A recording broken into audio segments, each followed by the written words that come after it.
Hello, everybody. My name is Markiplier.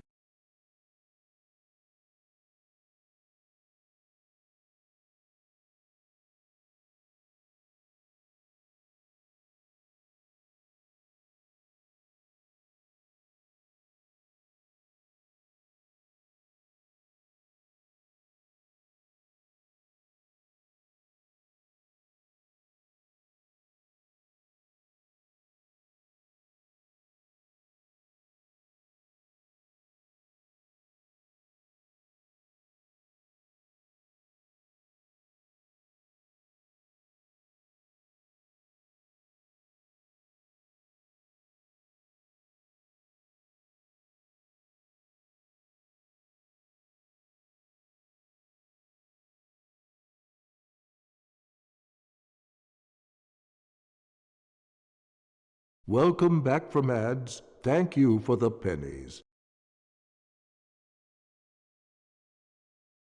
Welcome back from advertisements. It's 100 days.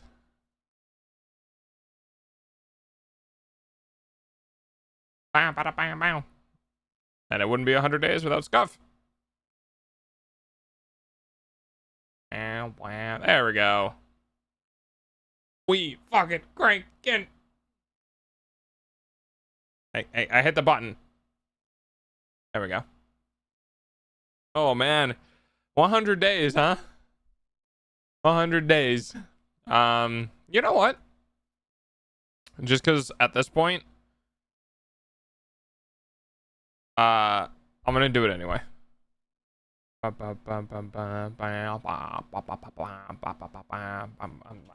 We're gonna go ahead and we're gonna open votes. Fuck it. Don't vote yet. But I'm gonna open it.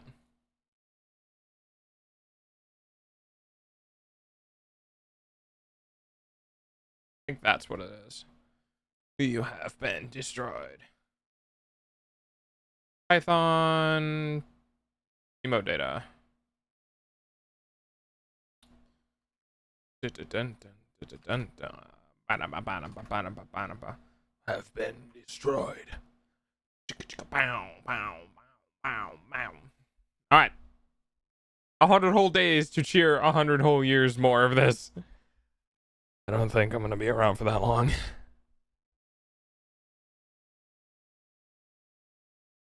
Yes, 100 days. 100 days. I'm super stoked. I'm glad I made it this long. I'm glad I made it this far. I'm happy with my progress. I still think I could always be better, but I think with what I offer, you know, I only got so much to give. So, I'm pretty happy with this. I do need to start, like, once I settle in a little more to the rotation, because the biggest problem that I have right now is I'm not, like, settled in with a system. Once I get settled in with a system and I'm stop changing things, I think I can kind of pursue bigger goals, like more eventful, like more specific event type things. I just haven't settled into the repetitive, like, nature of the things that I need to do. Like, I obviously need to, you know, continue making short form time. God damn it. I need to continue making short form and long form, like all that other stuff, right? But once I start getting in the rhythm of things and it's second nature, then I'll maybe start doing other things outside of that. There are some things that I'm gonna do. I want to build up specific events, fun specific things to do that would, like, happen not on a rotation. Like, oh, we're not gonna do this every week or every month, right? Whatever. But rather, I want to hype up an event that is going to happen once and then go away. Are you ready? We'll do one more. We'll do a new game. I like this one.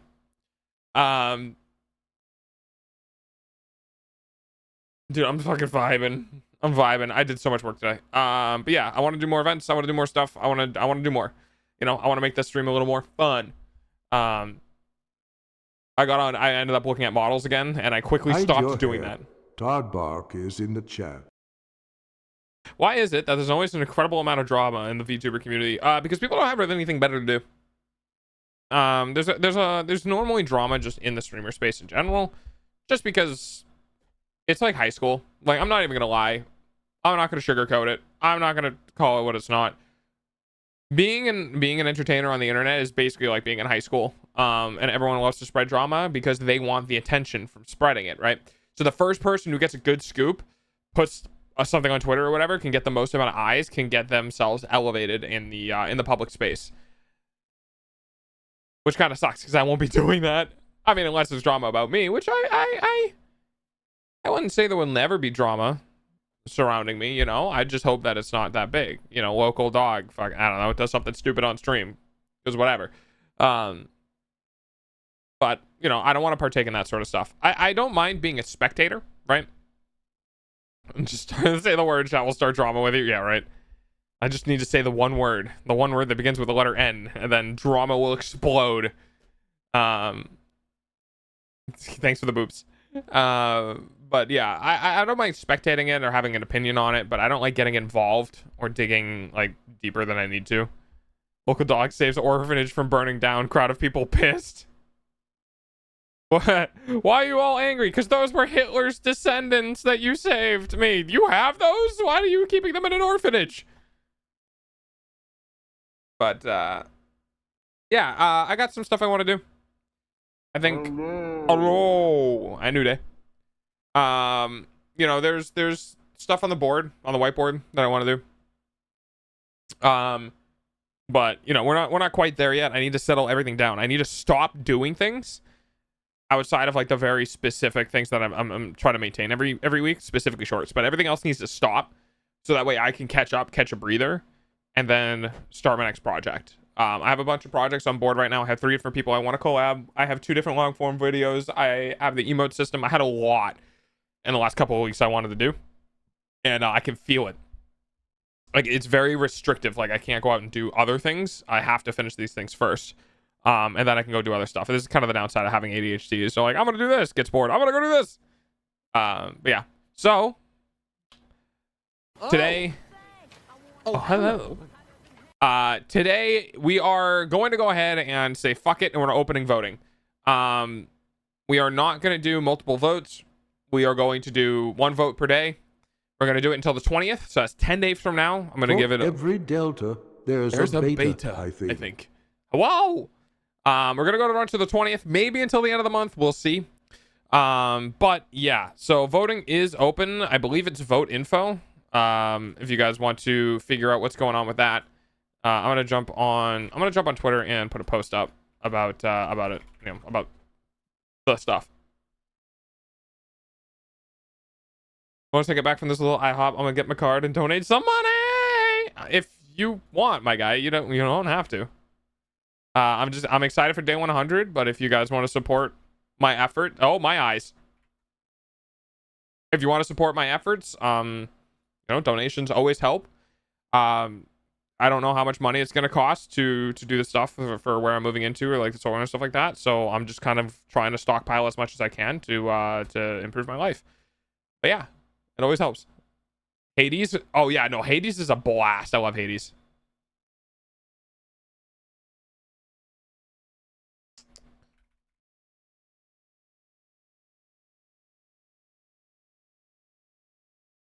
I'm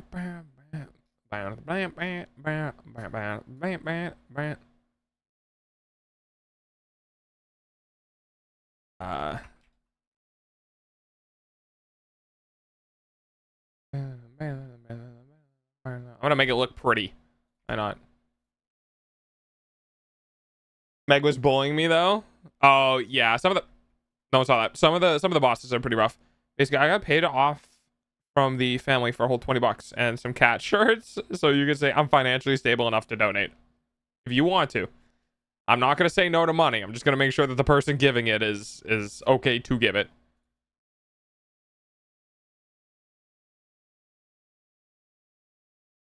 100th.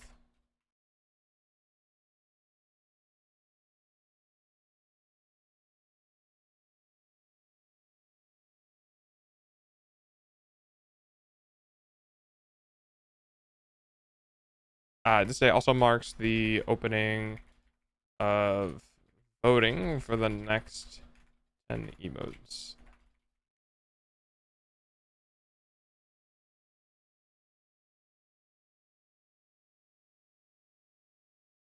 We'll do 20th to 25th.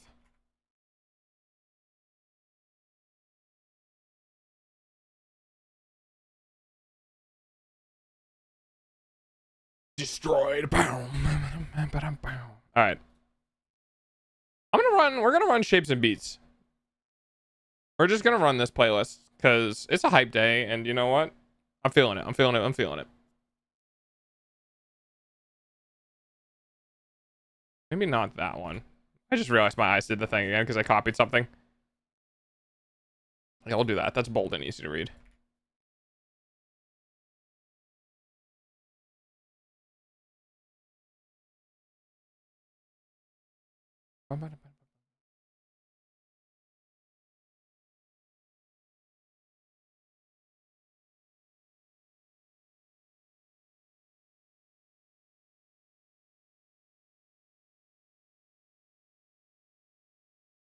All right, and then I'm gonna do the logo for this as well. Streaming, current, images, logos. Close to me, close to me, close to me, close to me. All right. I was like, might pop up over there. Hello, everyone. Hi, Liz. Why? Thank you. Me. What do you mean could not be found? I hope it can be found. We're gonna have a fucking problem if not. Meow. Close to me.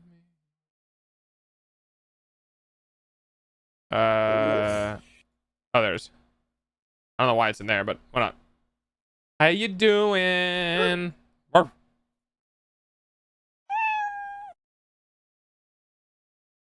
Close to me, close to me, close to me, close to me. Just all the sounds. Close to me, close to me, close to me. Look for the G. No, there it is. Close to me, close to me. There we go. Oh, this is. Oh shit! I actually don't know what the text is. Oh no, I rasterized all of it. I don't remember what the text type is.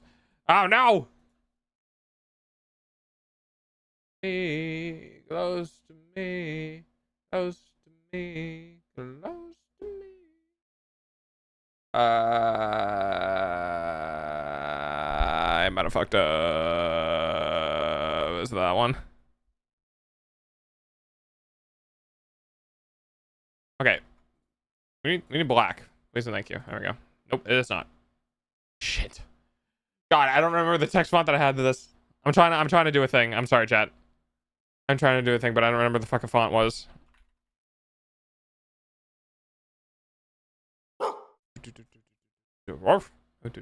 Hi, Christy.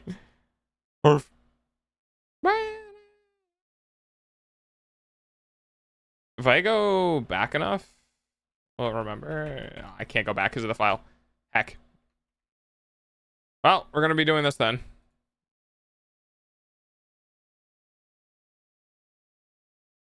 Not that one. Not that one. Not that one. Not that one. Close to me. Bow, bow.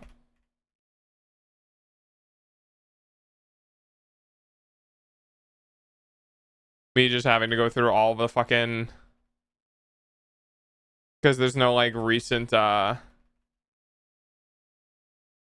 no recent like text usage, so now I have to go through all of my text usage because I don't remember the video that I got it from. Oh, I might have it downloaded though. Yeah, hang on, let me check. Let's check if I have it downloaded. All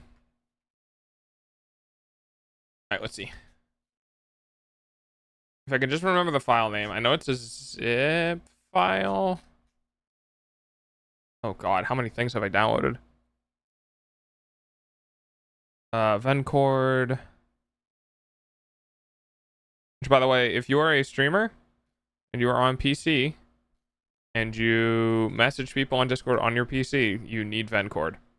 Because Vencord will log the chat files. So if people delete things or edit things or whatever, Vencord will tell you what they deleted or what they edited. It is 100% worth to have for your own safety. Everyone day enter days. Thank you, Santa. I appreciate it. I hope you're I was there for it. I was lurking, so I wasn't really listening to too much, but I saw you gained a bunch of traction with the AI thing, and that was super cool. I hope that went well for you. I am currently scrolling, trying to find a deleted font folder name so I can remember what the fucking font was called. Bro, I love Hilder. I was nervous. I mean, I would be too. And I'm not like a type of person that gets nervous very easily, but when you're dealing with like a collab with somebody like, you know, bigger than you, I mean, I don't know if haven't done a collab with Very yet, and Very average is like 100 concurrent viewers or whatever, and I was pretty okay. But an AI though, yeah, that's a little nerve-wracking. That would make me uncomfortable because I'm like, you're not a human being. I don't know what you're gonna do. You're very it could be possibly unexpected. I remember exactly where I was in the road while listening to that song.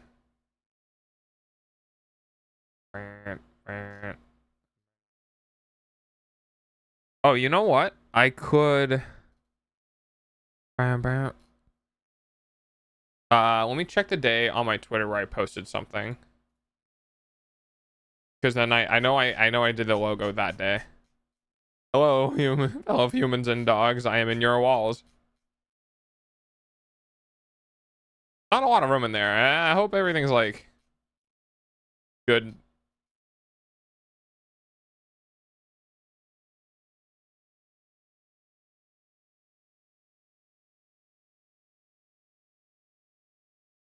Was this in a reply to someone? Oh, it wasn't a reply to someone. Oh my god, there's so much shit on my timeline. The gummies. I'm looking for the first time I posted my logo, so I can figure out what day that was.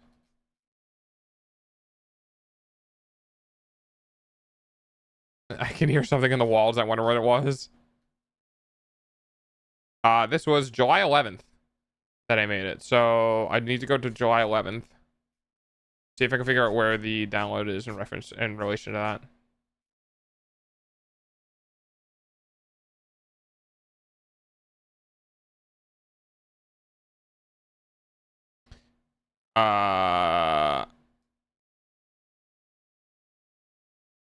I'm not seeing it.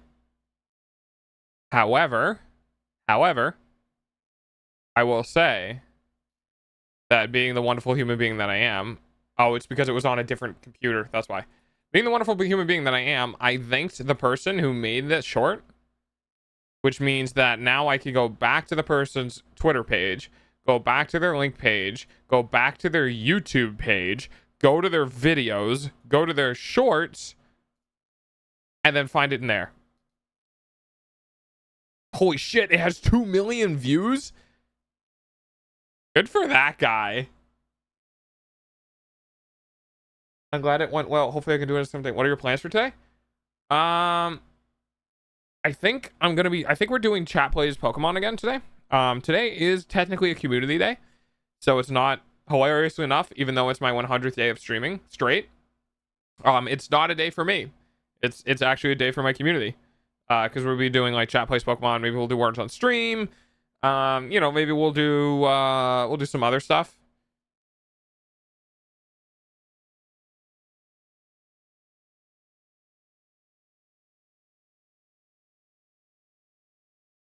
You're Kua. I don't think I have it on this computer. That's why.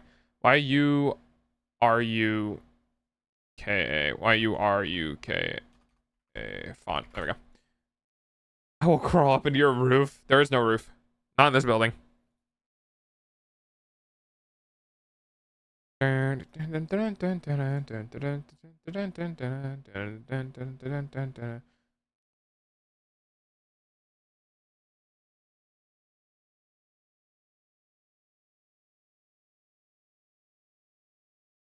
Is that?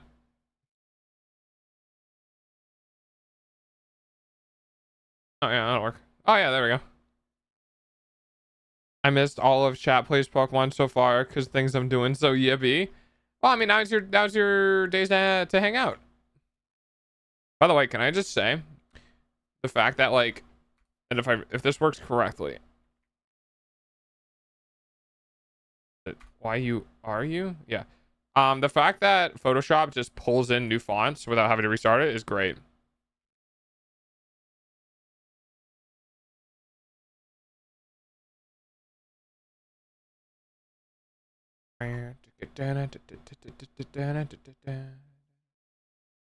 Alrighty. I'm doing a little logo change. So when I do the Twitter announcement or the Twitter post or whatever, um, that, it looks a little better. And we're going to grab this. We're going to put it in here for the stroke effect. We're going to go ahead and blow this out and rotate.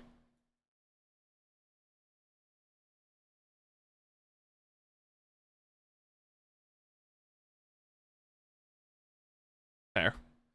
File. Export. Nope. File save as. Downloads. PNG. Logo 100. Enter. Smallest. There we go. All right. Holy crap. Oh my, I'm not going to do a very, very obvious ad setup for your Twitter by asking, where can we find you on Twitter? I think everyone who's here knows where I am on Twitter. If you don't know where I am on Twitter, it's at the dog VT. What a surprise. But if you also want to get links to other things, because I'm terrible about doing calls to action, because I personally don't like when people do it because it feels pandery. But if you want to support me, you can do exclamation point links, LINKS, and you'll get a link to a link tree, which is all of my links to all of the things that I do.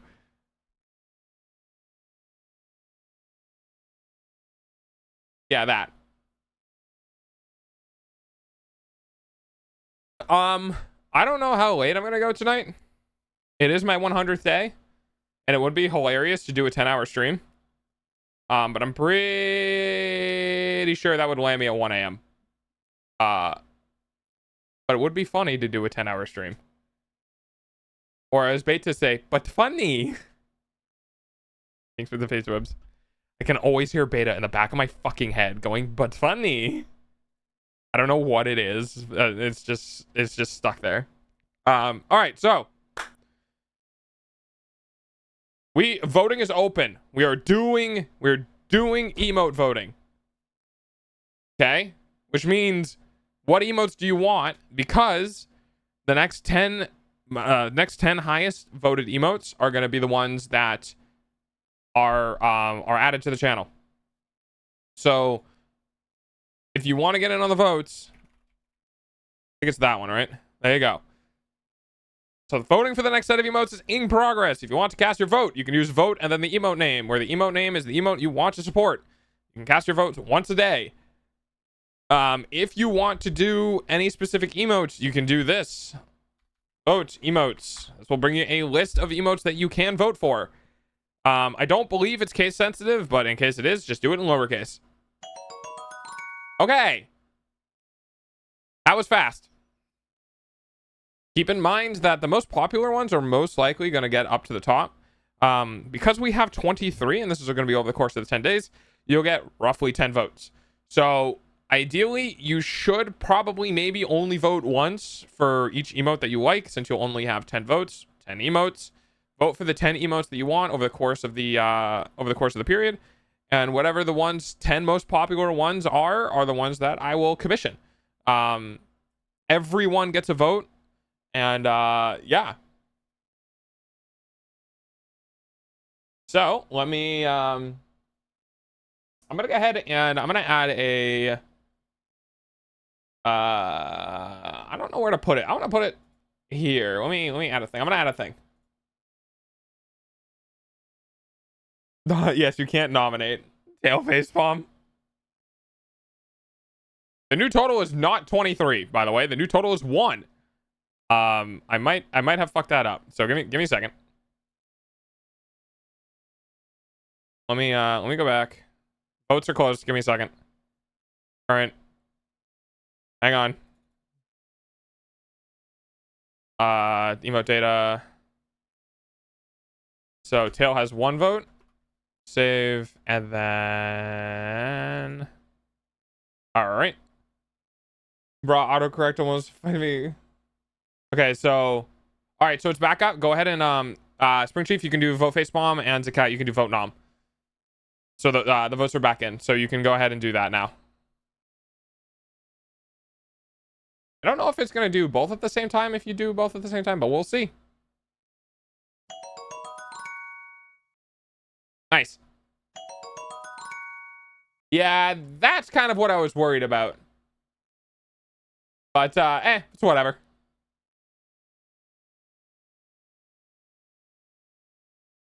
Yes, you can only vote once a day. So you'll have to come back tomorrow. If you cast your vote today, you'll have to come back tomorrow.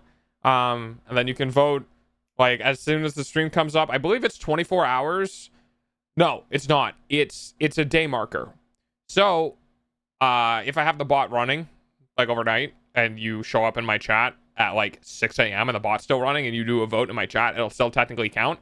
You just won't be voting on stream. So you can only vote once a day, and the timer resets at my time, like my local time. So ideally, you're probably just going to wait until the next stream and then vote on the next stream. But if I leave it running, people can vote even if they're not in stream. Like if I leave my PC running and people are like, I'm doing something today, I can't make stream, I'm going to go ahead and vote, then it will count. Oh, looky, Mobius is here. Hi, Mobius. That's a VIP, everyone. I didn't get sucked into a shorts YouTube Zoom scroll. What? Oh, God, I know that feeling. All right, so I'm going to add a thing because I forgot to add it. Chico, elect. You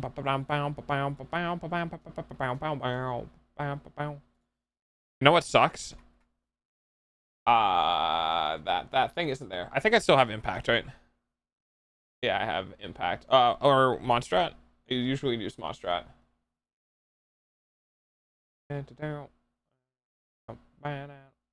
Size 256. That'll be big enough. Oh, that's thin. Hang on.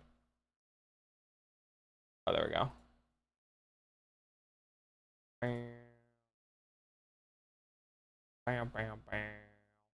All right.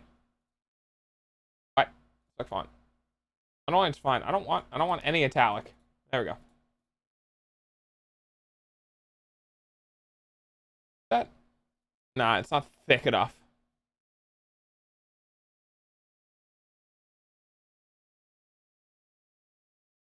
It's better. There we go. Napalm is not a valid argument. I speak for the whole world when I say the people want nom. I mean, hey, if everyone votes for it, then yeah. Outline. Black.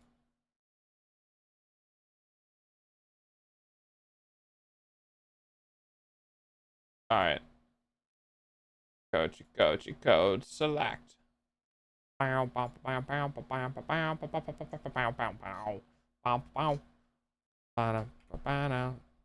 don't like that we're capped at 20 for the outline. Although it is hilarious that it's glitching inside of the V. Somehow. Don't know why the V is like that, but hey, I guess the V is like that. All right. I'm gonna put this. Where do I put this? Under chat? No. I'm just gonna leave it. I'm gonna leave it. I'm gonna put it right there. The bottom of the E is longer than the top of the E. You are right, it is. And we're just gonna have to deal with that. Ball. That's a cat in the chat. I am Meow, completely meow. unsurprised. So like I said, you know, we have 10 days, 10 votes, 10 emotes. So my recommendation is to not dump all 10 into one emote, because there's a very real possibility that it, you know, that one is already going to get a bunch. Okay, well, my perspective of the world, yeah. Hi, Astro. Once you get your first emote that you like, my recommendation is vote for a different one. Because please, for the love of God, don't make me have to pick the emotes, because only 5 got votes. Dropping all 10 on the nom. I'm exhausted. Yeah, I did manual labor for 5 hours this morning, and now I'm gonna do a stream for 6. I don't have a problem. I don't know what you're talking about. I am not dead inside. But hey, it's my 100th day. Might as well just, you know. Well, I'm streaming. My goal is to stream for 6, but there's a very real possibility the back of my brain might be like, it's your 100th day, my guy. You gotta go for 10. I am dead inside. How does the Delta species function? Poorly. Sheer fucking force of will and not thinking. Because like I said, I do an average of 8 to 10 hours of work every day for stream for 7 days a week. I'm pulling 70-hour work weeks. I put into tail until I feel it's safe. I mean, the thing is like, I can probably figure out how many a day are going through, like how many votes a day are going through. Because like, if we only got like 4 or 5, then, you know, if tail has 5, then like, you know, it's pretty safe ahead. Yeah, if everyone is voting for tail, I might just have to remove it, like just flat out remove it. If it gets to like the 3rd day and tail is the only thing getting votes, then I'm gonna remove it, and I'm just gonna be like, okay, we're getting tail, fine. I'm gonna remove that. Walkies. Okay, walkies.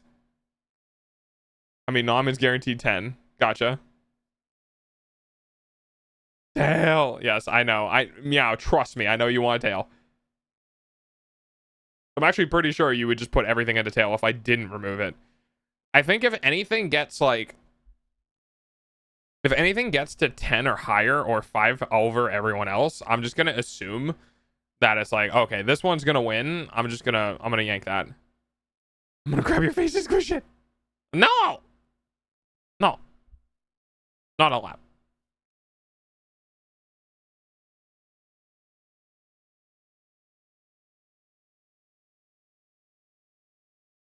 Oh God. Yeah, what is your sleep schedule? Oh yeah, there it is. Oh, I was waiting for that crack. Cracked my shoulder. Which was a really weird crack, because like, I don't know how I actually managed to do that. How did I do that? I don't know how I did that. Oh yeah, no, the music is a fucking bop. I'm playing Just Shapes and Beats today because it's I'm playing the music today because it's great. Hey, maybe I do the game today. Maybe for day 100 we do the game. Actually, that would be super funny to try to get you guys to play it, but it wouldn't work. It wouldn't work. We maybe something else for the like Game Boy Advance. You beat the game? Oh, dude, Just Shapes and Beats was such a great game. Wait, was it you I recommended the game to? I don't remember if I recommended it to you or somebody else. No, okay, then it was somebody else. Yeah, I recommended it was like, you need to play this on stream. It's such a hype game. I'm about to stargaze right at night. You know, it's the time of year again where there's a lot of shooting stars. Oh, cool. I want to figure out like what other Game Boy Advance games. There is a stinky dog here. Is it me? I didn't shower. I got home like 20 minutes before I had to stream, so it might be me. I might be stinky. I smell a stinky dog. No, I don't know what you're talking about. I'm so glad that guy got fucking 2 million views on this video.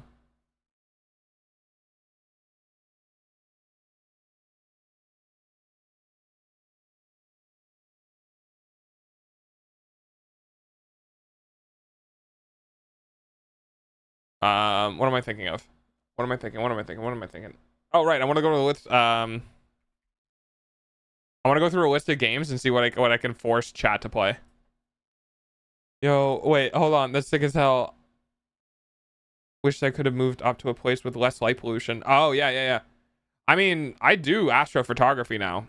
I don't think I've showed my work on stream in a while. Wait, are you 5 away for perma VIP? Show me. Oh yeah, Astro of course wants to see it. Do I have? Hang on. I'll show one thing. Wait, hold on. Astrophotography? Yeah. Yeah, I've done some astro shots. I don't know if I saved my most recent ones or not. I think they're swimming around Discord somewhere. Hang on.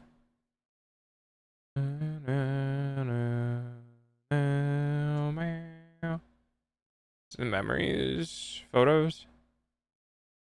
Yeah, so they're in here. And then all right, let me see. I'll pop over to Discord. I'll see if I can find any of the ones that I sent in Discord. I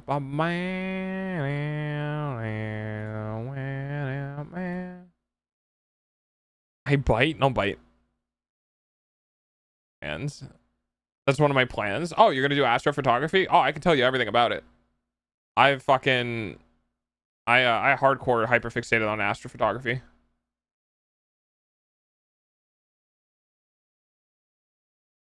All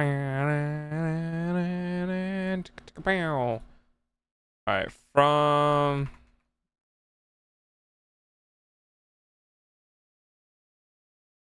what do you mean?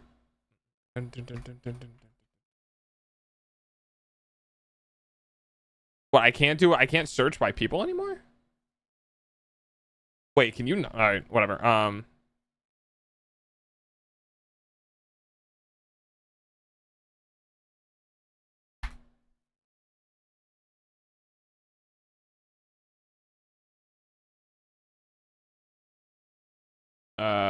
It's probably a bit back.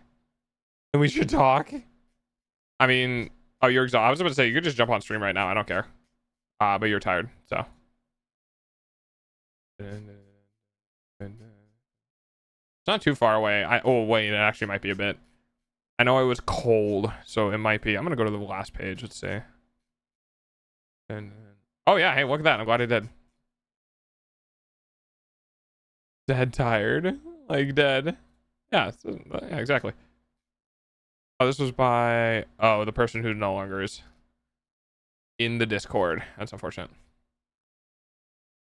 Dun, dun, dun, dun, dun. I'm pretty sure I put it in here and didn't put it in the main channel.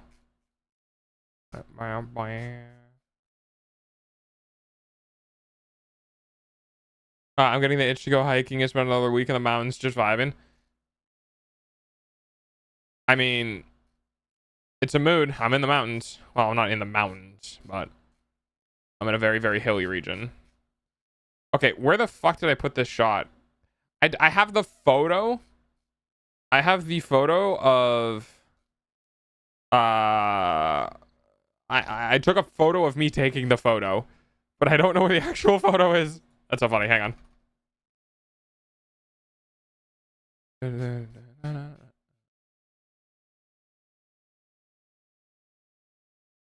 I have it. I have it.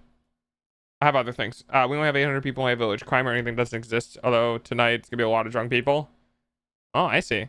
I have some images anyway that I can show in chat. I just don't think I have the. Oh, there it is. It's a crop screenshot. Sure, it's something, and it's still huge. Apparently. Oop, hey, hey, what are you doing? And then I don't think I put any other ones. All right. Okay, so this is the most recent one that I... Oh, my eyes. This is the most recent one that I took. Nope, not that. Oh, I gotta see this. So this is the most recent one that I took nearby. I think the red streak is probably a satellite. It was kind of late. I'm not sure. So this is when the wait, I'm here. Hi, I'm here. Let me just, you know what?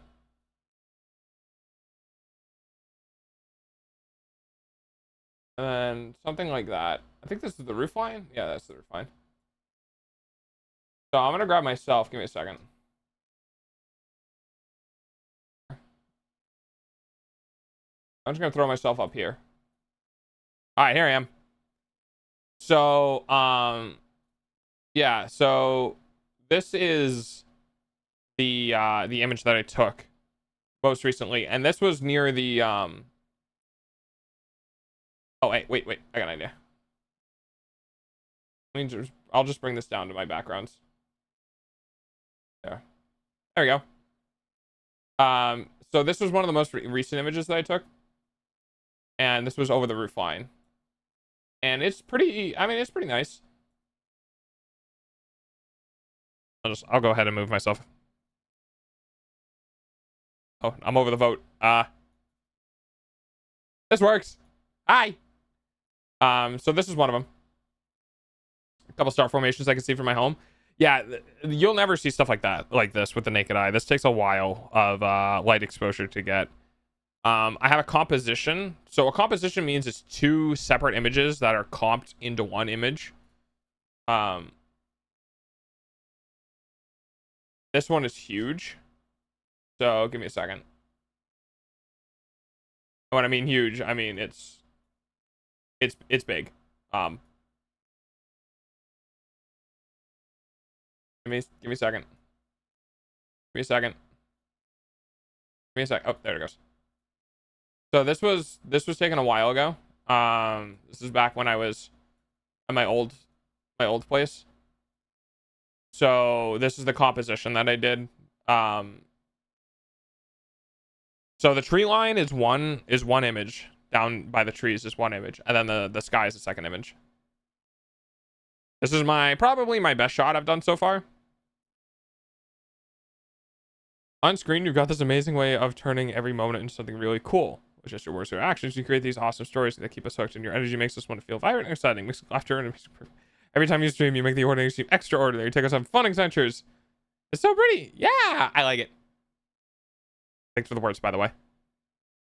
Yeah, this is probably my best shot. Probably my favorite shot. I have some other ones as well.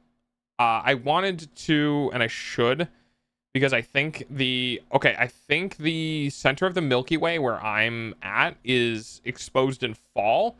I'll have to double check because I haven't done astrophotography in a while because I've been just fucking so busy. And it's really late to do this. Like I have to go out basically when I'm going to sleep and do like 1 hour exposures. I hear for the stars. That looks cool as hell. It is.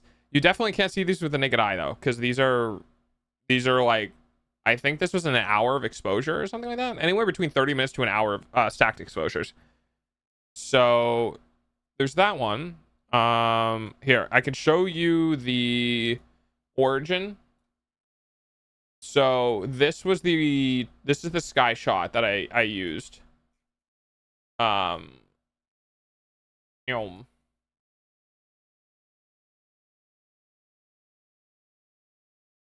as you can tell, this is also quite big. So I punched in a little bit. So this is the line. And there's a bit of sky glow here because of the lights and stuff that were very high exposure, and the moon. These are clouds that were in the background that were reflecting pretty hard. So I punched in to like that region, right? As you can see, that's where the region that I punched into. And then you can see the bottom. The reason why it's streaking like this is because the the tracking soft. Like I have a physical thing that turns with the rotation of the Earth while it's pointing at the North Star to keep the stars in place while it rotates the Earth below it. So the stars will remain relatively pinpoint accurate. Like they'll stay as dots, right? Where everything else will streak, but the stars will stay as dots. We got that one. And then I need all of that. Guaranteed a star's amount of calories would at least rest your life if you ate one. Dude, you wouldn't even need to eat a whole star. Okay. Where's the other ones? I have some fun shots of the moon that deal with apertures. Okay, here's one of my best images. So this one that I'm about to show you and the one that I did show you are my two favorites. And I want to get more, but astrophotography is very expensive. So there's the center, there's kind of one of the arms of the Milky Way. And you can see it in that. So this is one of my favorite shots. I just like the overall composition.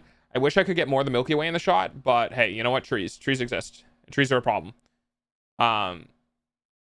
I got into I got these images with less than what's one loyal viewer me. Heck yeah, let's go. I got into it with less than $1,000. My camera was $300 and the lens was $300. I got a it's a good song. I got a Canon 6D Mark II. 6Ds. These nuts. I got a Canon 6D Mark II, and it's been serving me relatively well. It was a hyper used camera. It had over like 1,000 or 100,000 shutters. So the shutter could be going, but it was only $300. It's whatever. But it's been getting me, these photos. So the camera works fine. It has a great sensor. I'm not worried about the sensor going. I'm more worried about the actual reflective mirror going, but whatever. And this is one of my favorite shots. I just like the way it looks. I like that you can see. Here, I'll blow it up a little more. And I'm gonna hold it still so like the data compression for like Twitch and stuff can actually bring that through. It likes a cracker rip in the sky. Yeah. There was history in New York City where I think the entire city lost power and they could see the Milky Way, and people legitimately were trying to call 911 because they didn't understand what was happening in the sky. Like, people literally didn't understand that, like, you are a tiny insignificant object on a tiny insignificant pebble compared to like the shit that exists out in the cosmos. And people started getting really not okay with that. So that one. That's one of my favorites. This is my other favorite. And then we have some ones that are like, meh. I got a couple other stacked ones. I'm just going through my folder right now. I have a couple other stacks that I'll bring up on screen. Gen Z, bro. I mean, all the generations. I would nerd the hell out right now about space. All of it's dope. Oh, dude, this space is fucking terrifying. The master of Pokemon has entered the Hi, chat. Oculus. So this is my... Now we're getting into some, like, test experiments that I did for long-term exposure. Fun fact. There are a lot of stars. There are a lot of stars. Now, I'm not sure all of these are stars. I'm sure some of these are like grain noise from the sensor. But yeah, there's a lot of stars. There are a lot of stars. And if I make this smaller,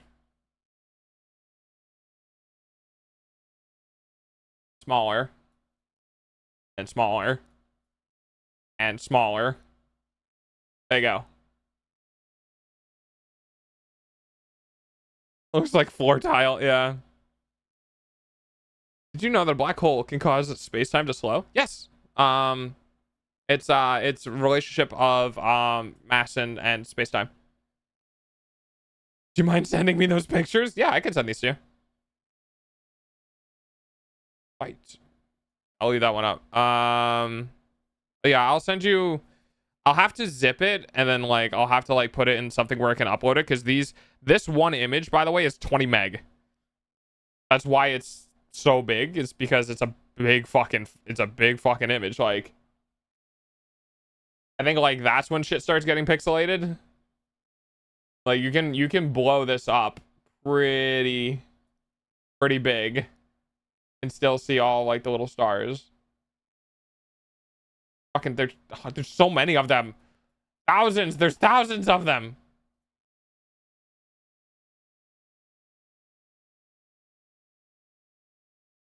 What's a photo you taken that just gets straight wallpaper? It's probably this one. This is my wallpaper one. There's a couple other ones, but okay, so that's that one. I showed you that one. Here's this one. Yum. Yum. Yum. There we go. And this is just like, this is literally, I like this photo because what it is it's essentially what it's like to just stare into space, right? So there's a whole lot of people who are like, oh wow, all this fancy stuff and all this really cool stuff, right? When you're looking into our own galaxy, right? You're looking into our own Milky Way, that there's a lot of stuff that you can see. But when you look away from our Milky Way into the vast emptiness of space where there's no other galaxies nearby, this is what you see.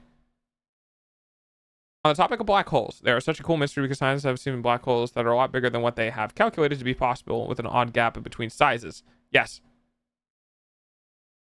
It's cool. It's like a puzzle waiting to be solved. I believe it has something to do with how black holes get their mass. Basically, there's this weird thing about supermassive black holes existing in the center of like galaxies, which keep the galaxies together, much like our sun keeps our solar system together. And then there's like outside of that, they're significantly smaller. But you know, Hawking radiation, degradation. Like the smaller they are, the faster they lose their energy. But yeah, so I like this one. This one is very very empty space void. But you know, there's always improvements I can do. These are also very, very wide shots. So the lens that I'm using for these are extremely high FOV lenses. So better for landscape than deep space. The deep space lenses are expensive. The cameras aren't expensive, lenses are. And I think this is the last one of these stacks. I don't know if this was literally the last image I sent, but I'm pretty sure this is different. Bro, why am I feeling just an adrenaline rush thinking about space? Well, that's because you're realizing how fucking small you are and how big space is. Is this the one that I showed? Or is this? No, I think this is darker. I'm not entirely sure. All right, let me bring the other one in. That one, and it was this one. So I had two different ones, I believe. Yeah, so that was the last one. And then that's that one. So like just two different locations in space. I'm not sure what effect is the atmosphere and what effect is actually like stars and stuff. So like this old one might have an atmospheric effect to it where it's scattering light, which is why that center is happening, but I'm not entirely sure. I tried to go out on pretty clear nights, but this one is a bit easier to see just like the depth of space. There's one tree over here. But yeah, this is just, if you had hyper light sensitive eyes, might be what you saw if you looked up, but you'll never see this with your naked eyes. It's just not possible. Your naked eye is like a telescope, right? You can't see any more photons than are coming through in real time. Cameras can do this because cameras collect photons over an extended period of time and then add them together to produce something, whereas we can only see it as it happens, which means we're really bad at it. And then we have, so that's it for the main sky shots. Ads are going to start in a couple we have of other minutes. interesting Please things. be patient. I took some photos of the moon. Not very big, like at all. But there were some interesting effects that I wanted to show off. So here's the moon, and you can tell that it looks like a star, right? Like it's got that pendant star shape to it. And that's actually because of the lens. So as the light's going through the lens, the aperture in the lens is causing that refraction. Also really cool, I thought about space as you're seeing in the past because of how long it takes for light to travel. Yes, you literally are. Fun fact, it wouldn't really be feasible, but you could, theoretically speaking, if you folded space-time to get farther away from the planet at this, like farther than the speed of light, and you had a big-ass magnifying glass or a telescope and you looked back at the planet, you could see the events of history because the photons are passing through that area. So you could literally look into the past. You wouldn't be able to get there, but you could look into it. Sorry, Oculus. And then, so I'm going to open this up on my end. Is that one? It kind of looks like that one. Yeah, and then there's that one. And then there's that one. And then there's that one. Okay, so I have a couple of different lens effects I'm going to show you. So there's that, and then there's this. Whoop.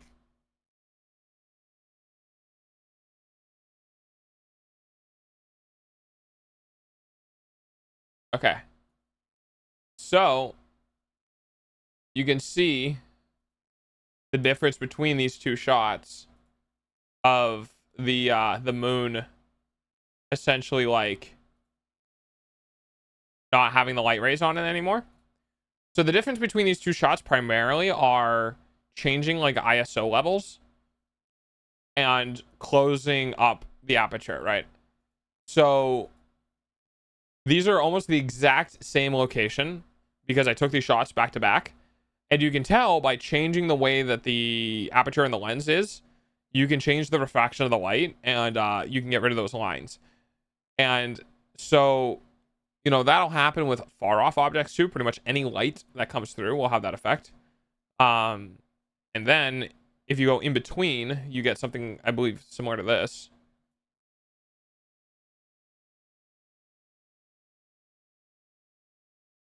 Where you start having like this kind of sort of effect where it's a bit there. Twitch's bestest bar has Big Wayne. Big Boyne and Smart Doggo. But yeah. So those are just the moonshots that I took for you know, I kind of like this as a background. And the best part is I took it. How cool is that? Maybe I'll start doing this from now on. I don't know.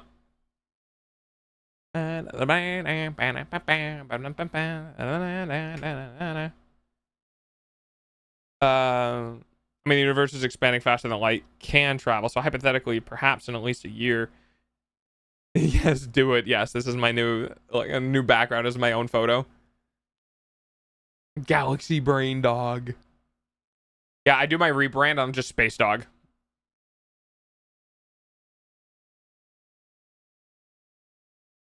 Replace all my textures in my hair with like stars. Could I do that? I probably could if I got my Photoshop file and masked it. I could redo. I mean, it would just be a flat picture, right? All my hair would just be a flat, like one flat image, so it wouldn't really work very well with going back and forth. But it would be hilarious. Oh wait, I fucked up chat. Hang on. Not that one. Yeah, that one. Hang on. There we go. I normally do 2 messages. There we go. Let's put Delta into space, accidentally forgetting his spacesuit. Hey! I'm a figment of your imagination. I don't think it matter. Yeah, let me pack some of these up. Fun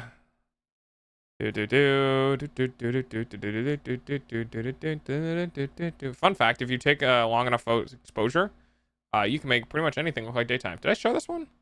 Oh, I didn't show this one. This one's meh. It kind of looks okay, but the moon was out, and the moon was really scattering light in the atmosphere. If the moon wasn't out, this would look way better.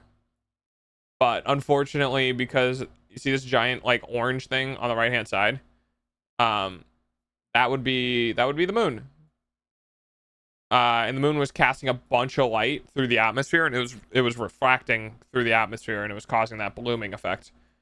But I tried to get the stars behind it, but unfortunately didn't do a very good job.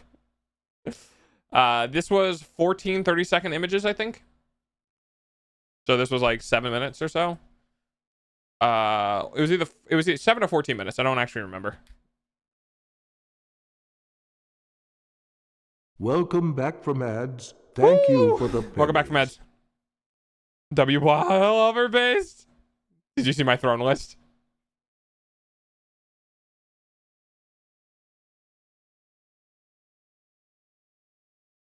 Oh, it's because I'm all the way up here. I gotta put myself back in the correct order.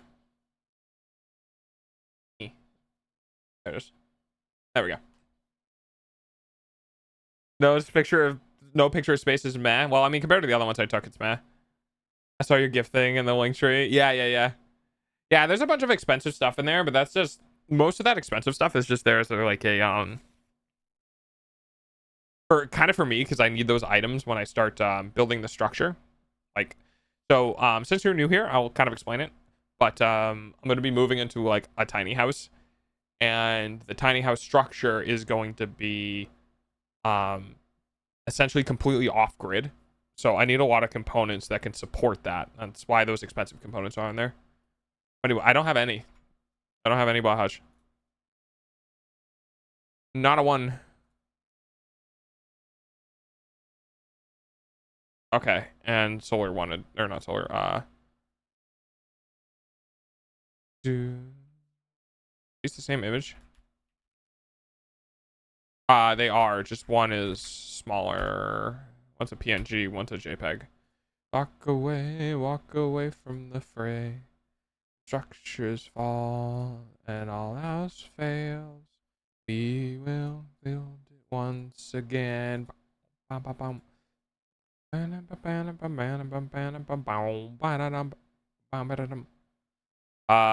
think that's it. Add archive. Yep.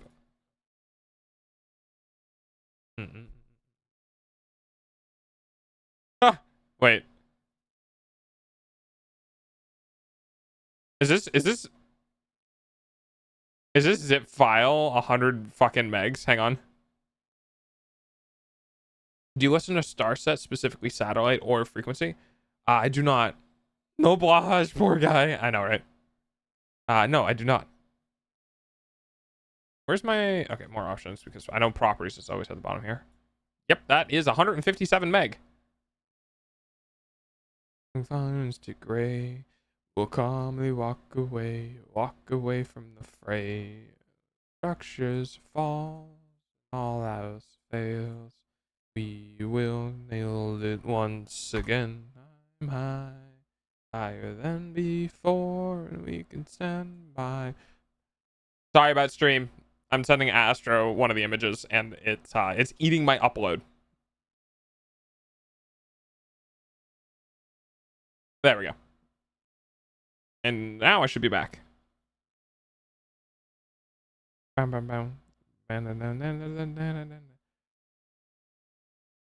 no, because of the okay, that's sticking. I gotta delete that. Whoopsie. Note to self: do not work with my OneDrive stuff.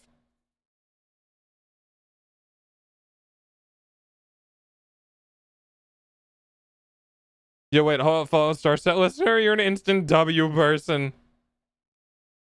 You'll have to see it. All right, there we go. We're good. Yeah, don't mess with OneDrive when you're streaming, because OneDrive doesn't give a shit that you're streaming, and it will just eat all of your upload. I mean, if I had a lot of upload, it would be fine, but I don't. So can't do that. I sent you the JPEG. It's a obviously it's not as good because it's a JPEG, but it's a 10 megabyte. It's a 10 megabyte image. You can get some stuff from it. I figured I'd just send that to you because if I forget, which I probably will, but if I forget, I could send that. Eh. Is it that one? Yeah. Oh, that. There we go.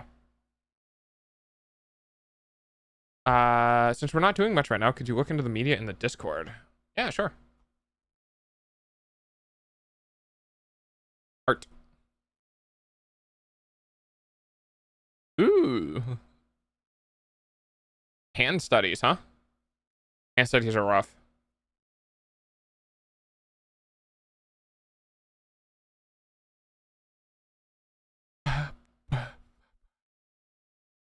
Art's always cool. All right. I'm gonna stream for this particular reason and do exactly what you said not to do. What did I say not to do? Oh, I sound like yes, go ahead and stream just to vex me.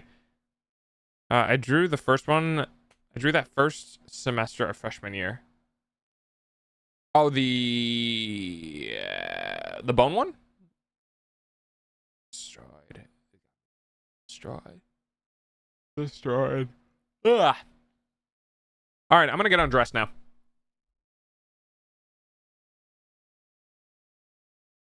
Ugh. Oh god, my legs.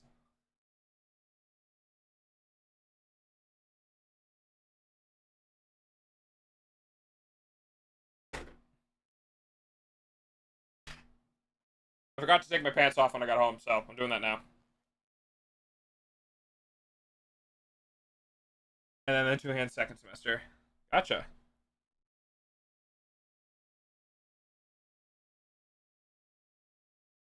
God, my legs are killing me. Calling his cock out. I mean, technically, you know, it's not live on stream, so don't ban me, Twitch. My shorts. My comfy shorts. I'm getting into my comfy clothes.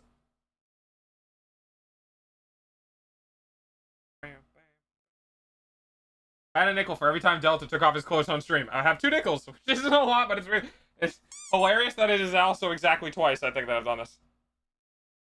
Not often, I just didn't have any time. Oh, God, that's so much better. Okay. Don't look at my ball. Don't throw a ball at my ball. Alright. That's much better. Those pants were, very restrictively and uncomfortable. Destroyed. Oh man, I'm already tired and I fucking I haven't even really done anything on the stream yet. I do want to check out a game though. What else do you do besides besides? I said besides or something. What else do I do? Not a lot, to be honest. I play guitar. Keep forgetting that I can do that because I haven't done it in a while. Big on, yeah.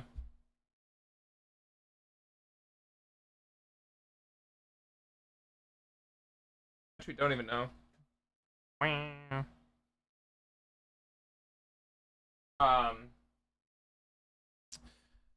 play piano. Oh heck yeah.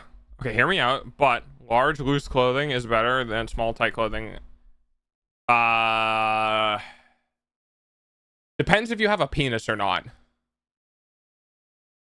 Because I found that a lot of women that I talk to can like tight clothing.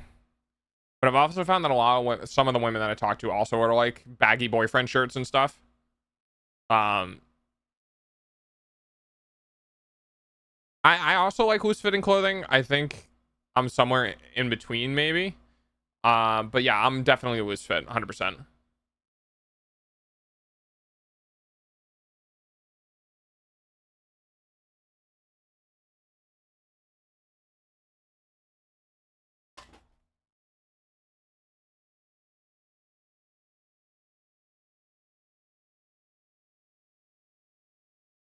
In public, loose. At home, tights. I'm loose everywhere. Don't. Guys in thigh highs. Yeah, that's fair. That makes sense. That makes sense. Oh, are these charged? Yeah, it's just that one. All right. Sometimes I'm tight at home. God damn it.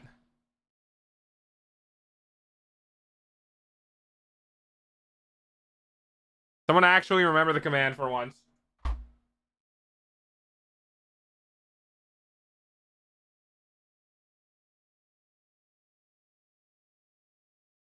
I had to. It's the law.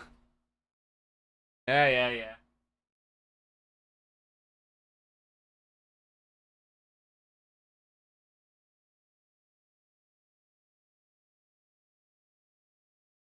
Oh, that's what that cable was for. All right, hang on. Hey, I definitely thought I plugged that in. What command is to see all the quotes? I don't think there is a command. I think it's just quote, and it'll give you a random one. And then if you do quote and then a number after, I think it gives you the one that specific is.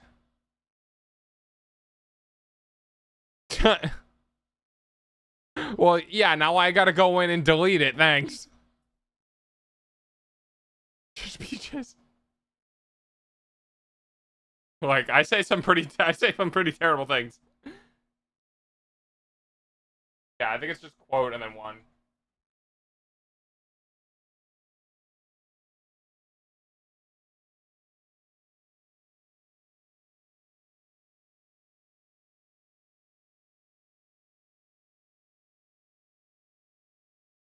I was pretty sure I put that in. Oh, I definitely did not. Okay, cool. I'm sorry, I was curious. Balloon jamming? No. No. Go on.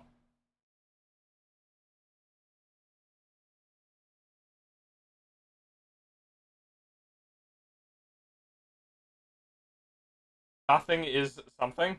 Nothing doesn't exist. Um. Well, nothing isn't. Nothing does exist. As in,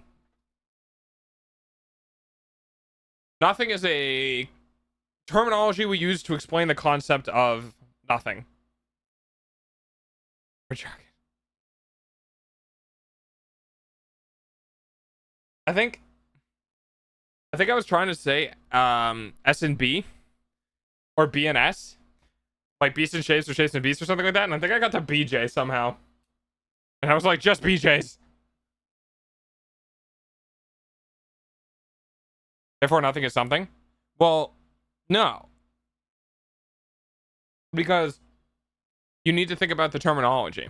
If you mean nothing is something because nothing as a word is something, then yes. If you mean nothing is something because nothing, the concept of nothing is something, then no.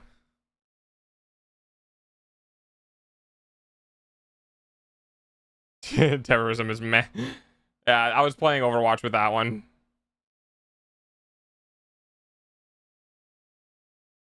I think that's Stream Elements one. Yeah, there's a different. I think there's a different command for mine. Yeah, I have two different quote systems. I haven't figured out what it is. I'm. You can't add a quote of me quoting my quote. That doesn't work. Do fish know what space is? No, probably not. Well, yeah, because if you do the command, it will add it.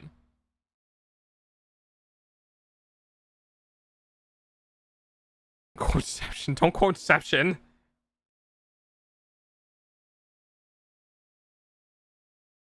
You know, I had a power cable that I used for my amp, and I'm pretty sure it's in a box somewhere now. And I'm not even sure which box. I'm pretty sure it's in a box. Quoteception, and why are we quoting them? Quoting a quote, quoting your quote is a viable quote. No. Oh, hello there. Oh, hello there. That was a late one. Anyway, I'm not gonna do guitar today because I mean, I'm chilling. I need to play. I need to find that power cable so I can play guitar for myself though, at some point. Yeah, software engineering, guitar, astrophotography, music theory, video games are kind of my thing. D&D too, so kind of creative writing, but not like writing, just more creative lore building. Lore building, yeah, I'm a lore builder. I like making lore for things. It's pretty fun. Doing like mostly large story bullet point stuff. I suck at the minute. Like I suck at I don't suck at character development. I'm actually relatively good at character development. I just suck at dialogue. Twitch's best boy is a silly little guy. I'm not Frogger. What do you mean? Also, guys, did you vote? Did you vote today? Remember to vote. It's right there. It's on screen. It's right there. Do your votes. Get your emote votes in. Oh my goodness. Oh, the touchy.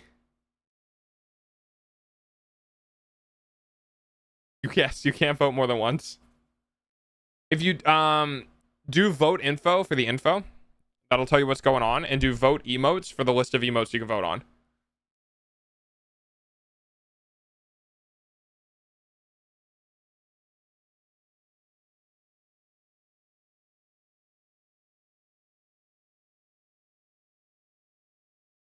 There you go.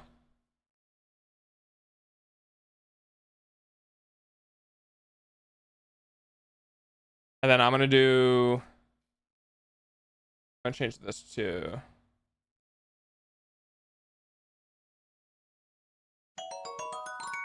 ooh, okay. Vote non-president 20 something something. I don't care about elections.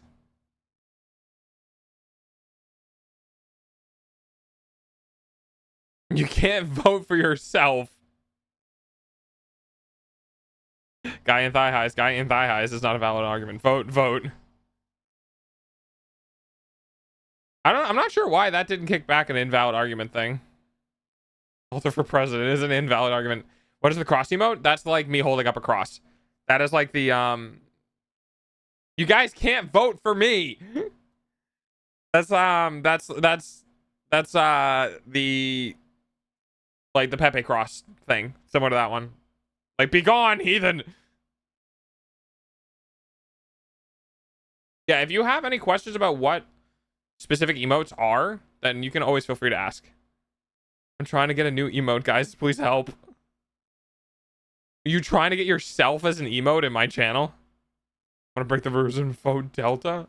I mean, technically speaking, anyone that you vote for is a vote for me.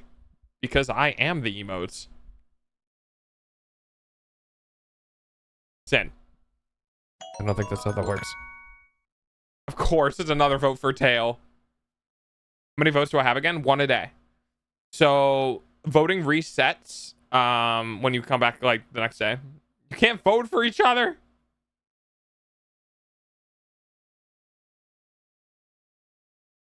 You only have... I don't understand. You can only vote... It was in the fucking message! I will read it out loud for people who do not want to read. Voting for the next set of emotes is in progress. If you wish to cast your vote, there you go. You can use exclamation vote emote name, where emote name is the emote you want to support. You can cast your vote once a day. Vote emotes. Here are the emotes you can vote for. Bark, blush, bonk, cool, cross, crying, dedge, facepalm, heart eyes, hype, laugh, mind blown, nom, noted, plead, pout, pray, wraith sticks, salute, spray bottle, tail, think, and Uno reverse. Those are the ones you can vote for. I can't read or listen. Can we vote for all of them? No, you can only vote for one at a time. It resets, though. So over the next 10 days, you can vote 10 total times. And you can put each vote towards a different one. There you go. Bonk. We all know Nom is winning the fight, right? Well, it's top 10. Oh, that reminds me. We should probably get a raid emote. We should, shouldn't we? Vote pizza for dinner. Pizza. I don't have any more pizza though. I can make pizza, but I don't have any. I don't have any more pizza. I can eat the microphone. What was I doing?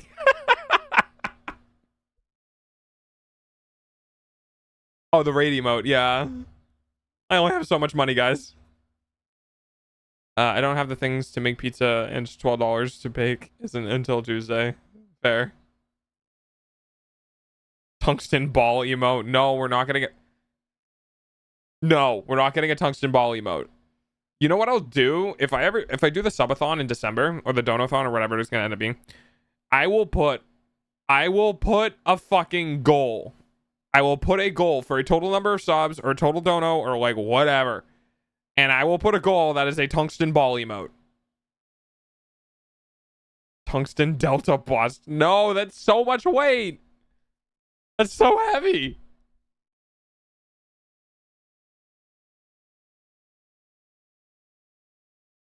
I don't know what it will be, but I'll do an emote with me and a goddamn tungsten ball. Maybe I'll do like a dent emote where it's just like similar to like the derp emote or whatever, and it's just a tungsten ball sitting on my skull. I like dented it in. I don't know. It's gonna be hard to get like what do I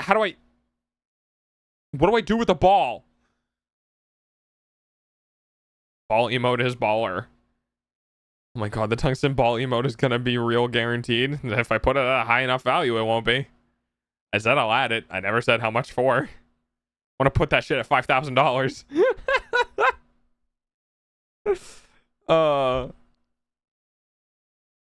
You know the picture of Patrick Star with a coconut smashing his head? Yes, I do. Yeah. I guess I could do something like that. The content. Yeah. I'll put it for $5,000. How about that? If we hit $5,000 in total revenue, right? So each sub, it's only going to be what, $3? Because I get 50% and there's $6 now. So each sub will be $3. Each cheer will be 1-to-1, or 100-to-1 technically.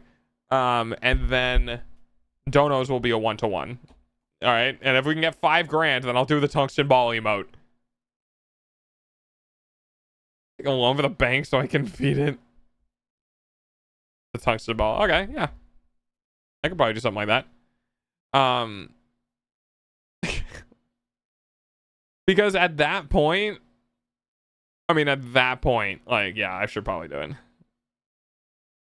We crave tungsten ball. You know, my chat is just gonna be named Tungsten. We have a chat name of like strays, but I'm gonna start naming you guys fucking tungsten chewers. It's just a bunch of you. I'm just gonna do the ball with a bunch of you guys just eating it.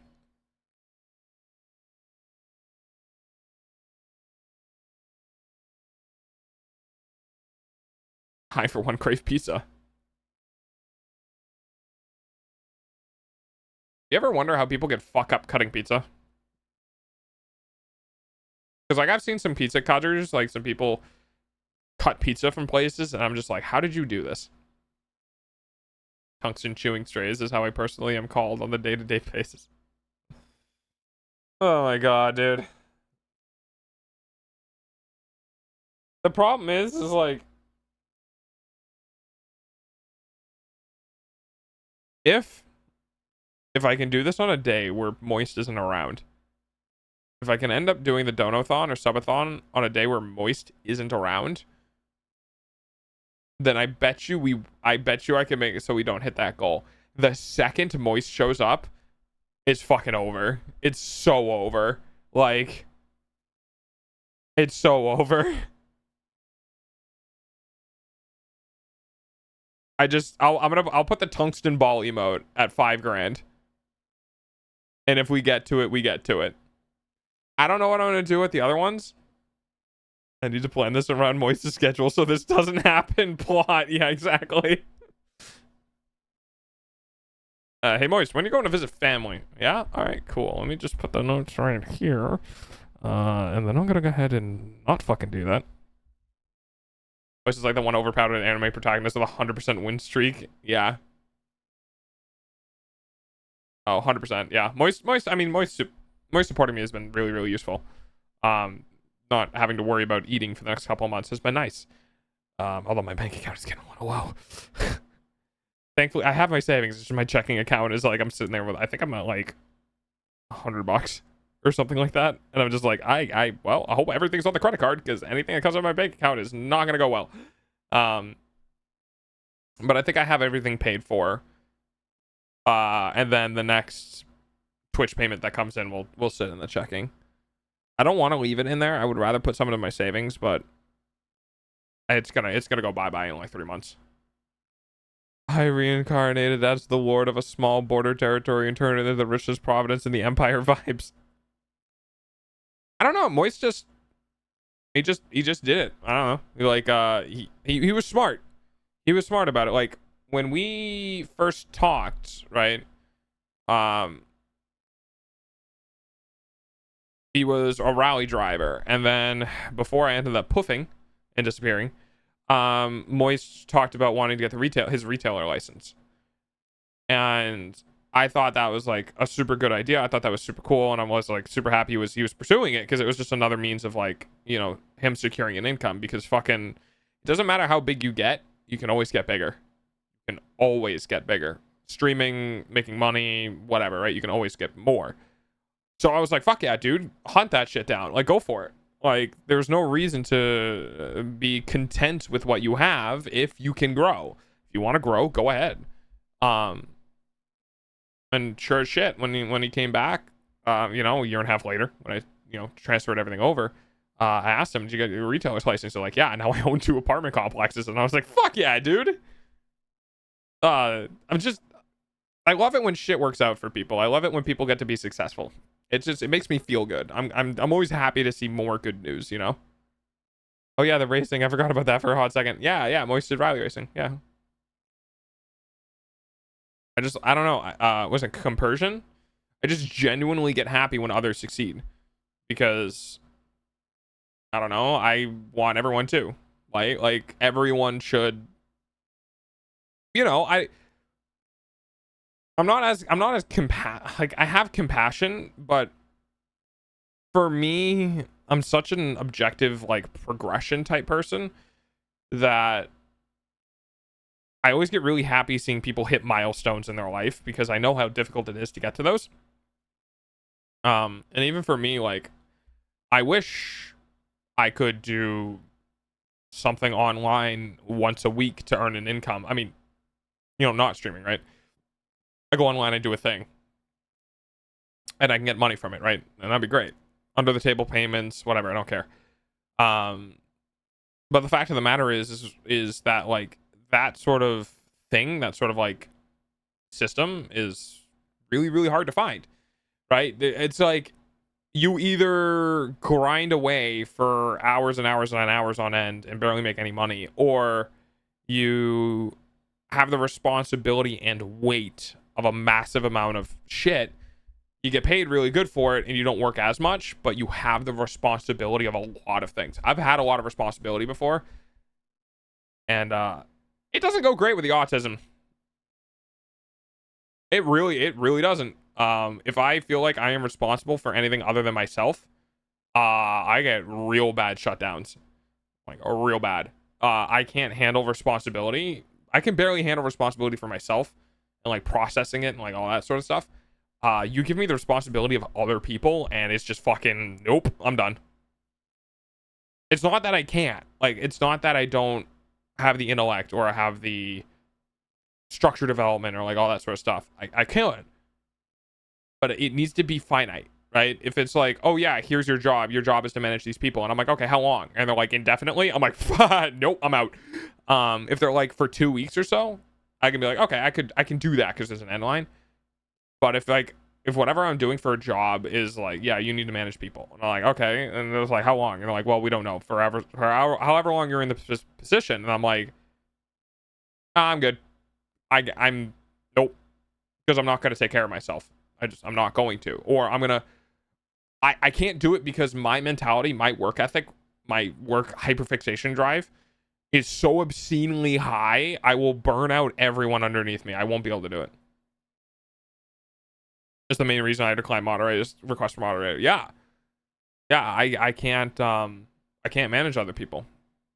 I can educate, right? I am more than happy to educate. As a matter of fact, I love educating. I love telling people things. I love imparting knowledge. I love seeing people click when they finally get something. That's one of my favorite things. And I love doing that. But that is so like touch and go, as in I educate, I teach, and then leave me the fuck alone, you're done, right? So I could probably do something like that. And teaching is like, when you really know something and you want to teach it to others, you can learn more about it by the questions that people ask, right? Like, a lot of the time people will continue to ask questions that are very straightforward. How do you get X? Or how do you do this? Or how do you do that, right? And you can answer those questions, and you'll answer those questions all the time. But every now and then, people like me show up and will ask a semi-philosophical question. Not philosophical outright, but something that's like, where did the structure of this equation come from, right?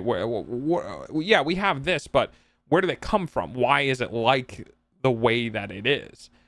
And my favorite math teachers, okay, Astra, my favorite math teachers were always the ones that would tell me, right? Like when we did 2 pi r, or 2 pi r squared, or no, 2 pi r, because 2 times the radius times pi, like for the circumference of a circle, right? And I would ask, like, where, giving the structure an existential crisis, yeah.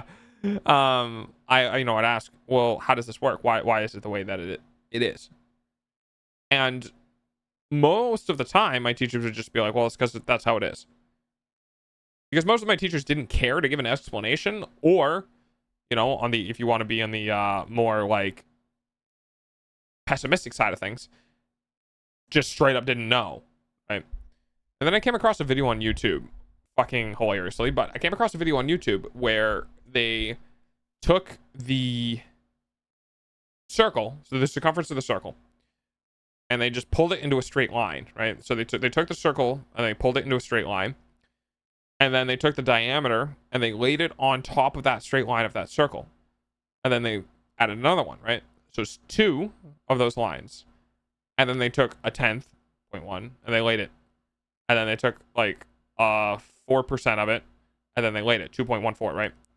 And they basically said that, like, this is the ratio, right? It's the ratio of the length of the circle unfurled to its diameter is 2.14. That's the ratio. So it's 1 to 1 to, it's going to be hard to say because of English. It's 1 colon 2.14. So when you increase the diameter, or you increase the circumference, you're increasing the diameter at a rate of 2x roughly, right?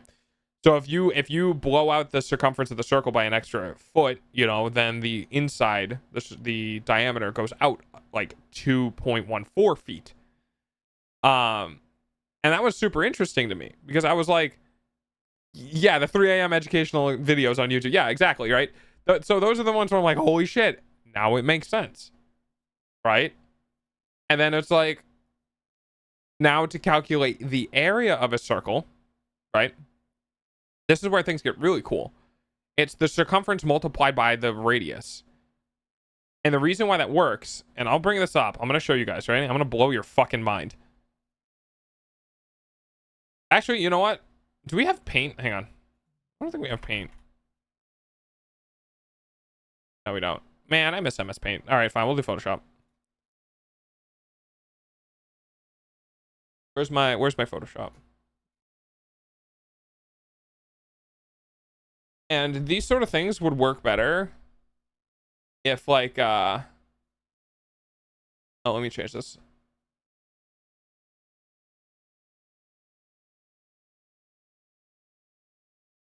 So these things would work way better if like we had access to CAD, computer assisted design files in high school. Hey, watch this.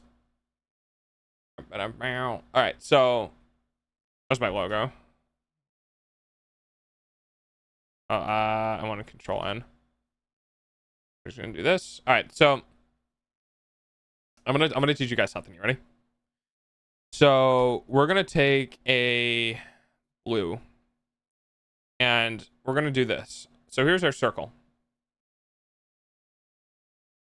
I'm doing the art thing where I'm just like, I want close enough. Here's our circle, right? The area of a circle is all of this stuff inside, right? Well, here's where things can get really interesting.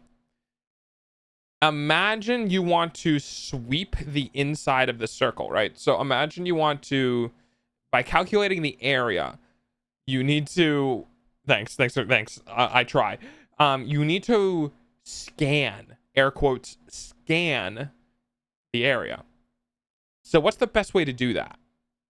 Well, if you did something like this and you moved it a little bit, right? Or you get to the dead center of the circle. And if I put a line to here, and then a line to here, and then a line to here, and here, and here, and here, and so on and so forth, right? This is scanning the circle for its area. So if you can make one line, this line here, scan by going this direction, right? You would have the area of this inside circle because this line scanned this whole area and went over the whole thing. So your line here is the radius of the circle and it needs to go all the way around. So you need to know the circumference of the circle, right? Because that's the distance it's going around. So you would multiply it by the circumference. So you can just do radius times circumference and that'll get you the area. Now, I don't remember how to actually do the radius of or the area of a circle. So this is just like off the top of my head. I'm making up math right now. And one of the things you can do is you need to get the circumference of the circle. So that's 2 pi r. So 2 pi r, right? So let's say this is let's say r is equal to, I don't know, 5. So 5 times 10, right? So because you can do this in any order. So 10 times pi. So 3.14, right? So it's 31.4. So we know that the circumference is 31.4, right? So this is 31.4. Today I learned that my mom taught me to watch spaghetti to get the starch out because like 30 years ago her ex-boyfriend's mom said that she's supposed to do that just because. Oh yeah, maybe. Okay. So we get the circumference of the circle is 31.4, right? So we know that this line has to go 31.4 around the outside. So in order to get the area, we just do the radius, and the radius was 5, right?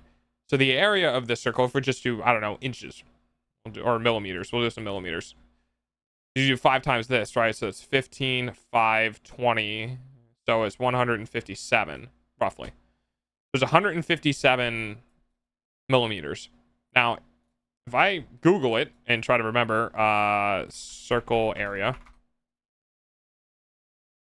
A equal pi times r squared. So the area is pi multiplied by r squared. Why is it r squared? Why is it not just r?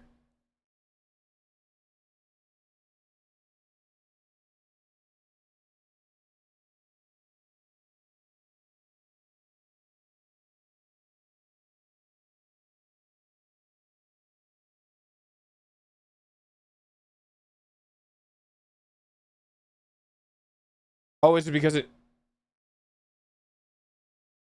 I think so the calculation that I got wrong, the reason why it's not r and it's r squared is because the amount of area I was tracking, I believe, just was this point. on the outside, and you need to square it in order to get this entire length. Okay. I think about it, it's kind of weird that the only pasta dish he taught me to do that too.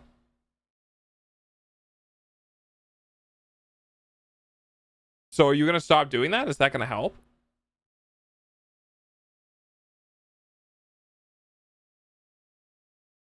Why are squares?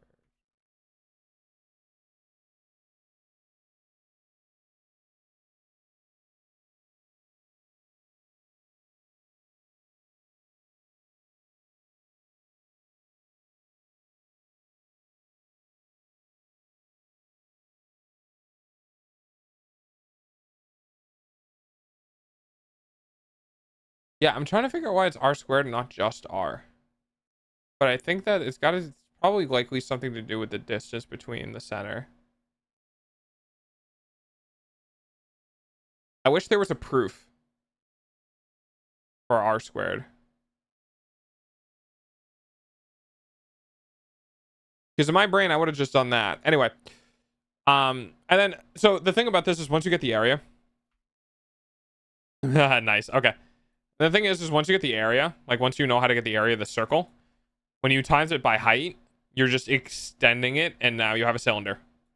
Congratulations. You now know how to get the area of a cylinder, right? And now if you... So the thing about math is understanding the fundamentals is really important, right? So, you know, if you know that you do a circle and you do a point here and do here, and now you know to use the radius and the circumference in order to get the area, and you just need to use this as a square, you start realizing how the fundamentals are built. You start knowing that, well, now if I do a height multiplication, I extrude this upwards.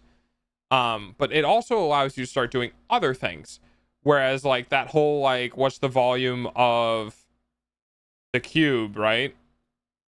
Where the cube itself has a, sorry, my cube's coming out real bad.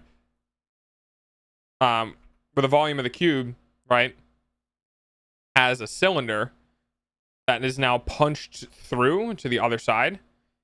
And now you want to know what the volume of this cube is, right? So a good example of this is that you have, so I'll do this on the front here. You have a square, right? And now you have a circle in it. But this is a cube where that circle goes all the way through. Now, obviously, perspective-wise, this is not how this would work, right? But that's okay. And if you want to calculate this, you actually don't give a shit about any of this. The only thing you're concerned about is this and this.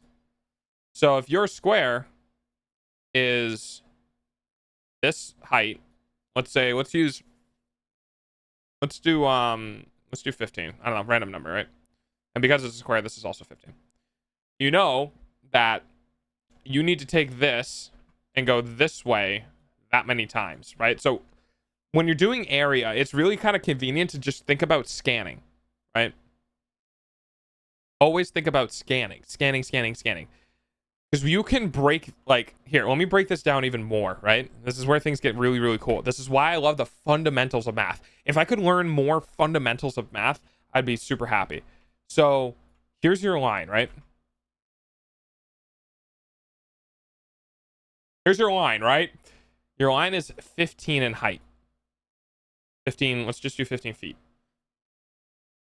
This is a one-dimensional object, right?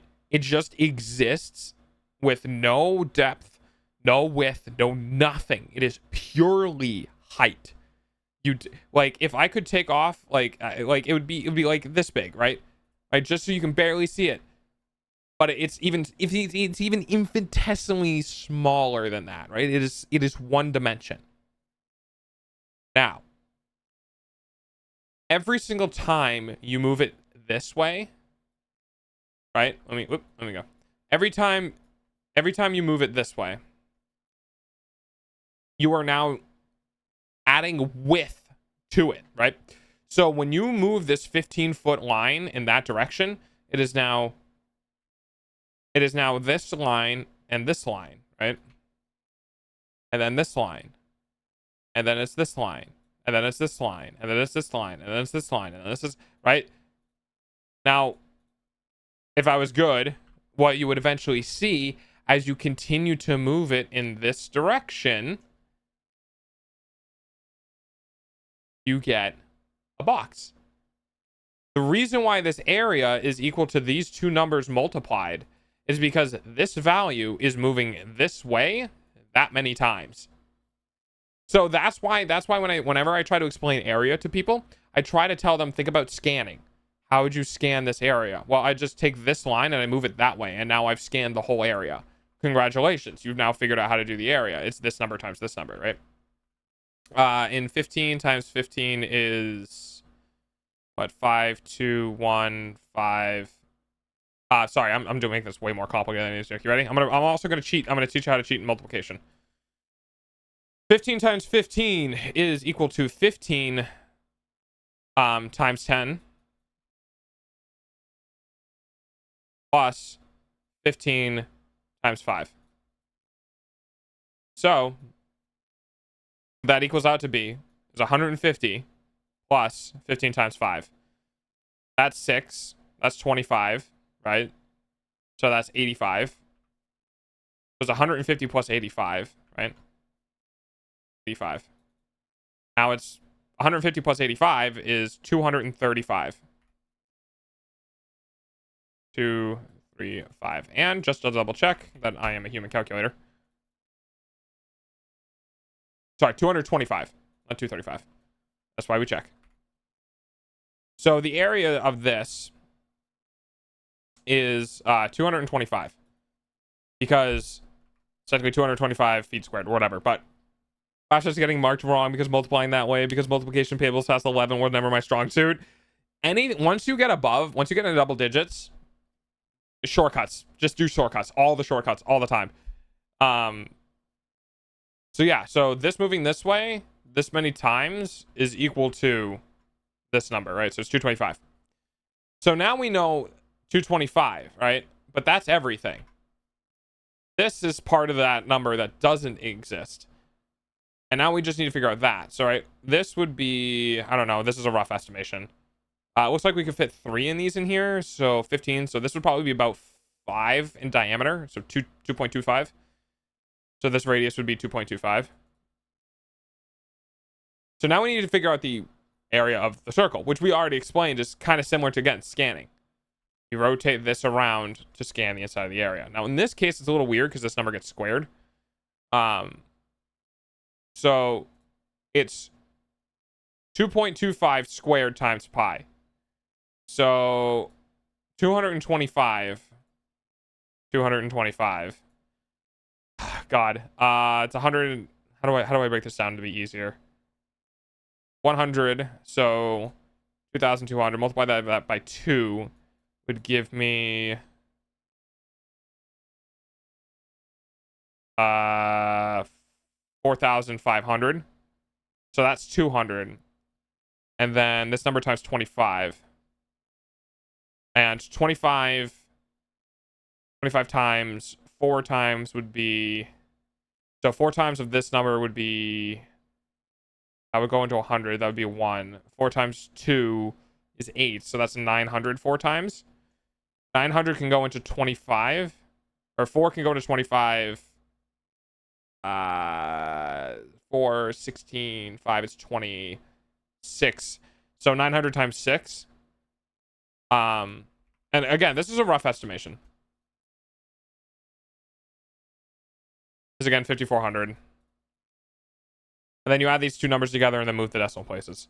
So I'm not going to do that. I'm just going to use my calculator. 2.25 times 2.25. Yeah, so 5.0625.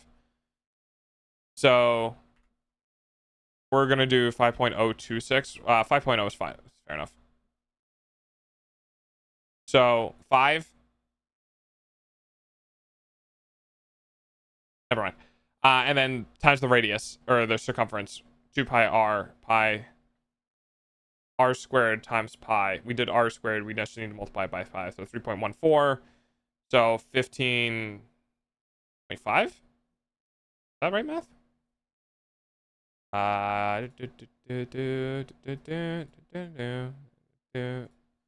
Hello? Nope. Clear everything. All right. 5 times 3.14. 78. That's not right. 5 times 3.14. 15. There we go. 15.7. What is happening right now? I'm giving people cheat code for math. I got into explaining math. And now we're doing areas. So 15.7 is your... Give me some differential equation cheat codes. I am over a decade out. I'm just mainly doing cheat codes for very basic stuff. Sorry, it's arithmetic. It's not anything more complicated than that.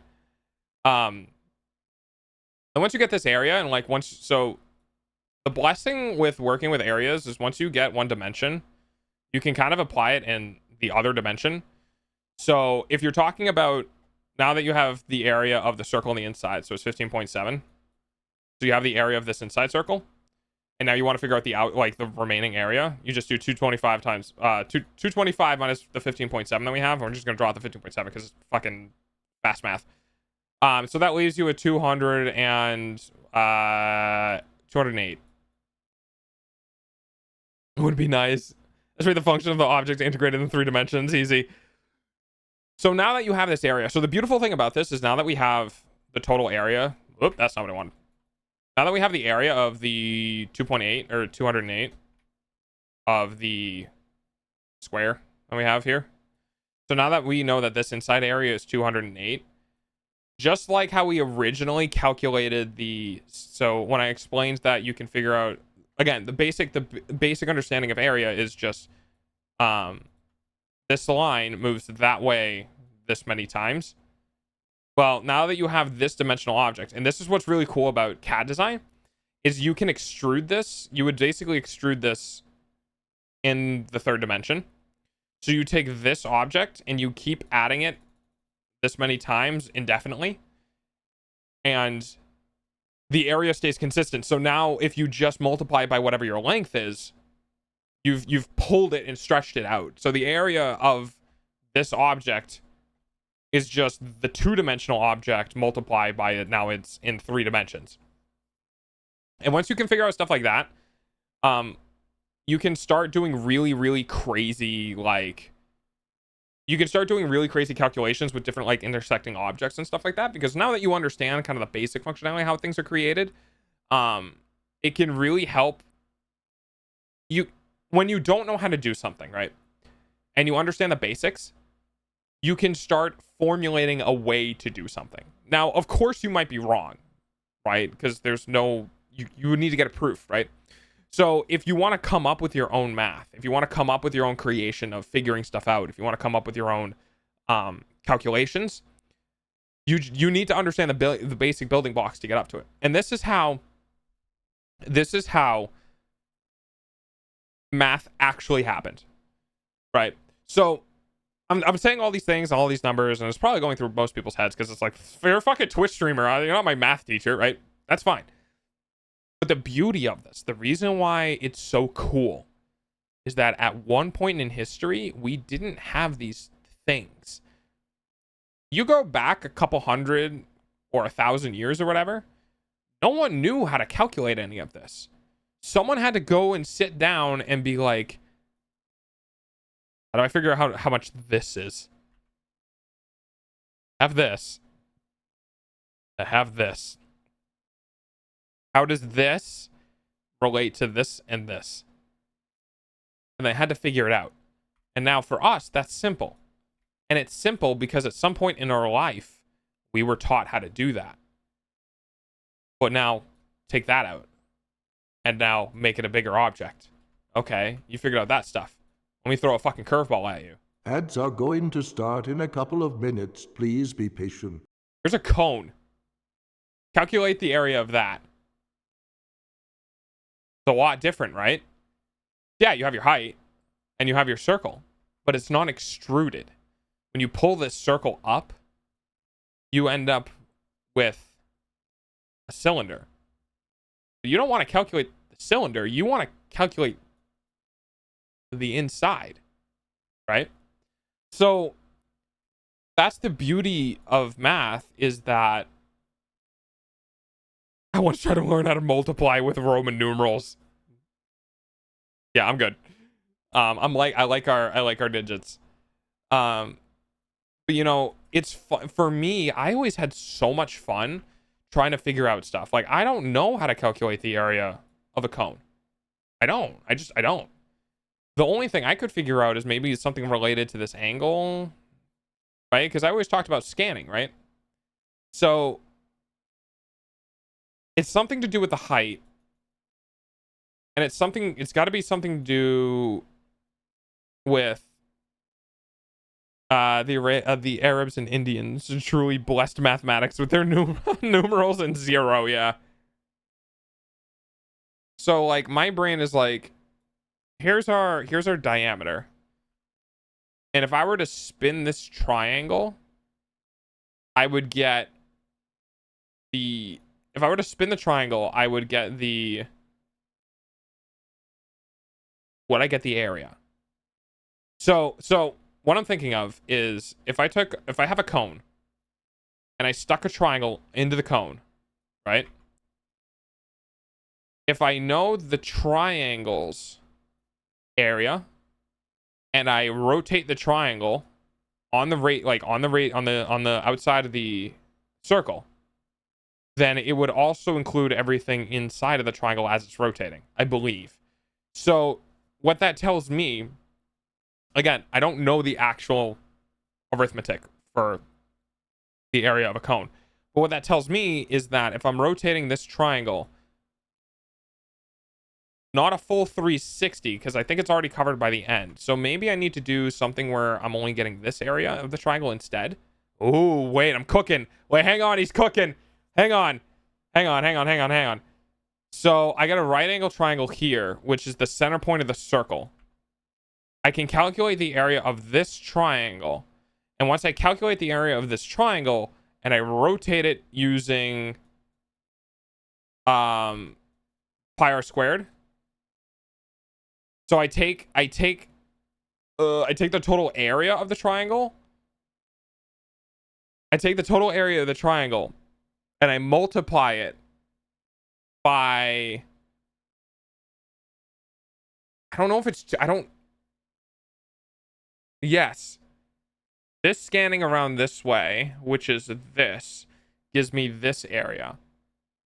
Multiplied by everything else in here, which is the area of the original triangle, would give me everything else. Okay. All right. We're coming up. All right. We're making math. We're literally making math. So my proposal is that you take a circle. If you have a cone, right? If you have a cone, what you need to do is you need to figure out the area of this slice of the cone, because if you rotate this slice of the cone around in a circle, right? So if I were to take, I'm just going to draw this so you guys can see, right? If I was to take this cone and rotate it this way, right? It would eventually look like, you know, it'd look like this.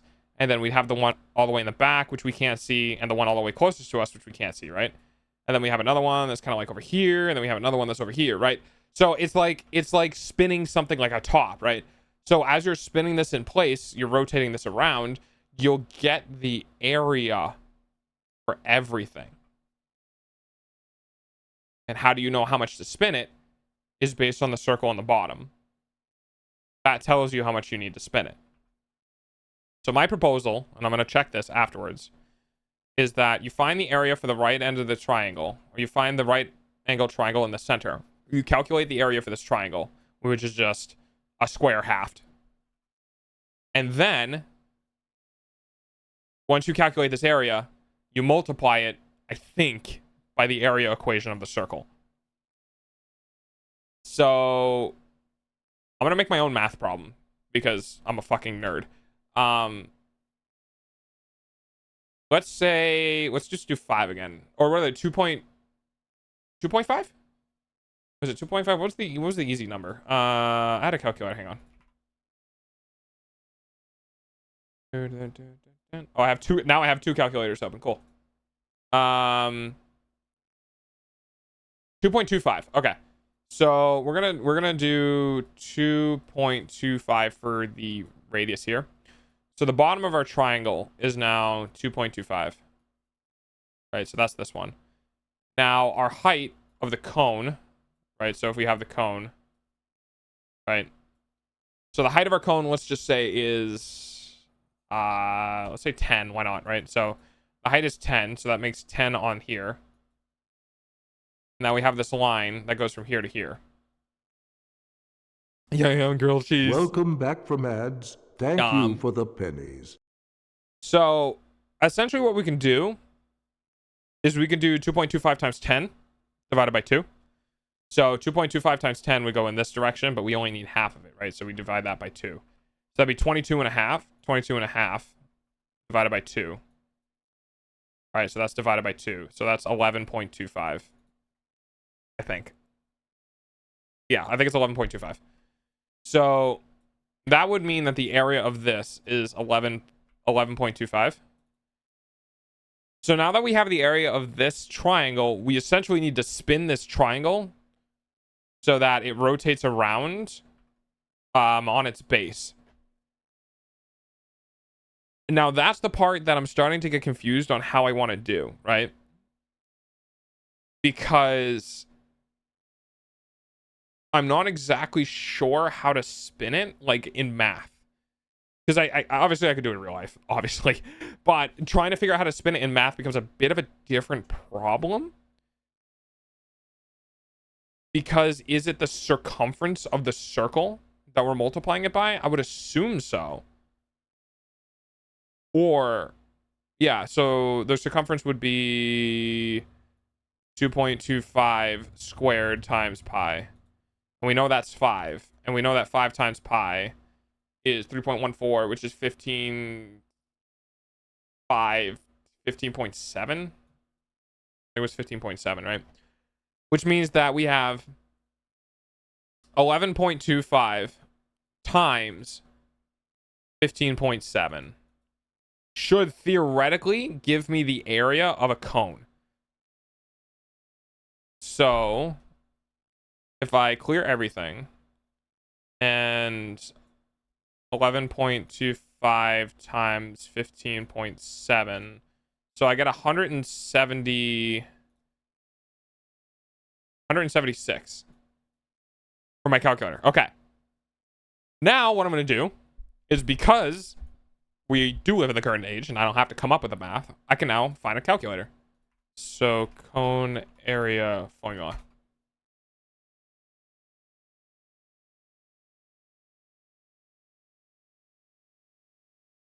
So, okay. 2 pi, so pi r squared, which I did, and then pi rs, no, r. Probably a shortcut.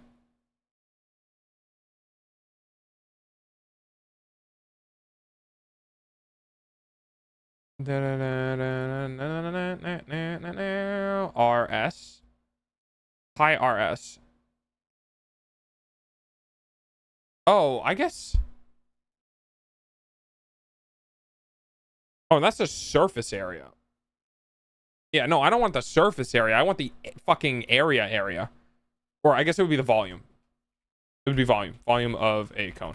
Sorry, I was calculating the volume. I was not calculating the surface area. My apologies. Munster and garlic bread. Oh, dude, Munster's great in grilled cheese. 100%. Why is it 1/3? So it's saying the volume of a cone is pi r height, 1/3 of the pi r height.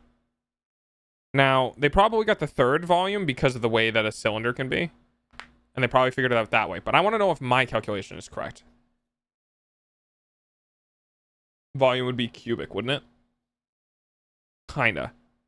So the radius of our 2.25, and then the height was 10. I was way off. I was way the fuck off.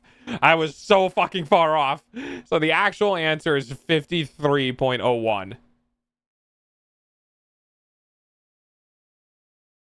Why am I off, though?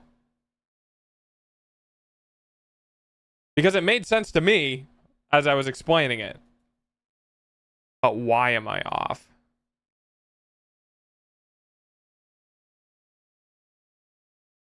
Cooking.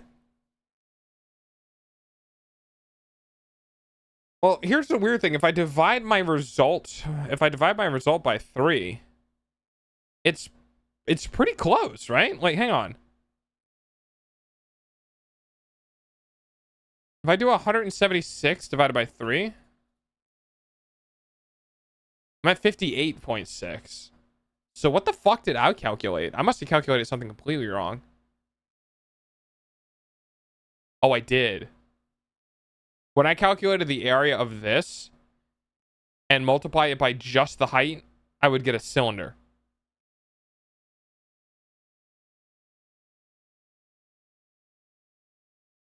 If I...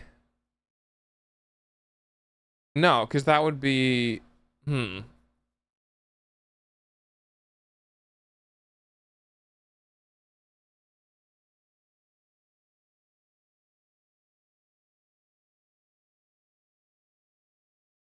But it works. The rotation of the plane is the part that's confusing me.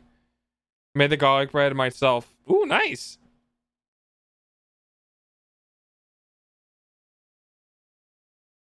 A right circular cone. So why was my math wrong? You're the best food. I don't know about the best. Grilled cheese is good, but I don't know about the best.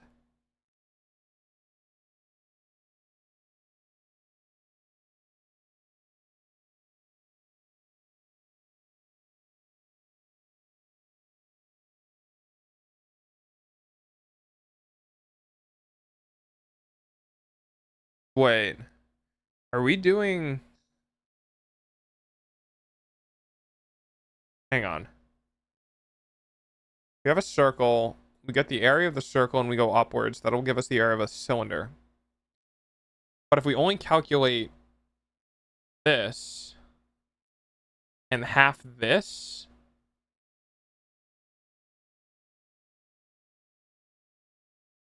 No.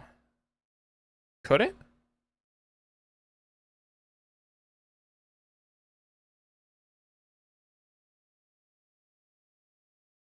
If I took the inside of it... Hang on. I'm making... This is legitimately shit I do for fun. I like making math. You have to use anything you have to use. Well, so what I'm doing is I'm basically explaining to people, like, there at some point in history people had to come up with this, right? People had to figure this out in math. Like, there wasn't the equation already made for you. People had to discover it and make it. So I'm kind of like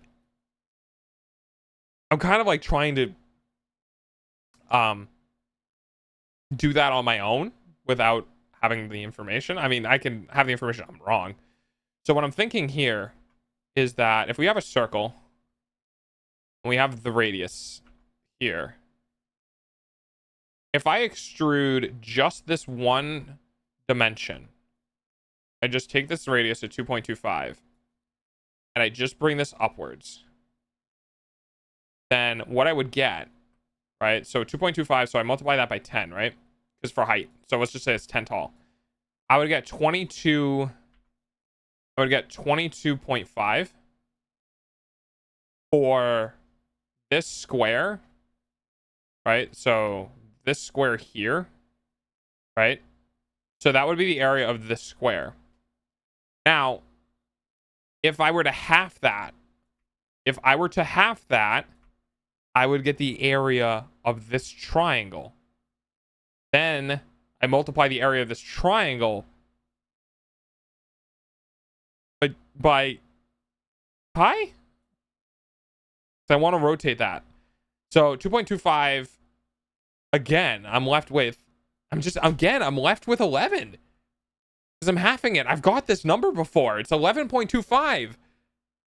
What is the relationship of this number in 53?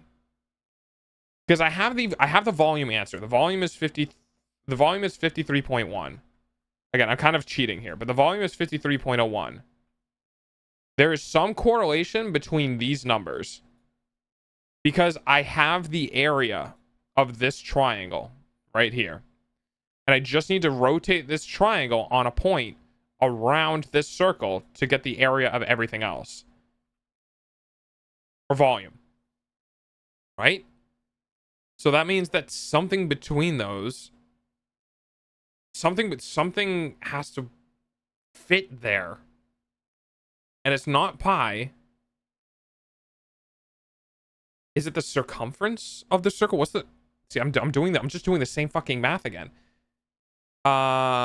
It's 5 times pi, which was 15, roughly. 3.14. So it's 15.7 again. I'm going back. 15.3.14, 15.5, 4 times 5 is 20. So it's roughly 15.7.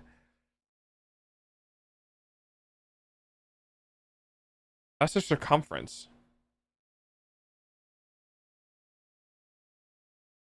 The sinner is in Off to work. chat. Have fun streaming. Thanks, then.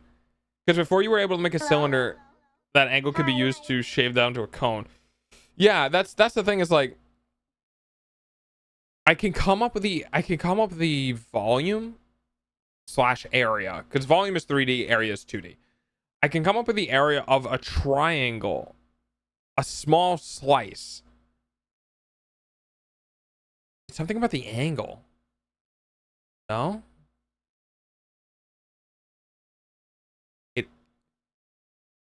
It is something about the angle. Okay, think. If I had a wider circle down here, that would change the circumference. Because it would be wider, and that would be shorter. So how does 11.25 relate to 1553? How do those two numbers... Let me do some quick calculations here. 11.25 and 53. He's starting to wish I had a fucking math major. 53 point... We'll just do 53 because it's 01. So we'll do 53 divided by 11.25. It's 4.71. 4.71. So this is 4.71 in division.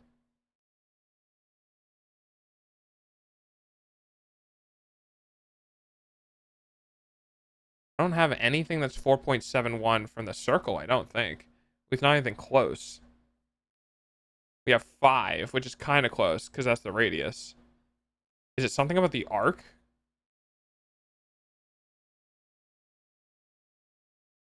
That's all I can think of. It's just because just cutting it down to 11.25 means a shorter cylinder instead of a cone.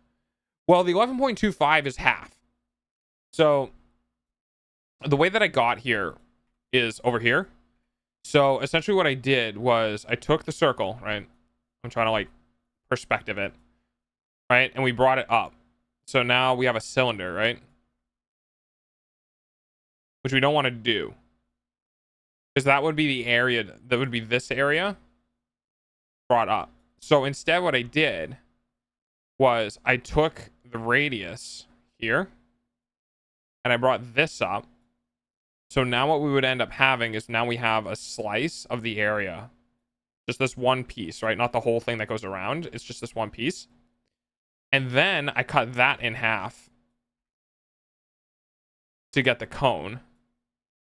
And now what I'm trying to do is I'm trying to rotate this area around, right? And then that would make a cone. So the 11.25 is the area of the inside of this triangle.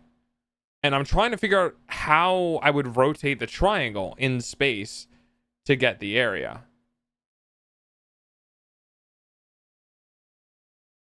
360. No. So I don't think I'm going to get this. I think I might need to look into why it was created the way it was. Yeah, but adding the angle means that all the angles... Okay. Adding the angle. The angle means it's angled half instead of a rectangle. Half is what I'm thinking about. You might need to reword that one because that one just went over my head. Because like if we had a bigger circle, right? A way bigger circle, but a shorter height, it would still end up being the same area. Right? Because it doesn't matter. This would still be 2 point, like this, like if this went to 5, right? So if we doubled it and this went to 5 and we halved that one and you know that went to 5, right? This would be 25 halved, which would end up being 11. No, that would be 25 halved, 12. So like this area would be 12, right? So if you made it taller, like I don't know, 15, and you did the same thing, it'd be 5 times 15 halved. So like the angle in this one actually doesn't matter. Not that I'm thinking of. But it's 2 pi r times height.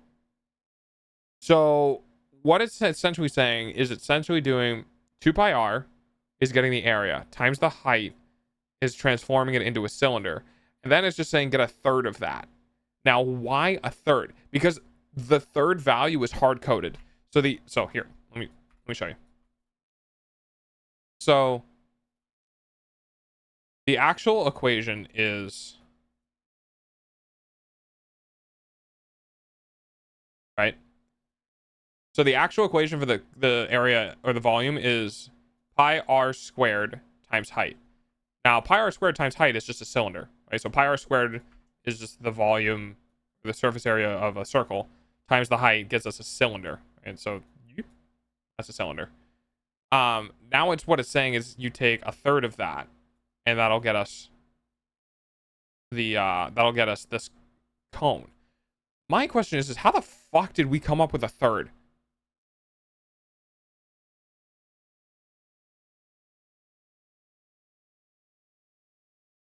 Why a third?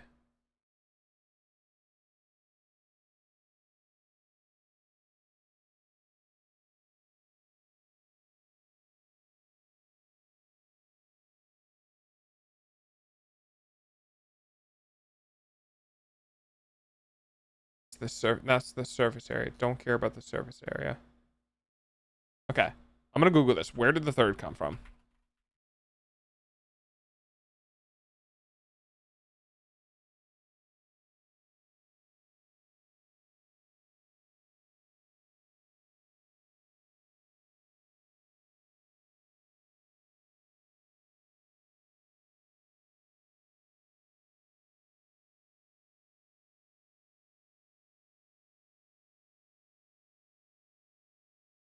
I should bring this up.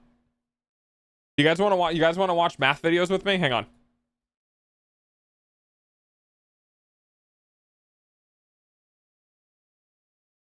Let's watch. Let's see if we can find some math videos.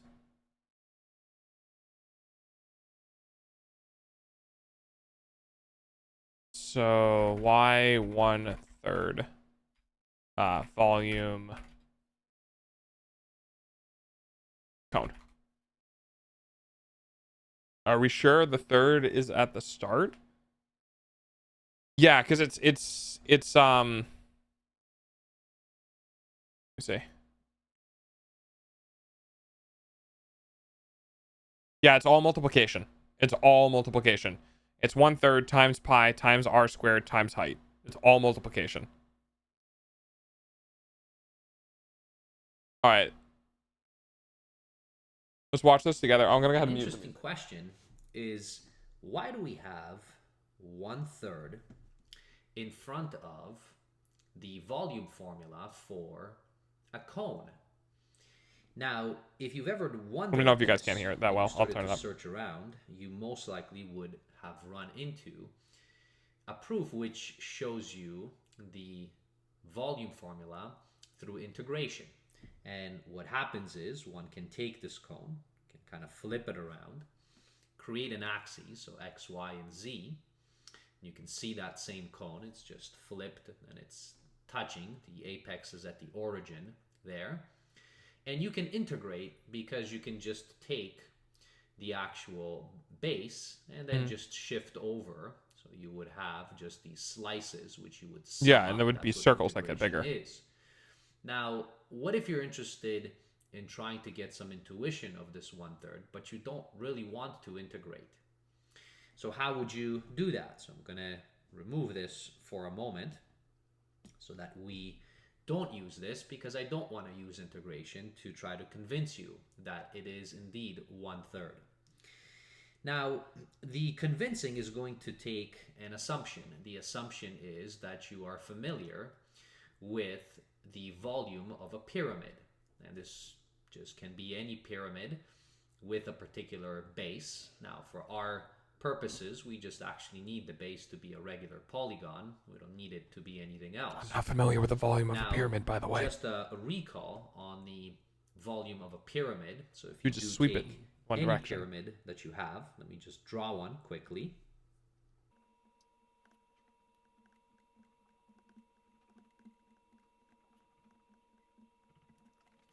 So here's our pyramid. Now I've inscribed it in a prism. I can remove that prism and you can then see the pyramid. Yeah. And the formula for this is indeed 1/3 the base.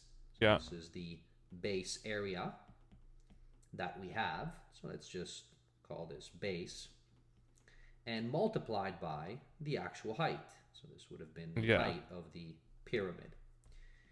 Now, if you are convinced that the pyramid has this particular volume, then you can indeed intuitively think about but the cone as well.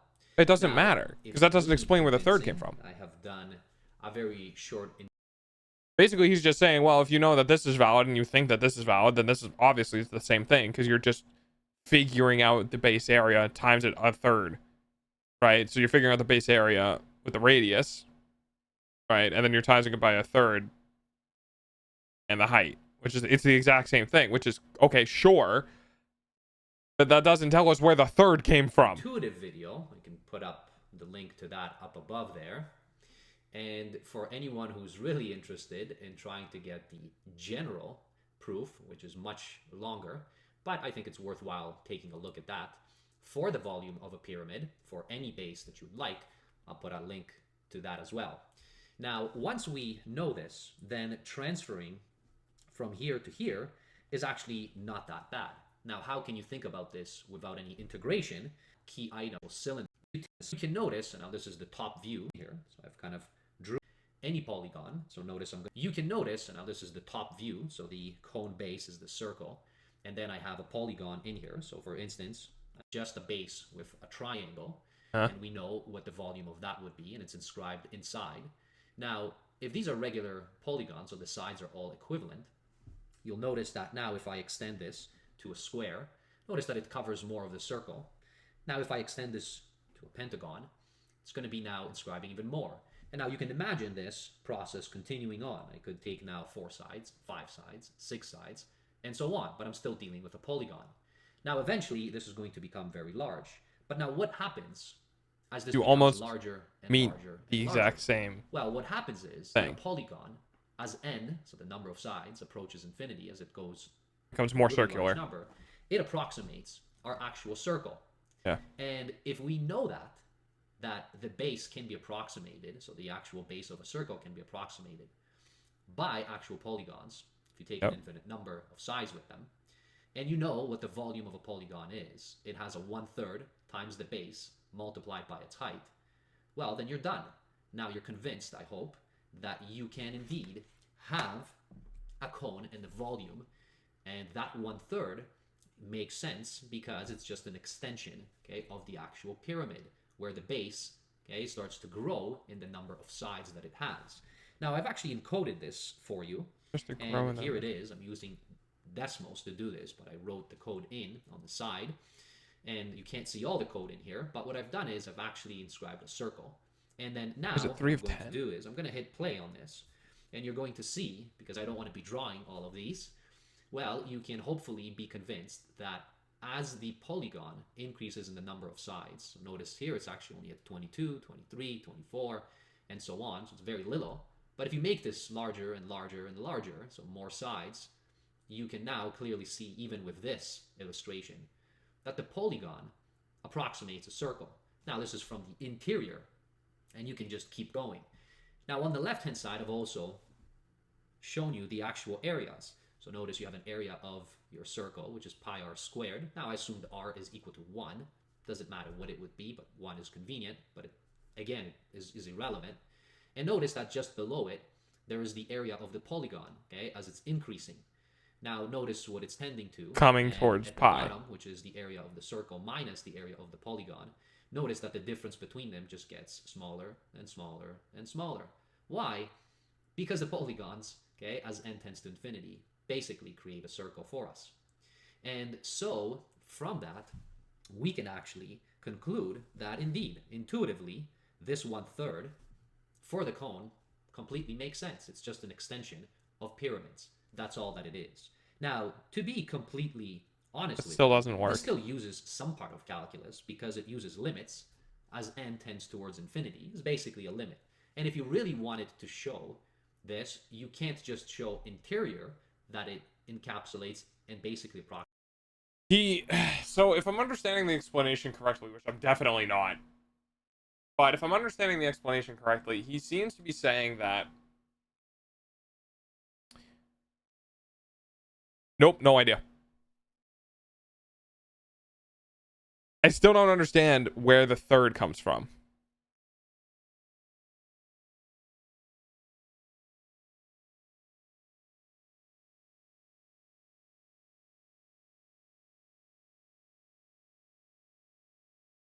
Yeah, don't like this. Let's see.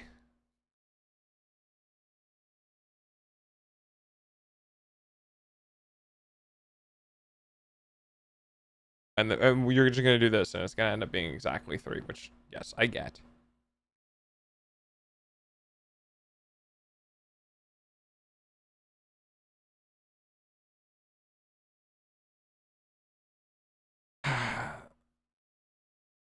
Doesn't make.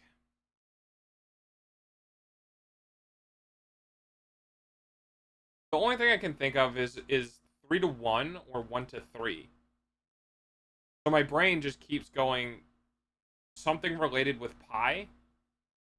Right? My brain keeps thinking it's something related to with pi, right? It's something, it's not exactly a third. Fun fact, there was another knight who designed King Arthur's round table.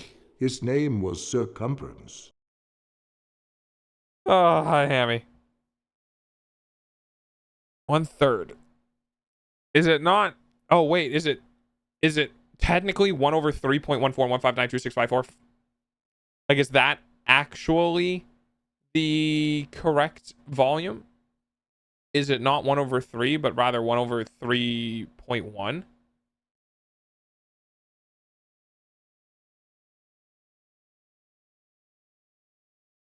Because that would make more sense. The disk method. Okay, I would like to show you guys how you can use the disk method to prove the formula for the volume of a cone being 1/3 pi r squared h. Here we go. First, let me just show you guys a picture for a cone. This is how we like to draw it, right? Circular base and then the height. Right here. I mean, that's the straightest first line. That's the straightest first line coming up. And then, hang on. He does this great line coming up here, and then just wiggles on the way back down.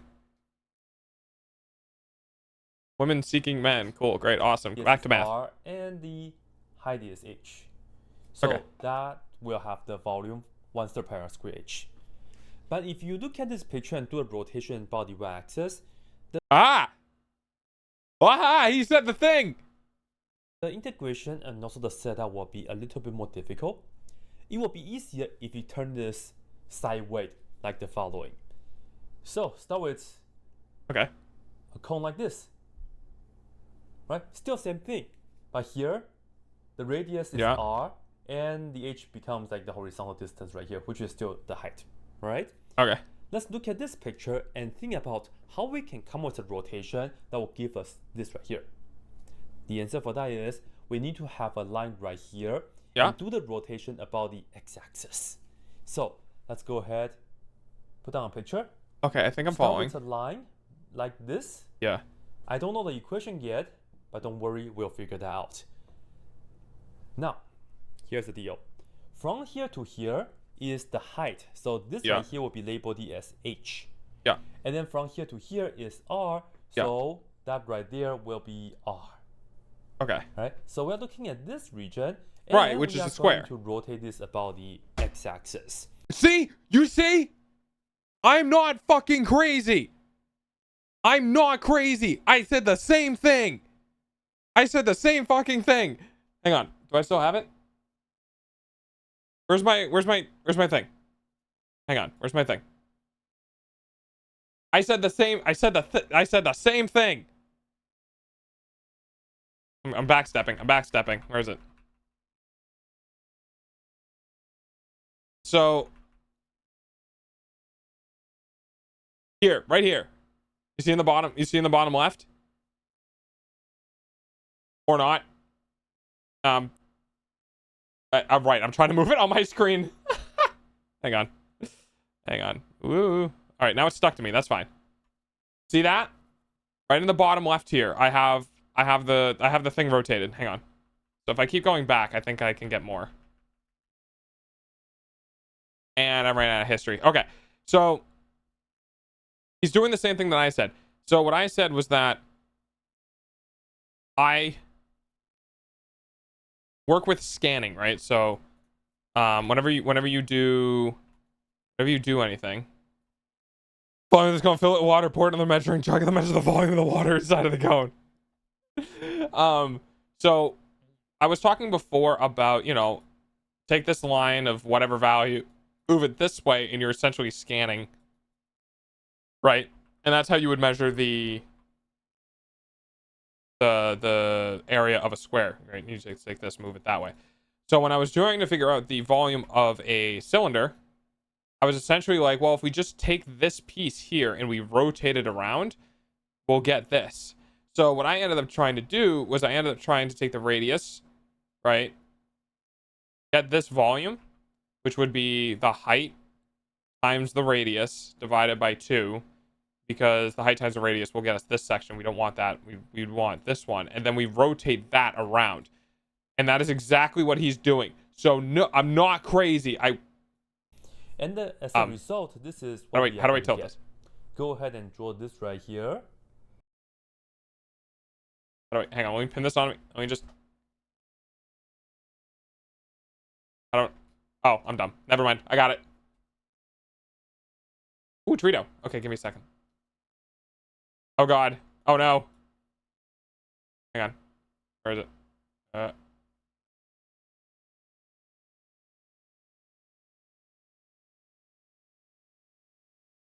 Fuck.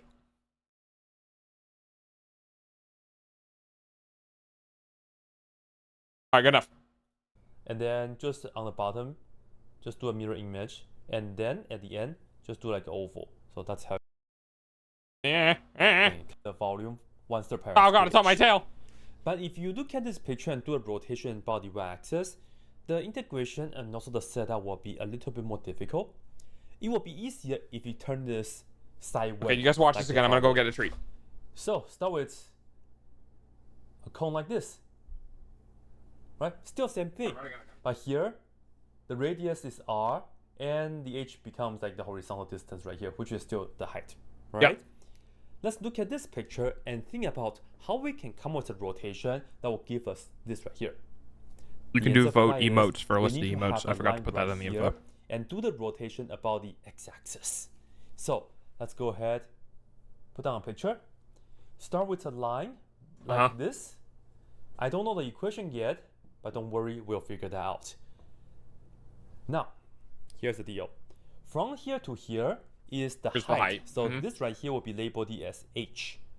And then from here to here is r, so that right there will be r. Yeah. Right? So You we're draw the looking line. at this region, Just the and radius. we are going to rotate this about the Right. x-axis. And as a result, this is what we are going to get. Go ahead and draw this right here, and then just on the bottom, You just mirror do a it. image, and then at the end, just do like It's oval. the rotation. So that's how you can come up with a Yeah, that's the cone. solid of revolution, and then put back the x-axis, And it then goes right put back through. the Right. y-axis to make it look like really three-dimensional. Anyway, though, firstly, let's What's come the- up with the equation for this first. It's just a line. Good thing is, the Triangle. y-intercept here is 0, right? That's why Right. if you start with this cone, it's easier. Otherwise, you have to figure out the y-intercept. Not so good. How about now the slope, though? Well, the slope is just how far you go up and then how far you go to the right, right? Yeah. So we go got up this. r times, and then we Where's move the to the radius? right h times. Yes. So the equation is just r over h times x. So that's the equation for that. Now, take a look at this. For this picture, we are going to do a vertical disc. So Okay. I will draw a picture right here for you guys like this. And you might be wondering why a vertical disc. Because It's just if you want a to find separate the point area on that of line this that gets rotated. region by using rectangles, because for integration, you technically will start with a vertical rectangle. And then if you rotate this vertical rectangle, then you can get a disc that Right. sits like vertically. Yeah. All right, now let's do a labeling. This right here is just a small change in the x, a little bit of x. Denote that by dx. And then Okay. the radius here will be from here to here is the vertical distance, which is just the y. Yes. It's pretty much the same labeling here. This right here is just a little Just- bit of x, Yeah, it's and a this little right bit of here X. is just the y value. You go from the x-axis up to the curve. That's the y value. Okay. All right, let's focus on this picture because area is not the deal today. We want to find the volume. So right here, I'm just going to put this down. Volume is equal to the following. First, we are going to find out the volume of this red disk. It's just pretty much a cylinder. Very, very thin cylinder. Very, very small cylinder. Okay. All we Yeah. have That's to not do perfect, is but it's close. Pi r squared times the Height. thickness. Okay. Yeah, that So makes sense. We have the pi, and the r, we have the h. Yeah. Sorry, r is the y. Square that, and then This is squared, the thickness is which is a dx. dx. This right here is technically like a little dv, a little bit of the volume. Yes. But if you want the whole volume, You need just go multiple. ahead and integrate it. You see, if you integrate dv, you get a v back. So all the notations, make sense. Perfect. Now, we are in the x world. So we have to know x goes from what to what. Look at the x-axis. It goes from 0 to h. H. Right? It goes from 0 to h. So 0 to h. That's pretty much a setup. Except what? Y is not allowed in the x world. But it's okay, because we know y is equal to r over x. Sorry, r over h times x. So let's just focus on the integration now. Going from 0 to h. This is already now we going have over the my head. Pi, and the y is r over h times x, and then we square that, and then we have the dx. Let's put all the constant on the outside. Firstly, we have the pi. Secondly, r and h are the constants in this situation as well. R squared can be going My outside. brain. Likewise, h squared can also be going on the outside. So that's what we have all together. These three things outside and the squares. And now for the inside, we just have the integral going from 0 to h, and we're looking at Started going over x my head when he squared said find the volume of a cone. Now integrate this, add 1 to the power, we get 3, and divide it by the new power. This is how we end up with the 1/3. In fact, cone is like a 1/3 of a cylinder.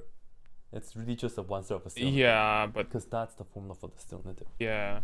But anyway though, for the integration, let's just finish it. The 3 can also be going to the front on the bottom. So we wait, hang have on. Before you continue. Pi r squared.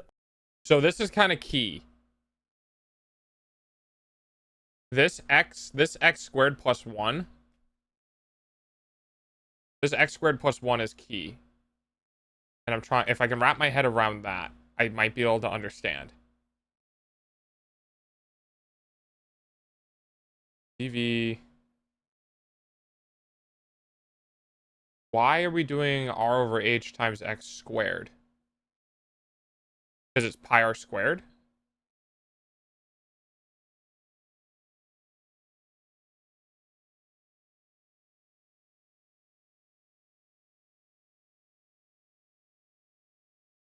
pi r squared dx. Because dx was a section of height.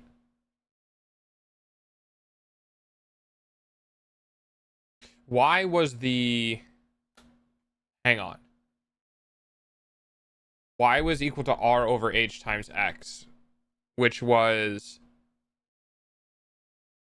the run of the radius over the height, times x, which was the... Which is what? What is x? We have the radius and the height, but we don't have an x. What? Hang on. Disk. Go up r times, and then we move to the right h times. So the equation is just r over h times x. So that's the equation for that. Yeah, but what's Equation x? for this first. I love that this is the most viewed part of the video because of the same thing that I'm doing. And then just on the bottom, just do a mirror image, and then at the end, just do like an oval. So that's how you can come up with a solid of revolution. And then put back the x-axis, and then put back the y-axis to make it look like really three-dimensional. Anyway though, firstly, let's come up with the equation for this first. It's just a line. Good thing is, the y-intercept here is 0, right? That's why if you start with this cone, it's easier. Otherwise, you have to figure out the y-intercept. Not so good. Yes. How about now the slope though? Well, the slope is just how far you go up and then how far you go to the right, right? So we go up r times and then we move to the right h times. So the equation is just r over h times x. So that's the equation for that. Now, take a look at this. Where this picture, where we are x going is the... What? The x is the rotation? Are we calculating... I have to watch this section like 5 more times. So are we calculating...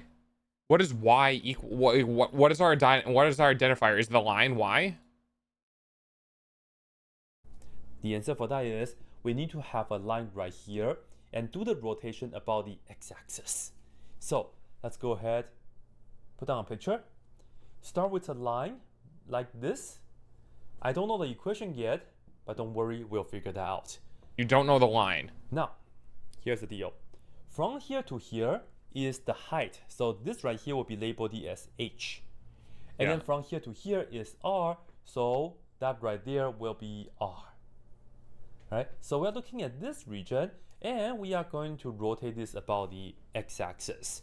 And as a result, this is what we are going to get. Oh. Go ahead and draw this right.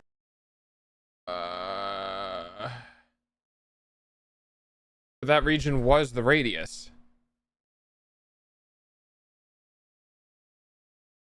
That region was the radius, though. Because... Okay. Wait. So the only thing... Okay, so so we're assuming that the only information we have is the height and the radius, and we don't know anything else. We just know the height and the radius. I'm very happy he's using red and black marker because red is red. So we know the height and the radius, and we don't know this length of this slope. Is that what we're trying to calculate here? I don't know the equation yet, but don't worry, we'll figure that out. Put down a picture. Yeah. Start with a line like this.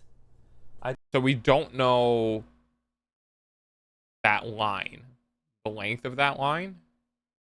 Don't know the equation yet, but don't worry, we'll figure that out. Now, here's the deal. So we don't know what that line is. Is the height. So this right here. We know the height and we know the radius. And then from here to here is r. So that right there will be R, right?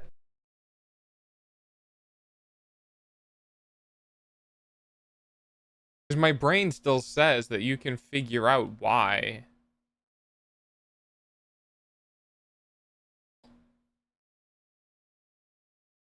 Wait. I mean, I can figure out the area of that. If we treated that as a triangle, it'd just be... It's essentially a right triangle. Right? Yeah, it has to be. It has to be a right triangle, or a right angle triangle. So, in my mind, I want to calculate the area and then rotate the area around the x-axis to get the volume.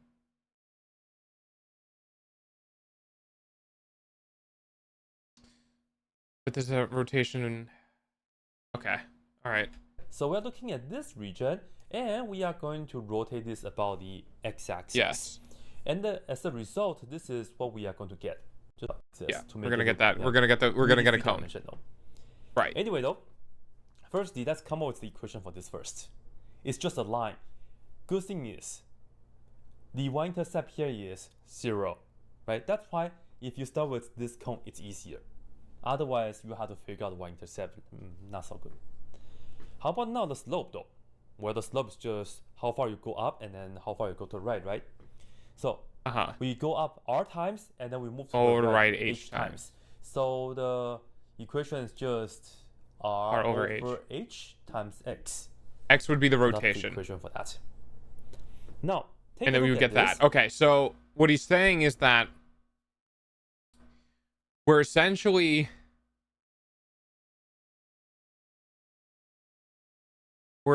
just spinning the outside right now.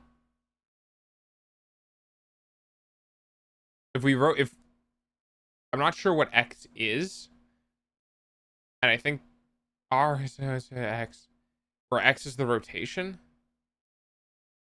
Okay. Continue. For this picture, we are going to do a vertical disc. So I will draw a picture right here for you guys like this. And you might be wondering why a vertical disc. Because if you want to find the area of this region by using rectangles, because for integration, you technically will start with a vertical rectangle. And then if you rotate this vertical rectangle, then you can get a disc that sits like vertically. If you did it thinner, it'd be more accurate. Now let's do a labeling. This right here is just a small change in the x, a little bit of x. Denote that by dx. And then the radius here will be from here to here is the vertical distance. Wait, no, I'm wrong.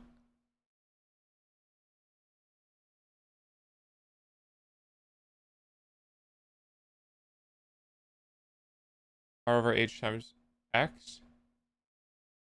A little bit of x. Dx.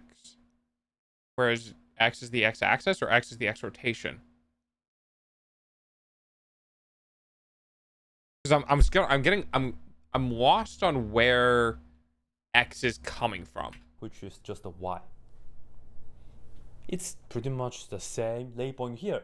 This right here is just a little bit of x, and this right here is just a y value. You go from the... I think I see it. Okay, hang on. So if you did r over h, right, you would end up at just at this point back here. I think he's using x as in the x-axis to say that you have to go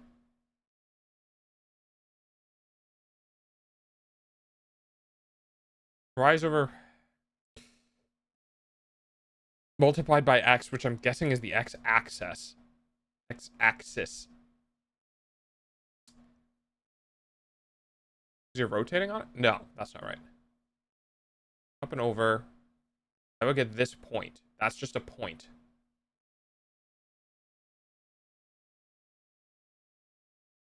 By x.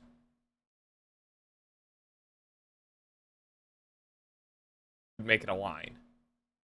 Because R/H, I think, is just a point in space. I think the X makes it a line. Holy shit, my brain hurts. Okay, God, I wish I was in advanced mathematics. I would have loved it so much. Anyway. So, vertically. All right, now let's do a labeling. This right here is just a small change in the x, a little bit of x. Denote that by dx. And then the radius here will be from here to here is the vertical distance, which is just a y. Should not have used y for two different variable names. It's pretty much the same labeling here. This right here is just a little bit of x, and this right here is just a y value. You go from the x-axis up to the curve. That's the y value. The x-axis up to the... Okay. All right, let's focus on this picture because area is not the deal today. We want to find the volume. So right here, I'm just going to put this down. Volume is equal to the following. He's going to use integral or integration to prove this. First, we are going to find out the volume of this red disk. It's just pretty much a cylinder. Very, very thin cylinder. So he's just going to integrate the cylinder. All we have to do is... And integration, I think, essentially means that... Because I've never been taught integration, right? I'm extrapolating what integration is based on the information I'm being presented. I don't know what integration is. But my guess is that essentially what it is it's essentially stepping. You move a little bit, you go up a little bit, and then you move a little bit, and you go up a little bit, and then you move a little bit, and you go up a little bit, and you move a little bit, and you go up a little bit, and you move a little bit, and go up a little bit.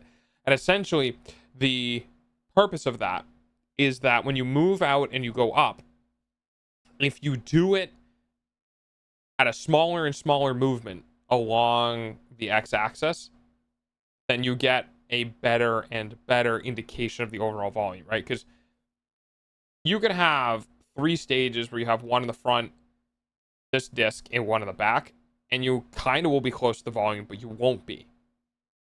But if you keep breaking it up, so like for instance, if I Photoshop, if I bring Photoshop back up, we're just gonna bring this all the way up here. So, what I understand this to be is that essentially what he's saying is that you have this triangle essentially, right? And it's on this x-axis, and it's a cone, right? So it's just a triangle. A cone is just a spun triangle, right? And he's saying that you're just taking this slice here, and then you're taking another slice here, right? And then you're taking another slice here, and then you're taking another slice here. And essentially, like, if you do this enough times, you'll get the volume. And this is called integration. And essentially what it means is that as you progress along the x-axis, you make them taller. Taller, make it taller, and then make it taller, and then make it taller. And as you make it taller, if you spin this, you'll essentially get something that would look similar to this, right? And it would be spun. But these are just a bunch of cylinders. Or these are a bunch of cylinders, right? And you would end up having a cone. Now, the smaller you make these cylinders, the more accurate the representation in volume will be.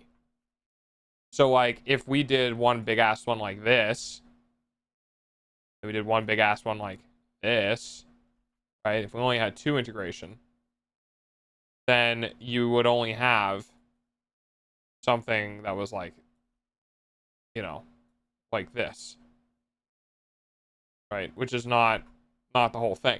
And then as you get smaller, as you compress those together and more, right? That's the mathematics behind the integration, is that it's essentially a mathematical way of saying you get an infinite amount of compression. So now all of your cylinders are basically single points along this line. From my understanding. Ads are going to start in a couple of minutes. Please be patient.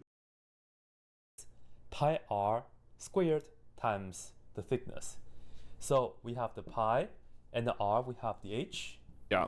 Sorry, r is the y, square that, and then the thickness This is dx. dx. This right You here should have is used technically t, like a but little sure. dv, a little bit of the volume. But if you want the whole volume, just go ahead and integrate it. You see, if you integrate dv, you get a v back. So all the notations, make sense. Perfect.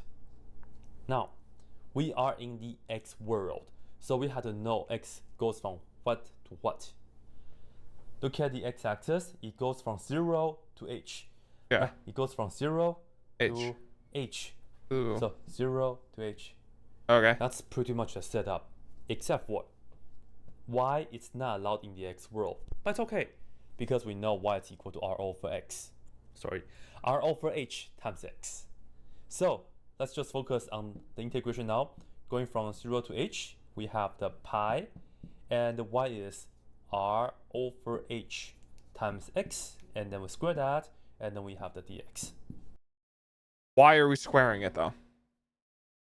Because y can't exist. Because it would be y squared. I'm trying to wrap my brain around this.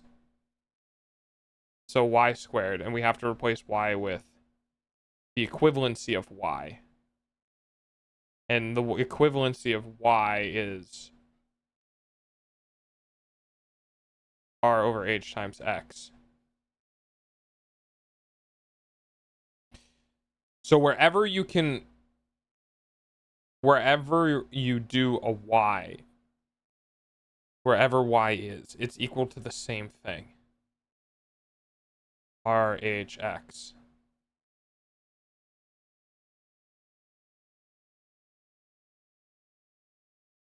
R over HX. Oh, I see where X comes from now. Holy shit. Okay. Okay, I see where X comes from now. So, Jesus Christ. This is why math teachers are important. Because you can ask the questions. So, if you have this line, right? If you have R over H, right? So R over H is a point. So if you have R over H here, X is used to... Oh, don't do that. Okay, I would like to show R over HX.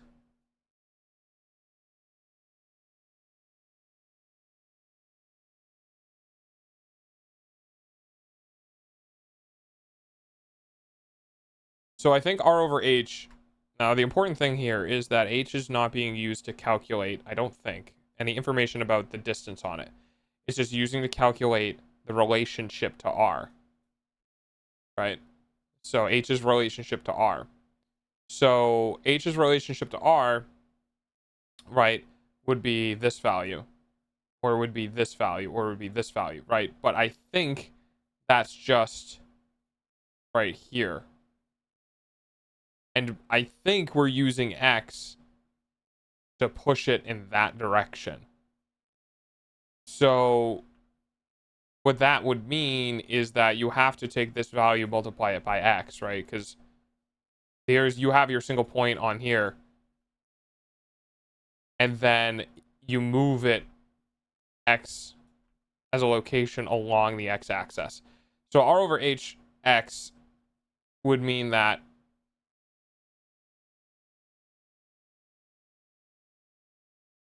as you plot, you would get a line. So R over H, so 0, let's see if I can math this. 0, 10, 2.25. Sure. So let's do 5. So R over h would be the equivalent of 2.25 over 10, which is a division problem, I believe. It's technically a division problem. And that would end up at, now that would be a higher number. Right. So that would be a higher number than, it would stay lower than 2.25 and be higher than 0. That would be, I could half it to 1.125 over 5. No, because I don't think we can technically use mathematics for this. But that would plot it where x would be 2.25 over 10 times 5. Welcome back from ads. Thank you for the pennies. So this equivalency is the height for this. Okay. Okay. I'm starting to understand. So the 2.25 over 10 is the height in which this dot appears. And then it has to be translated to the 5th tick, which is why the multiplication exists. So it gets translated in this direction from x 5 times. And that's how that line gets plot. So this tells me the height. This tells me essentially the width, or the x-axis, and that plots it here. And now the reason why that's important is because if you put an infinite number of values in r and h, you would eventually make a line. So that means that r over h times x will tell you any information you need to know about where you would translate a position onto this, which essentially describes, it's a description, a mathematical description for this line. Because you have an infinite number of values, because numbers are infinite. So you have an infinite number of values to input into this, and you would have an infinite number of outputs, which would eventually look like a line. Thanks for reminding me how dumb I am. You're welcome, Hardwork. I'm trying to break it down into what I have to, because I only know simple mathematics, and I'm trying to figure this out. So r over h times x is just a descriptive. It's a descriptive function for being able to plot on this line in particular, where this is x. This is. It's kind of because it's a bit weird in my brain, because when I originally saw it, I was like, yeah, this axis is the x-axis, right? But you're also saying that this is h as well, which is technically true, and the x-axis is infinite and the h is finite. So when you're using r and you're relating it to h, that will tell you where above x, that's what's being described, is above x. And then you don't know any information about where on the x-axis. So you have you'd have a bunch of these dots, right? So you'd have a bunch of these dots going up and down. That is r over h. That's what that is. That's what these dots are. So r over h, so the first part of this equation, right, is only a descriptive for finding where you're positioned here. Because as this approaches its root value or whatever, you can't go any higher. So that'll tell you where this goes on this line here. And that's great. But now you don't have any information about where it goes in this direction. You only have your first dimension. You only have the vertical placement of these hypothetical dots, right? And in order to figure out where on the second dimension they need to go, you need to then input your x value. Whether that's 5, 7.5, or 2.5, right? Now, when you translate them in that direction, in order to translate them, you have to multiply them by this value. And that will push them to where they need to be. So these things, you know, multiplied by 2.5 is here and then here. So these, as these dots move over, they'll form the slope of the line and ultimately form that line. So the R over H tells you where in the first dimension it appears, over here. The X tells you where in the second dimension it appears. That means that that line that was created, as long as you have R over H times X, you can plot this line in any point, which is important. Because in the video, what he's trying to explain is that you are using this definition of this line instead of Y. So we'll get back to that.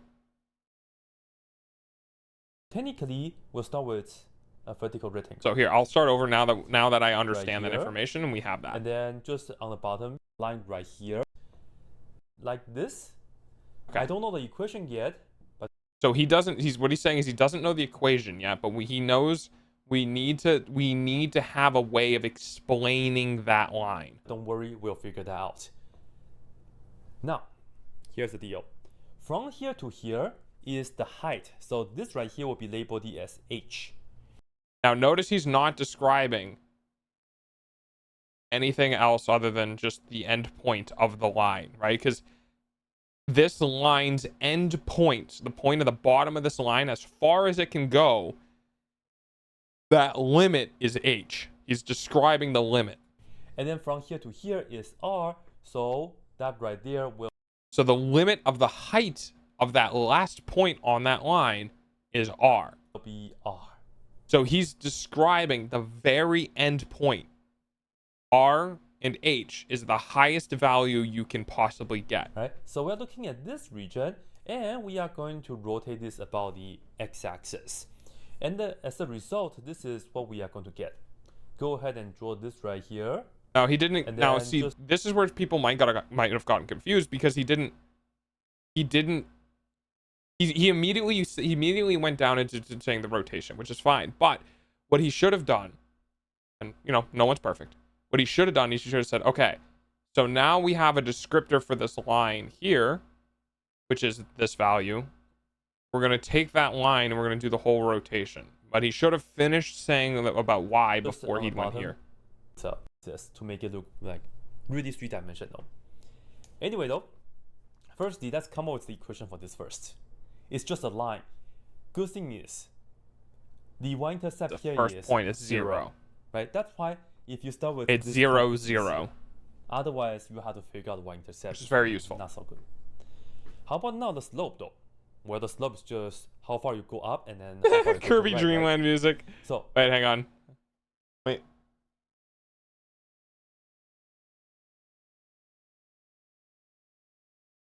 I'm gonna see if I can find that on Spotify.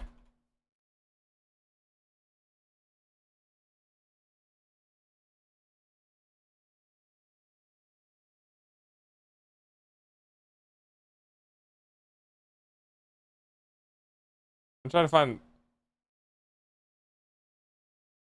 No, it's too bombastic. Okay, here we go. You ready? Here we go.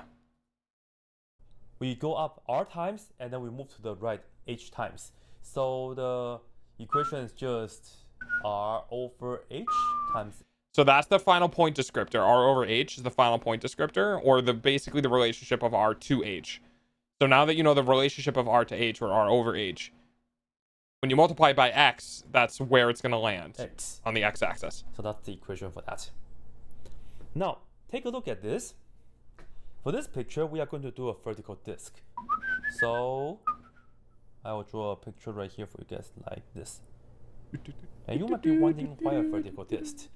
Because if you want to find the area of this region by using rectangles, because for integration, you technically will start with a vertical rectangle. And then if you rotate this vertical rectangle, then you can get a Right, you disc would get the that same sits thing. like vertically. All right, now let's do a labeling. This right here is just a small change in the x, a little bit of x.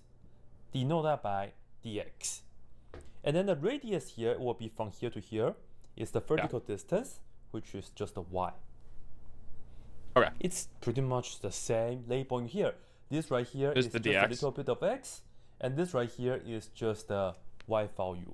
You go from the x-axis up to the curve. That's the y value. All right, let's focus on this. Now, in my opinion, you should have probably labeled that something other than y, because what he's using right now is he's using y as a descriptor for the radius of this disk. We have a black y, which is a descriptor of the equivalency of this line. I don't like those values being in the same area. This picture because area is not. I don't like that. We want to find the volume. So right here, I'm just going to put this down. Volume is equal to the following. First, we are going to find out the volume of this red disk. It's just pretty much a cylinder. Very, very thin cylinder. Very All we thin. have to do is very pi thin. R squared times the thickness. Yeah. So we have R the squared. pi, and the R we have And the then h. times dx squared. Sorry, R is the y. Yeah. Square that, and then the thickness is dx. H. Dx. Now he's saying we can't have y. I don't know why we can't have y. But he's saying that y in this direction is the equivalency of the descriptive line y.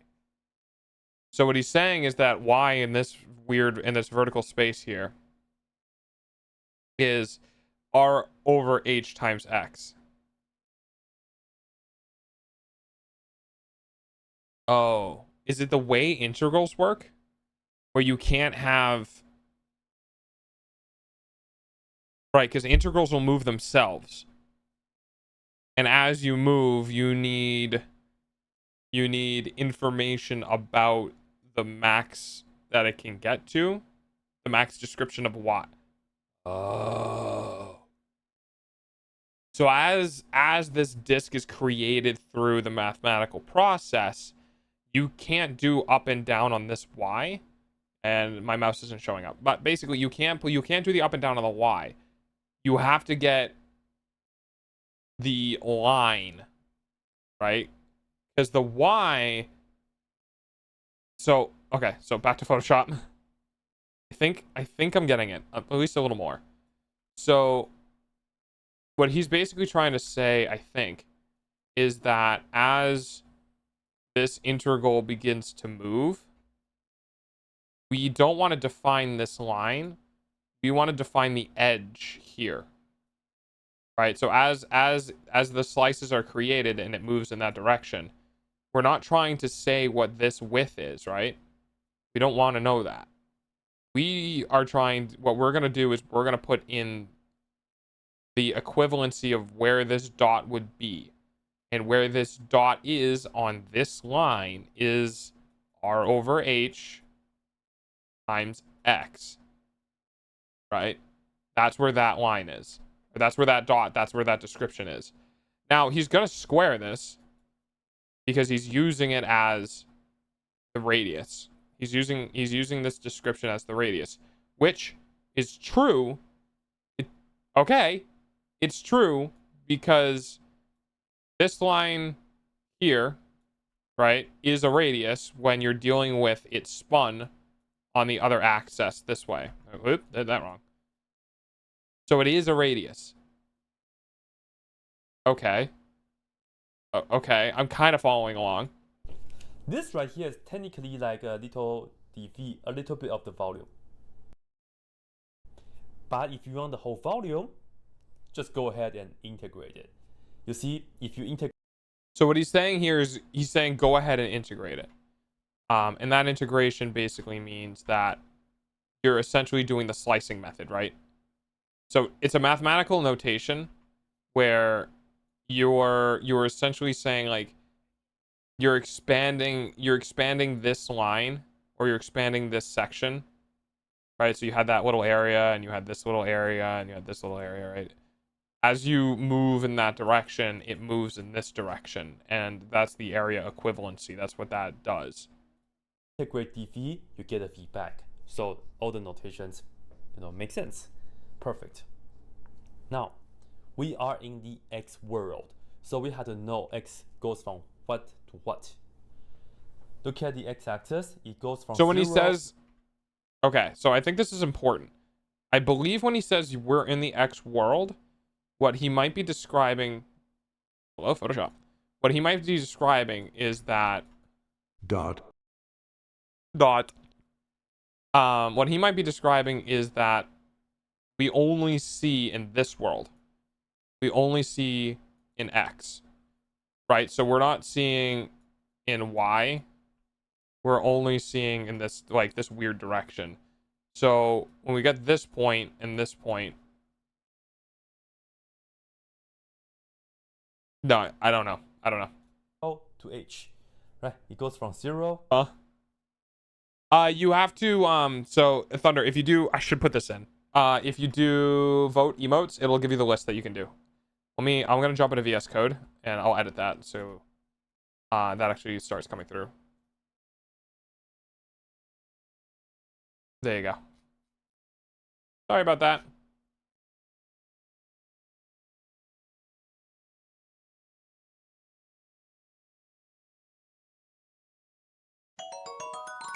What do we got? Oh, mind blown. Interesting. Okay.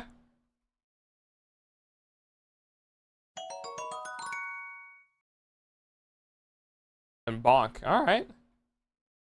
I'll use vote emotes to get list of emotes.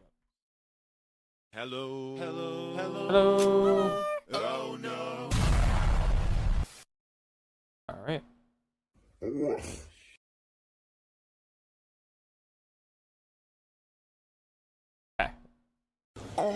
Oh, every nyan. Oh my God, everyone's remembering their highs.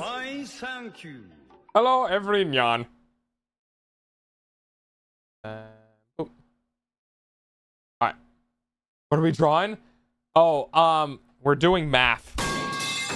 Thanks. We're doing math. So I tried coming up with my own theory, my own way of describing how to get the volume of a cone. And I failed miserably. And then we looked up the volume of a cone and found out it's 1/3 pi r squared. It's 1/3 times, so it's basically a third of the cylinder. So it's 1/3 pi r squared times height. And I was trying, like, where the fuck did the 1/3 come from? And now we're doing proof theorems. Now we're doing proof theorems to describe how we got the 1/3. Using integration. And I don't know if integration is calculus or not, but we're using integration to describe it. And I'm trying to get my math head to work appropriately. My brain already hurts, so no. So basically, as I've figured out so far, right? So we have a cone like this, right? So it's just a cone. Basic dot stat. It's a cone. You can, if you want to make it just so you can't see through it, right? It's just a cone. The thing is a cone is a right angle like this, spun. Right? If you were to take the thing and spin it in a circle, it would end up making this thing, which is this thing. And in order to do that, there's some mathematics behind it that I thought would be as simple as, like, you get the circumference, you find the area of this triangle and multiply it by the circumference, and ta-da! But apparently that's not how that works. So I found this video and he's basically doing the same thing, where he's making that right angle triangle and spinning it around the x-axis. So you would end up getting, essentially the same thing. And he's trying to prove where the 1/3 comes from by using integration. And what integration is it's basically you take this tiny slice right here and you can calculate the area of that tiny slice. and then you move along the x-axis, and you get the next tiny slice. And then you get the next tiny slice. And then you get the next tiny slice. And essentially, you get enough of these, right? And eventually what happens is that, so I'll go ahead and remove all this, right? So if we have our thing, right? And we have a tiny slice here, and then it gets bigger, and then it gets bigger, and then it gets bigger, and then it gets bigger, and then it gets bigger, you end up with a cone. Ta-da! Here's our cone. And that's kind of what he's trying to prove in this video. To h. So 0 to h. That's pretty much it. And in the mathematics that we've handled so far, we have a description for y at the top, where y equals r over h times x. So that's how you can describe that line. So you can land anywhere on that line. If you have an r value, your h value, which are whatever values they are, and then you divide them by each other and multiply by x, will get you the description of that line. And then you just spin that. And what we're trying to do now is, now we're in the part of the mathematics where he's essentially defined on the right-hand side. Again, you can't see my mouse, but on the right-hand side, where he has the little HO squiggle, the big block of red. What that is, that block of red, is basically a very small description of the area within the cylinder. And we have a mathematical notation that does integration. Just We'll set get up. there. Except what? Why it's not allowed in the X world? I don't know why. I don't know why you can't use it, because I don't know integration. I don't know the mathematics behind it. I've never studied it. I know jack shit about it. But I'm going to trust the math teacher that we can't have y in it. So in order to replace y, what he's going to end up doing is he's going to replace it with the description on how to formulate y, which is r over h times x. And then that needs to be squared for the radius of the... I understand it. I'm not going to be able to explain it until I understand it more. But it's okay, because we know y is equal to r over x. Sorry, r over h times x. So let's just focus on the integration now. Going from 0 to h, we have the pi, and the y is r over h times x, and then we square squared, that, and then we have the dx. Multiply by dx. Let's put all the constant on the outside. Firstly, we have the Pi is always constant. pi. Secondly, RH. So r if we do... and h are the constants in this situation as well. R squared. Because r and h don't change. Right? So when he's describing a constant, he's describing basically the limitation. So h never changes. So when you're doing an integration, it will always go over h. And r never changes because it's describing the boundaries of our math, right? So when we have a radius, it is a fixed point. It cannot change. When we have a height, it's a fixed point. It cannot change. So that's why those are constants. Square can be going on the outside. Likewise, h squared can also be going on the outside. So what he's doing right now is he's essentially he's quick shorthanding it, I believe. So r over h, so this is going to be h squared. So it's the results of the interior method outside. So Yes, so that's it's what h we squared. have altogether. These three things, outside and the squares. And now for the inside, we just have the integral Of what? Dx? going from 0 to h, H. and we're looking at x squared dx. Okay. So x changes, which is true, because we're progressing down the x-axis, right? So x isn't a limitation. X doesn't describe the maximum whatever. X is a changing variable, right? So we can say x is equal to 2, x is equal to 4, x is equal to 3.8296, right? Because that value can change, it's not going to be on the outside. It's not a constant. It doesn't describe our limitation. So x doesn't change, but it still needs to get squared because we're still removing it from... I forgot to do the hot dogs. No. Oh, no. Oh, mac and cheese is still good. So x stays inside, but x still needs to be squared. So you have r squared over h squared times x squared, which I believe would be r over h times x squared. And we just popped those things apart. And now we have r squared, h squared, and x squared, where the constant r and h are on the outside. The variable x, which is not a constant because we move along the x-axis, is on the inside, and that's squared. Now, And dx is the small amount of movement that we did within the integration. integrate this, Now, we have two x variables here. add 1 to the power, we get 3 and divide it by the new power. This is So the function of integration adds what? An additional... So here's the part that I don't understand because I don't know integration. Another one of this. So what he's saying here is to quote unquote integrate it and integrate the inside, we are doing squared dx. Now, integrate this, integrate this, add 1 to the power, we get 3 and add 1 to the power. Power for that one because it's a non-descriptive. It says add 1 to the power and divide by. divide it by the new power. This is That's just one. how we end up with the 1/3. In fact, cone is like a 1/3 of a cylinder. It's really just a 1/3 of a cylinder, because that's the formula for the cylinder. By the way, though, for the integration, let's just finish it.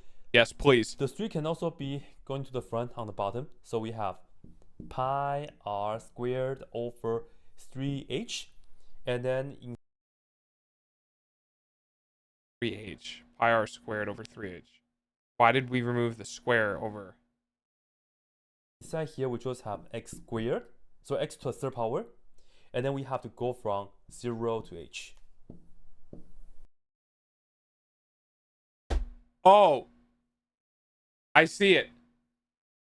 I see what he did. I see what he did. I see what he did. I see what he did. I see what he did. So we have dx, which was the small. We had the small function. He took x. He took that and put it into x squared for some reason. And that's how he ended up with. That's how he ended up with Because 3. that's the formula for the cylinder. By the way, though, for I don't know. the integration, let's just finish it. The 3 can also be going to the front on the bottom. So we have pi r squared over 3. 3h. Because it's 1/3. He's taking the 3 and he's just putting it under the fraction. So it's pi r squared over 3. Pi r squared over 3h. And then inside here we just have Yeah. x squared, so x to the third power, and then we have to go from 0 to h. All right, putting h here. So in the front we have pi r squared over 3h times h to the third power, and we should also put in 0, but putting 0 is just 0, so it doesn't matter. Now simplify this a little bit. Oops, here we have the h squared, sorry. Okay, yes. Well, simplify this. H squared and this cancel, we have 1 Good, more left. one. So ladies and gentlemen, we do have the 1/3 pi r squared, and then we have the h to Holy the first shit! power right here. And that is the volume. My mind is fucking blown.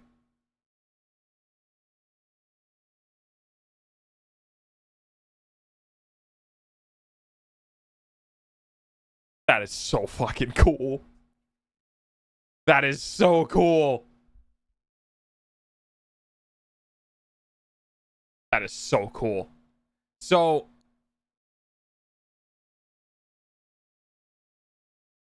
I see. I kind of understand. But it explains it. It explains it in a way that isn't what I thought. but it still explains it. Integration, kind of a nightmare, not gonna lie. I get integration.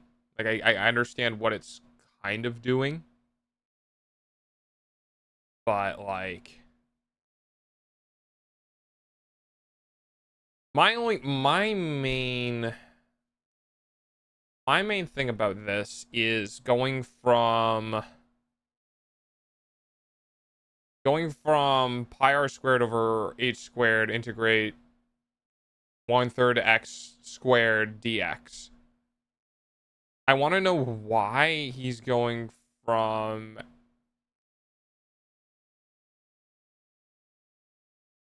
x squared dx to x cubed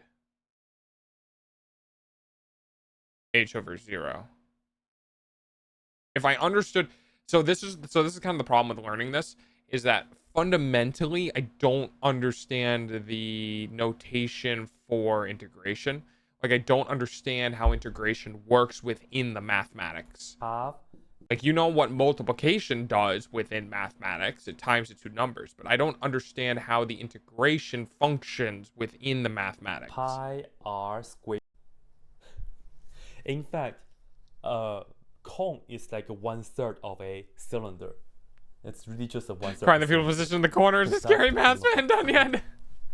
But anyway, though, for the integration, let's just finish it. Almost. The three I can wanna also be re-review from this. the front on the bottom. So we have pi r squared over 3h, and then inside here we just have x squared, so x to the third power, and then we have to go from 0 to h. And that's a descriptor. So 0 to Right. h is a Putting descriptor h of going from x cubed 0h is okay.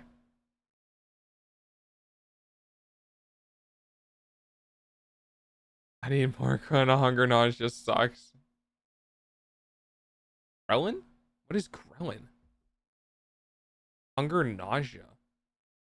Because you didn't eat? Or you're so hungry you can't eat? Integration is fucking wild. It's really cool, though. It's really cool. Because you could essentially do integration with any shape. You could do integration with cubes. Maybe that's how that other guy was explaining.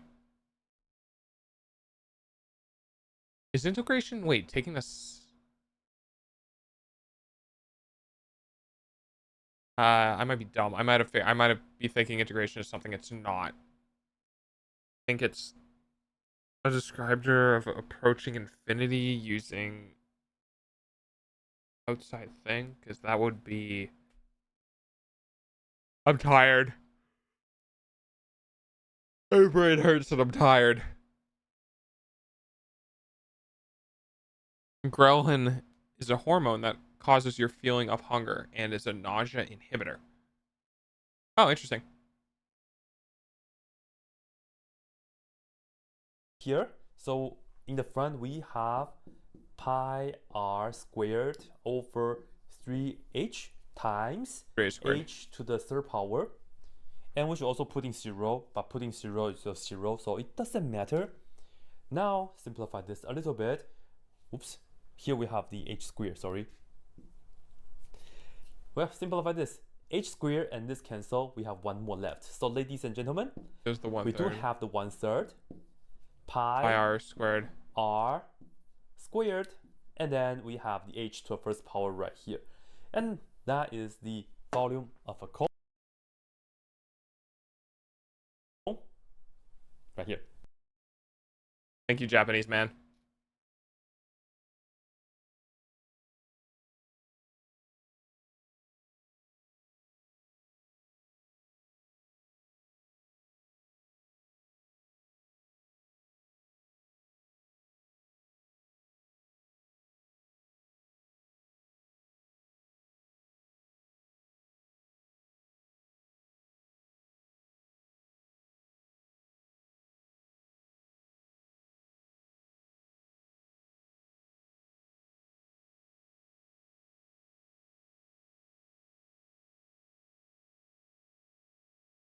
Once you understand an integral, you realize that any 3D shape which converges to a point at one end via a constant slope has a volume of 1/3 of an equivalent prism extended from the base. And that doesn't converge.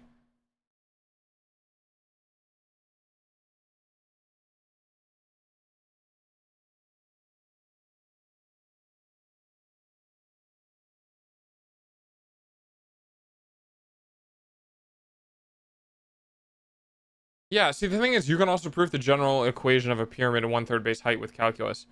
Notice the cross-section area from different heights are similar to its base. If you invert the pyramid... Yep, not looking at that at math.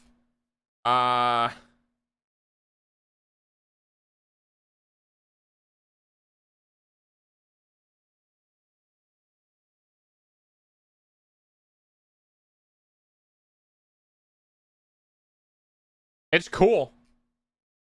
It's cool. I mean, I really wish I could sit down with a mathematician and ask him why my method didn't work. No, we're not watching more things on stream. Tempting, but no. Hello? There it is. So, interesting lesson. I feel like I kind of understood it. I also feel like I'm a dumbass.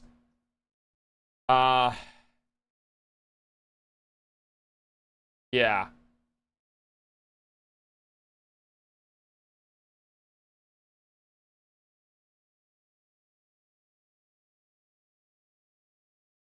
Something about the spinning thing that I don't quite understand why that did not work.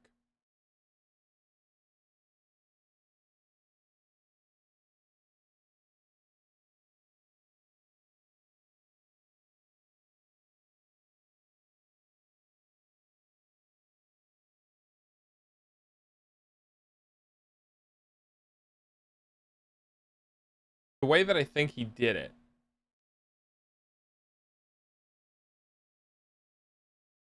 No. No, I'm dumb. I'm good. I'm good. Okay. So the question is do we do Twitch Plays Pokemon? Or do we finally give Oculus a break and hang out in in fucking Cult of the Lamb?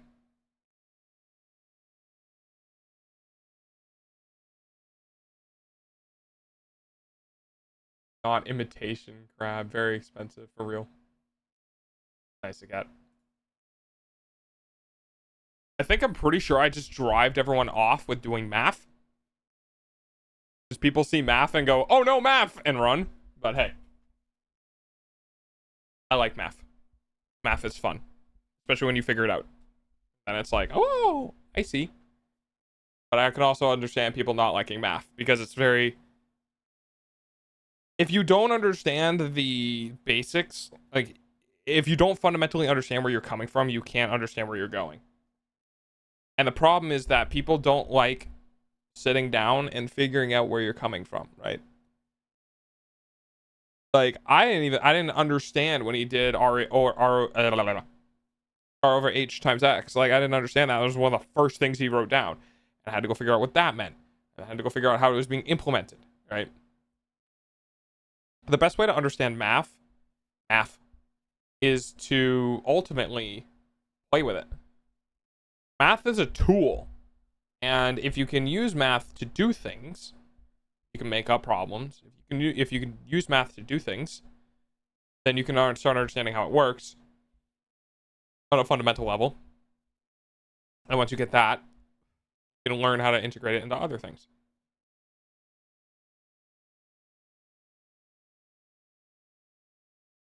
But, you know, calculus.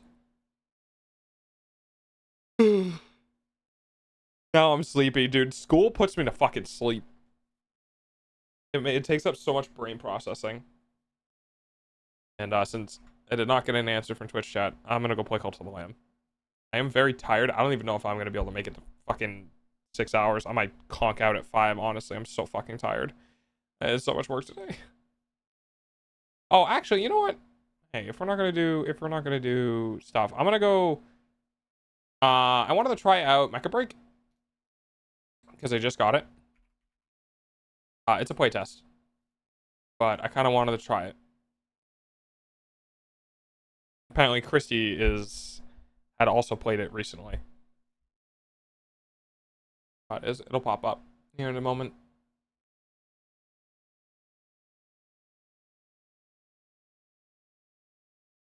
Oh, yo. Ah. Math. Math. I don't understand why mine. I want to know why mine didn't work. Oh. That's why it didn't work.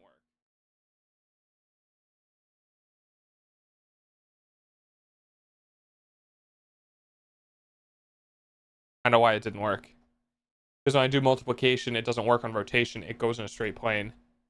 So, if I bring up Photoshop again. This is the last time I'll do math, I swear. Well, in the stream. So, when I was doing this, right, when I had this as a part of the circle, and I was trying to rotate it, and I was like, why can't I just use multiplication to rotate it? Well, here's the thing. Okay, Emmy. It's because you weren't rotating. When you did multiplication, you were just going this way and this way. So, is the math still mathing? We're pretty much done. So in other words, if I took that value, I can't rotate it by multiplying it. If I multiply it, I'll just end up with a structure that would look like this. I'd end up with a ramp, essentially. That's what the multiplication would do. It would not rotate it in place. It would just make a long thing. The rotation in place can't really function. Not quite. It'd have to be something. For math lessons, Delta cut too short on this life. Well, we kind of figured it out. Kinda.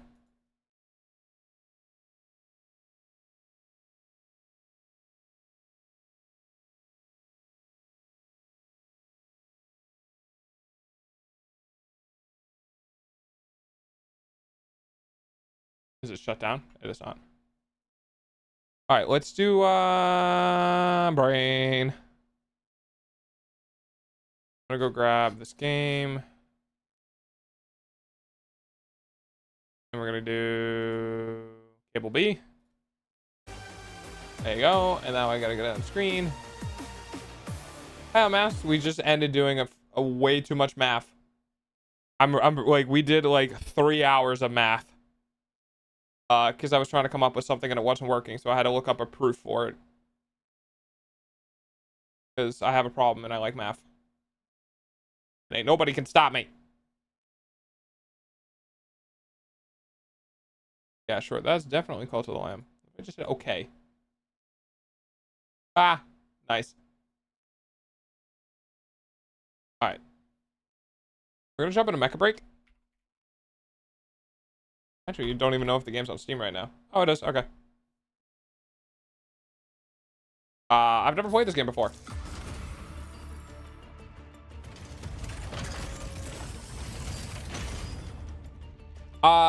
If Armored Core and Overwatch had a child.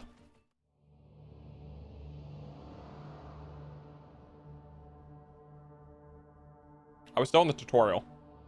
Fun fact.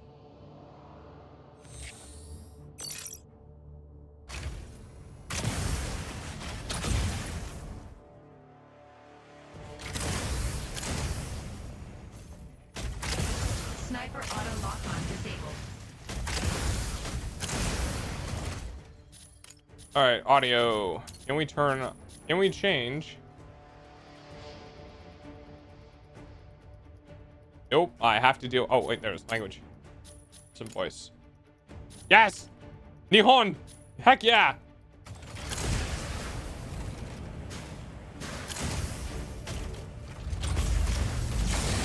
Nihonji.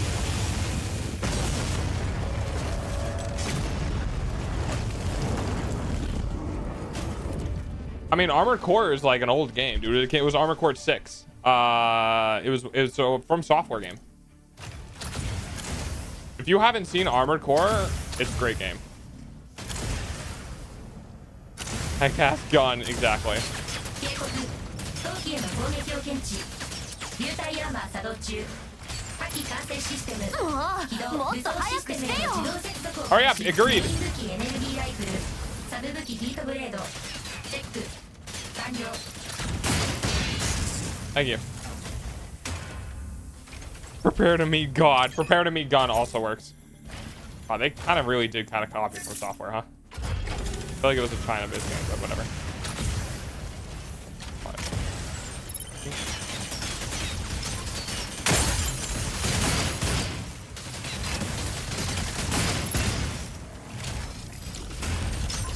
Oh, it's a fucking railgun.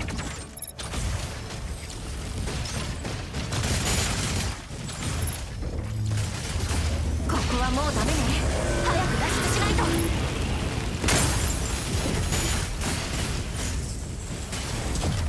I'm back. Cast unending mild migraine. Also BRB. Okay. 警告警告ステーションは10秒後に完全崩壊します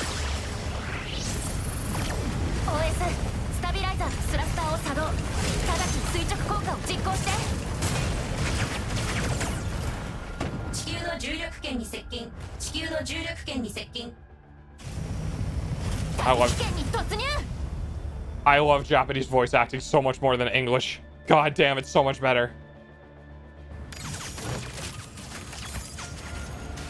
警告加熱状態中システム再起動完了エネルギー供給モジュールの異常を検知排除を施行します流体アーマーが一時的に機能停止となるため注意してください流体アーマーの復旧通り抜けても流体アーマーの加熱だけで全て近くのハザ流炎 I can do without the overlapping audio though. 混乱してるの OS 近くの平和維持部隊指揮センターに連絡して Holy shit, it's so fast. 行政通信を受信しましたリュウエルこちら第48区基地本部認識 ID をエネルギー供給が回復これより高速移動が可能になりますただしエネルギーの残量には常に注意を払ってください同時に低圧戦線からの襲撃を受けた我々は現在公開によるデブリ落下で混乱していて申し訳ないが支援はできない大丈夫です何かお手伝いできることは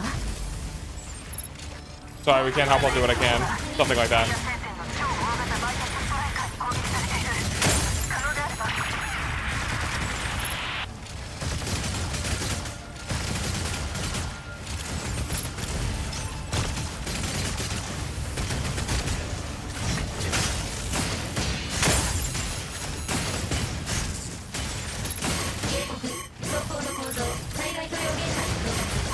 What do you want me to do? これ以上は There's no way I can take this thing down.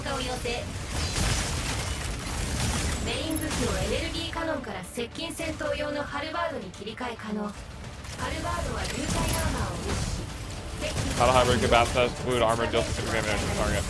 レールガンでの攻撃も可能になりました Gosh, 命 cannon? 中した際の衝撃力で Oh, okay. So I actually have to aim 中 these. 断させることでメイン武器をエネルギーカノンから接近戦闘用のハルバードに切り替え可能手持ちシールドをタイミングよく展開すると敵の接近攻撃を弾くことができます Dude, melee? So much fun. 手持ちシールドを展開して正面からの攻撃を防御できますメイン武器をエネルギーカノンから接近戦闘用のハルバードに切り替え可能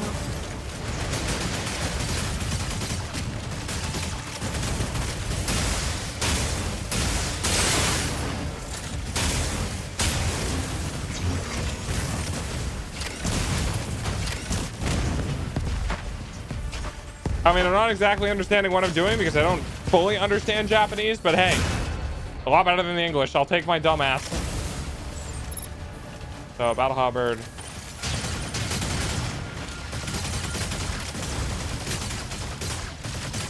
テイヤ先生この極悪宇宙海賊誰一人逃がさないわ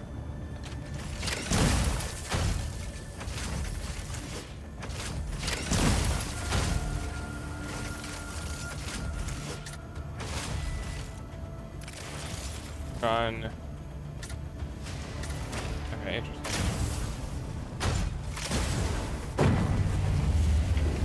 My whole team died. Oh no! What are you doing? What are you playing?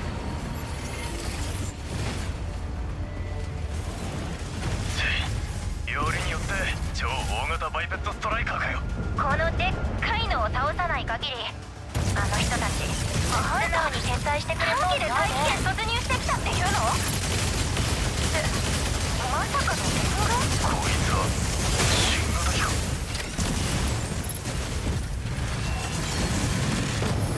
Oh shit!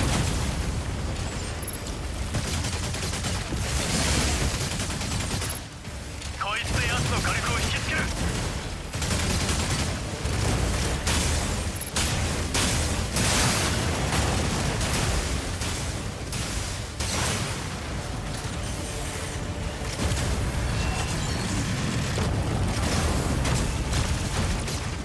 正面は俺が何とかする。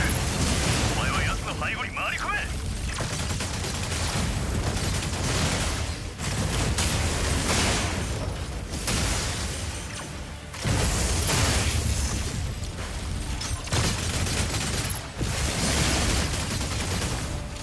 おい、鉄くずにされたくなけりゃ早くこっちに来い。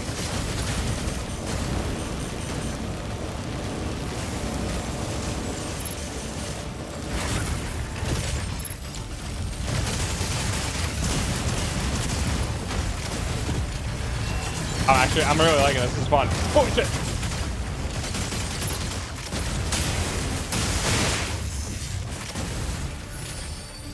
こいつで奴の火力を引きつける。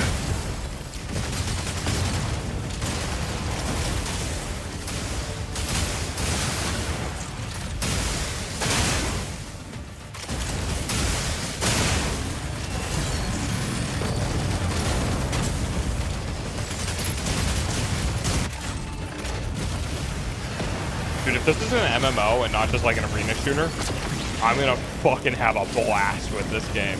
God damn, I love mechs. Oh, that's not good.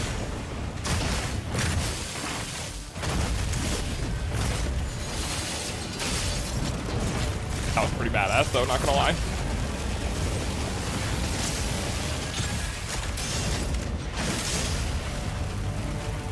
Oh man, this game when cell shading would go hard.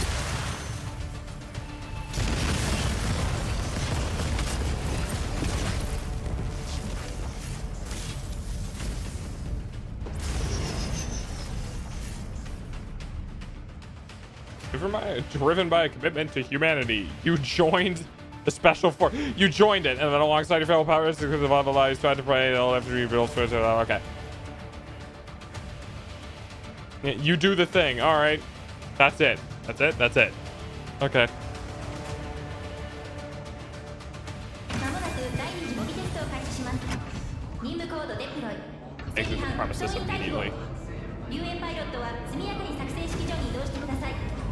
いや、お手並み拝見だな。未来のメカブレイクパイロットさんよ。これからよろしく頼むぜ。どう？退勤したら俺たちもあの模擬やってみないか。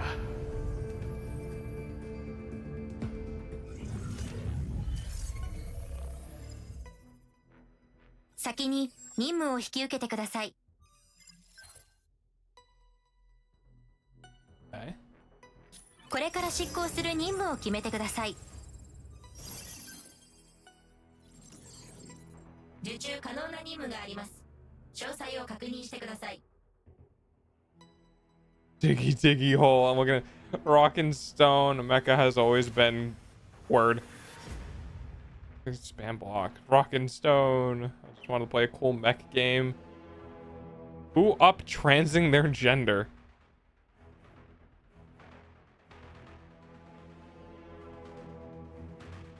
All right.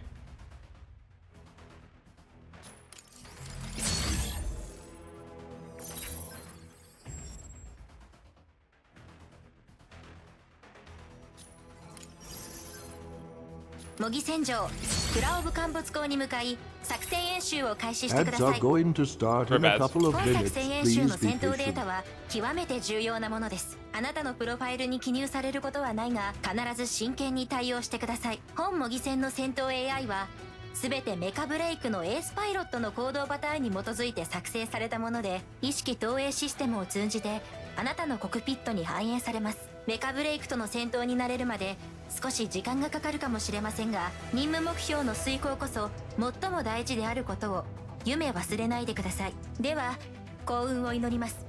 模擬戦 AI プログラム起 I love how 動 much more パイロットを生 polite 成チームマッチング the AI 完了。 is this game versus like 自立 AI モジュールを起動中。留煙パイロット速やかに出撃の準備を整えてください。スタンバイステイゴスタンバイセクションパイロット各位搭乗を開始してください。 ass. So much ass.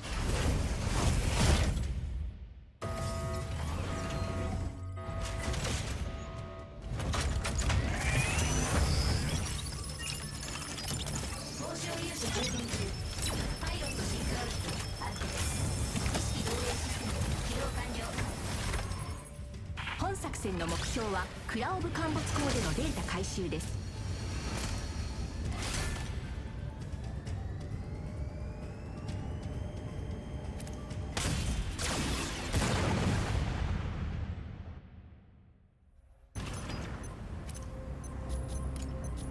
作戦目標データノードを占拠し陥没港周辺の制御権を確保する。火器管制システムアクティベート完了。 Yeah, so thankfully it is hold to speak, which is like trade shift, taskbar, weapon overview, and effect. データノード Energy ポイン auto ト cannon, A は complex 10秒後 shield, に解放されます。 DOS cannon, drop kit. Okay. データノードポイント A が解放されました。速やかに制御してください。手持ちシールドの駆使。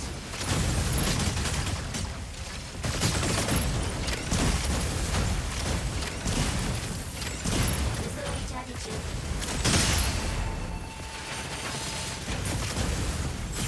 射撃モード現時点では使用できません。ス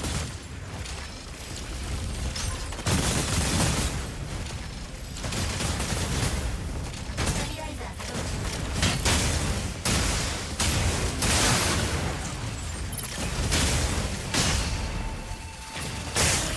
遠距離攻撃の現時点では使用できません。アシスト成果を確認。アシスト成果を確認。データノードポイント B ポイント C は10秒後で解放されます。スタビライザー作動中。味方がデータノードポイント A を占拠しました。 Ads. My bad. アシスト成果を確認。射撃モード。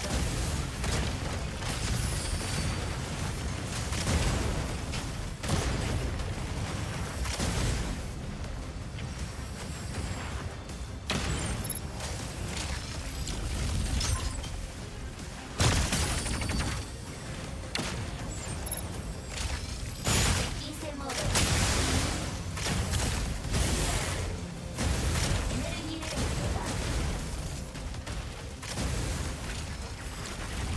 味方がデータノードポイント C を占拠しました。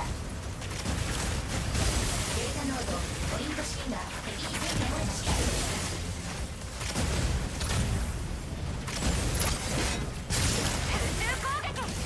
現時点では使用できません。射撃モード。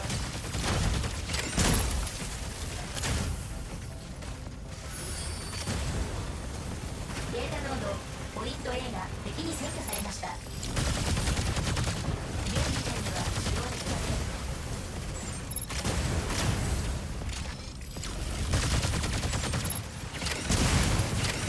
接近戦モード。敵の撃墜を確認。 I got a kill. Let's go. We have this yet? We do.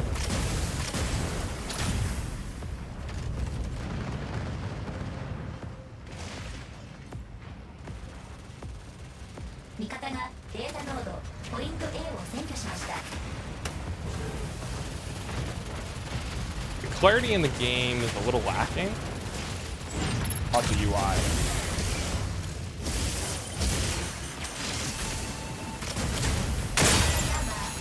That's unfortunate.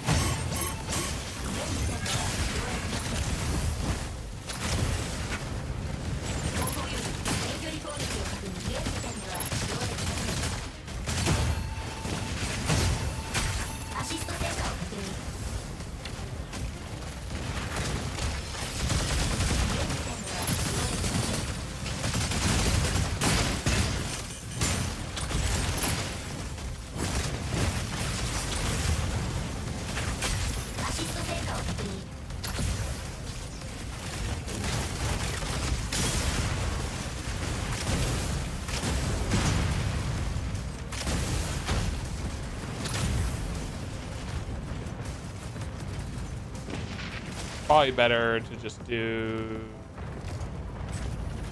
what? Put a 1.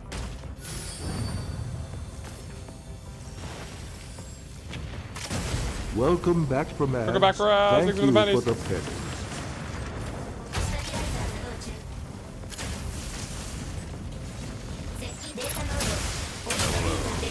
Hello. Hello. Hi, Zell. Funny back game, go burr.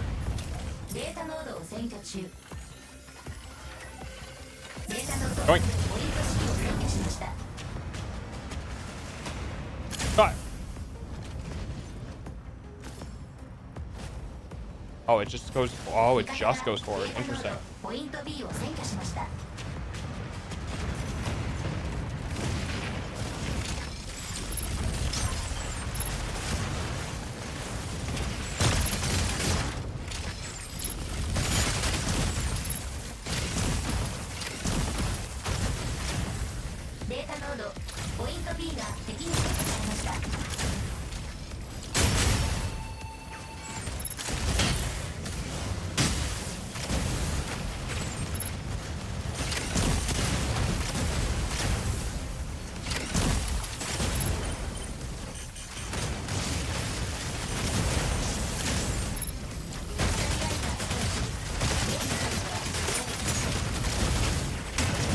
Seems like I'm a melee build, honestly.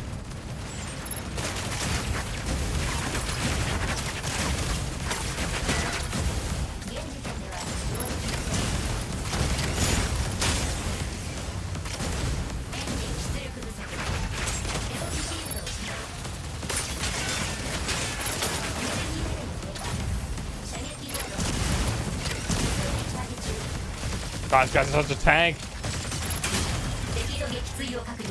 He has so much health. Man, dude, I was kind of hoping this was. Not gonna lie, part of me was like, I hope I was wrong and this isn't an arena shooter.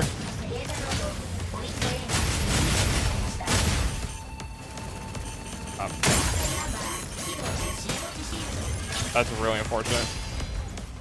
That's real unfortunate.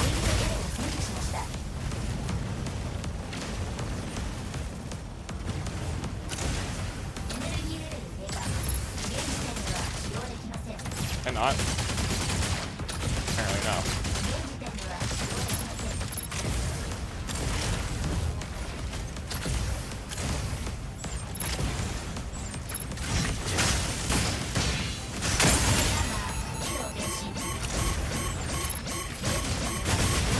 Ah.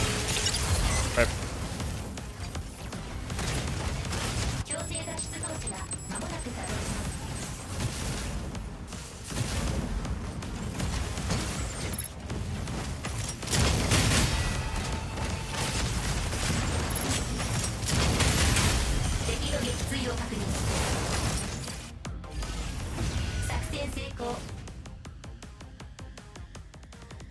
All right, so that's the Japanese voice acting. So let's see what the English one is like. Okay, 1 test 5.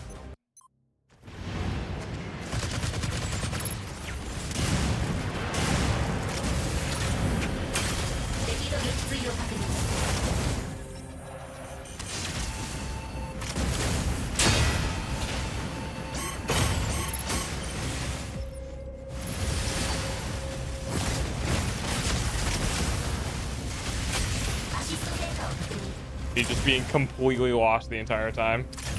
God damn, it took 300,000 damage. データノードポイント B が敵に占拠されました。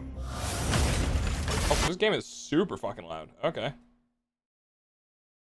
Sorry, I didn't realize how loud it was.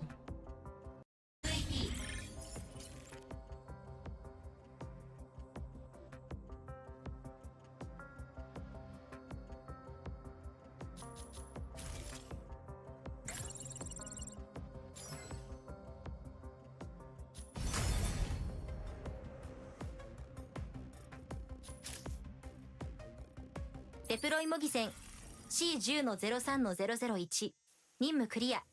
データ同期完了。任務進捗をアップデートしました。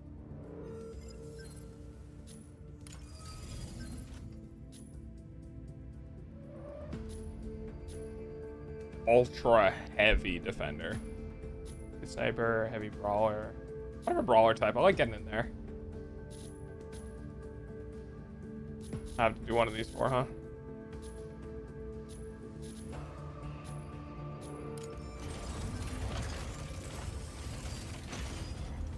Jesus Christ.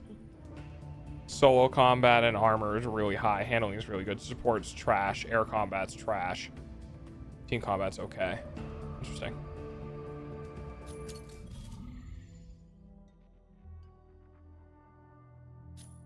That's the melee. Primary melee. Is this field? Oh! Early devaction radiation cooldown.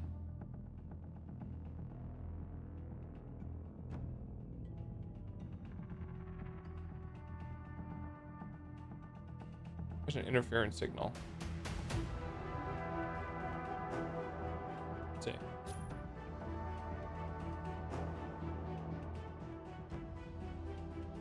Oh, okay. So we only have... Hit a win, question mark? Medium brawler, medium support, medium attacker. Ultra heavy attacker. If I can get one of these guys. Light support. Heavy brawler, light sniper, ultra heavy defender, light attacker. Handling A, air combat A, solo combat A, crap armor, crap team, okay support. Okay. Man, dude, something about mech games just tickles me right. I love mech games.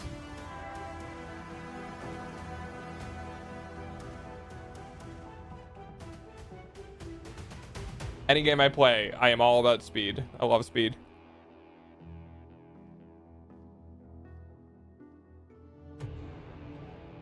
Okay. It's an auto can, smaller caliber. Like that. Recon kit. Not a big form of that one. Wing mode. Transform dashes into wing to evade lock on. Okay. Heavy missile launcher. Alright.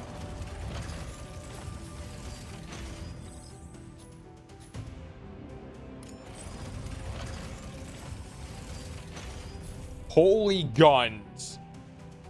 I'm sorry, would you like guns for your guns?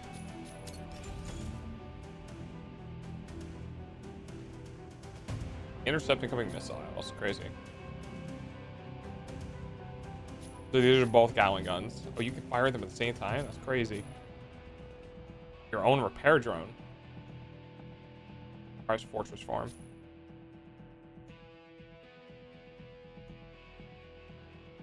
Blocking attacks in all directions. Auto intercepts incoming lures enemy lock on. Reflect melee attacks when transformed. Dude, that's fucking crazy. That's crazy. That's like Bastion.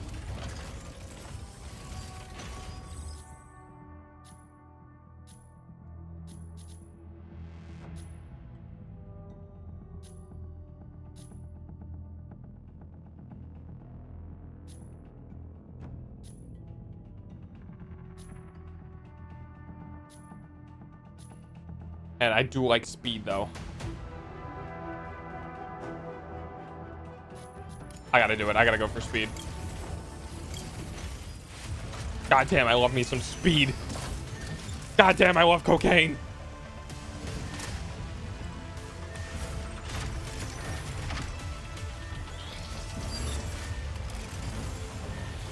I mean, this is obviously an MP4 because I can see the compression. But like, it's not bad. 模擬戦任務のフェーズ1を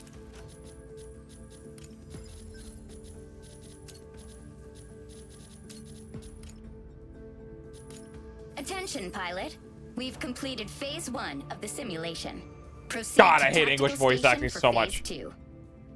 God, I hate English voice acting so much. God, they're so chip and cheery and yeah. I don't know. I don't know. I don't like it. One last mission before deployment. Combat simulation activated. Virtual it. strikers generated. Squad assembled. Ow, bye.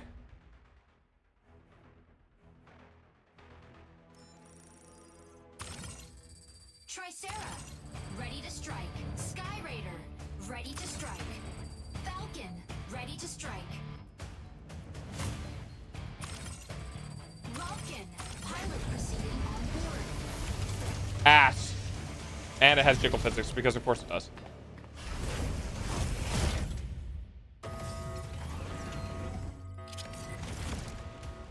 Go fast. Injecting lymphocyte particles. Pilot sync rate stable. I love that they actually have the cow pie. Dismantle the stratum shatterers placed by St. Dinos at the observatory. Shatterers will speed up if not dismantled in time, causing contamination. Reach the target number of dismantled units to halt St. Dinos' plan. This is a great loading screen, by the way. Because it doesn't look like a loading screen. Entering combat zone.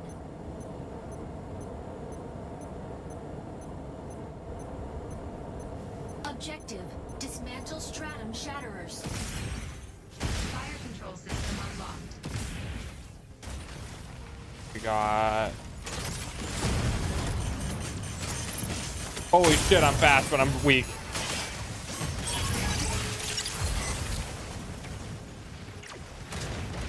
Stratum shatterer deploys in 10 seconds. Interesting.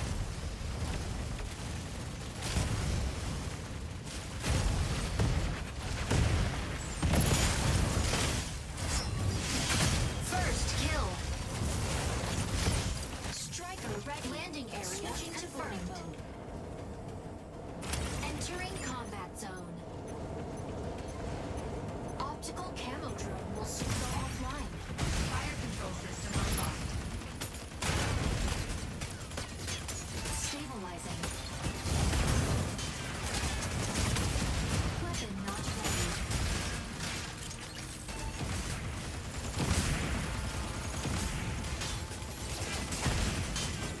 Unavailable.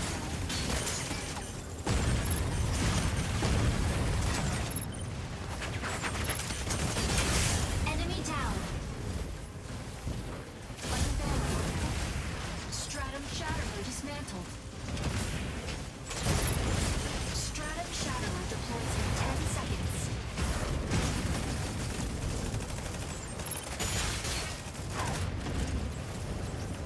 Stratum shatterer deployed.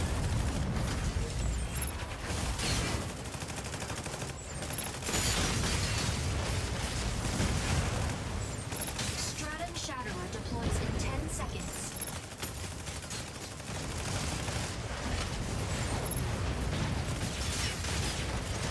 Stratum shatterer deployed. Enemy down. Energy full.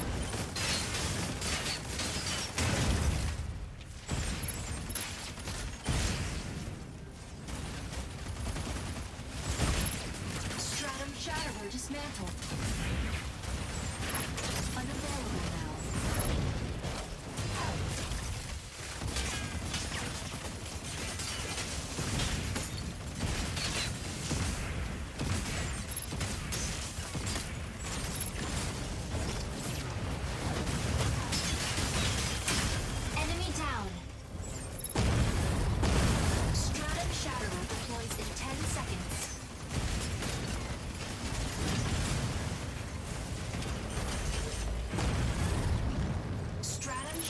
deployed.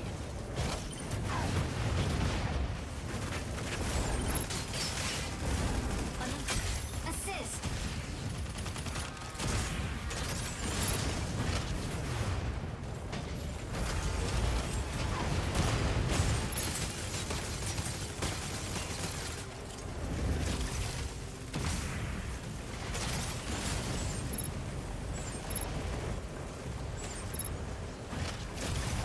Stratum Shatterer dismantled by enemy.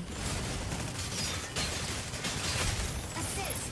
Stratum Shatterer deploys in 10 seconds.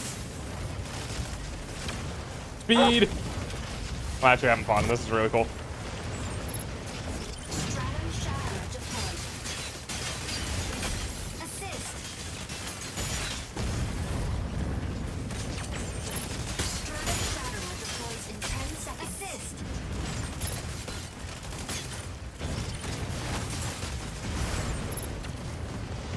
Stratum Shatterer deployed.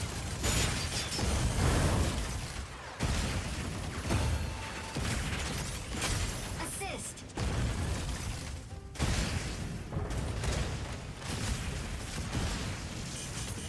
Stratum Shatterer dismantled.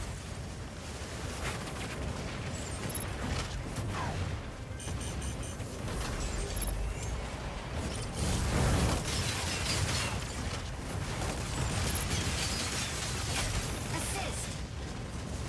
I'm not exactly sure how the bombs work. Stratum Shatterer deploys in 10 seconds. God, the fucking speed boost is crazy. Stratum Shatterer deployed.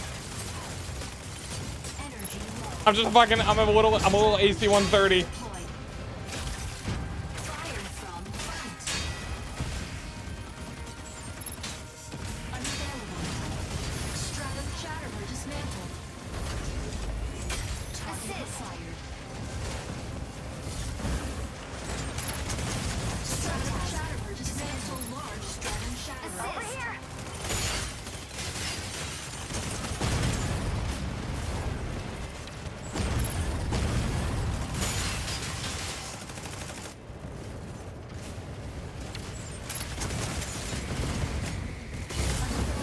Large Stratum Shatterer deploys in 10 seconds. Armor offline. Unavailable now. Large Stratum Shatterer deployed.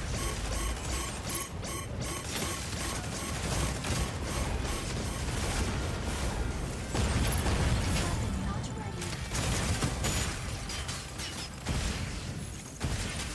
Energy low. Stabilizing. Large. Victory. I was looking for a streamer to watch while I eat before I get back on myself and playing. I just started. I have no idea what I'm doing. Hi Puffmaster, how you doing? I'm just playing against bots right now because I'm just getting into the game. Speed is fun though. I really like speed. Speed's always good. I haven't tried anything that's like super hardcore defensive or whatever. But yeah, it seems fun. Could always use a better mech game. MVP.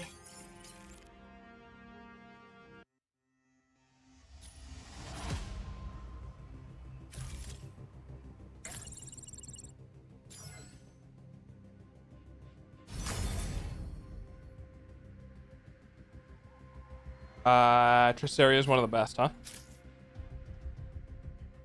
See, I don't have. What am I using? I don't know.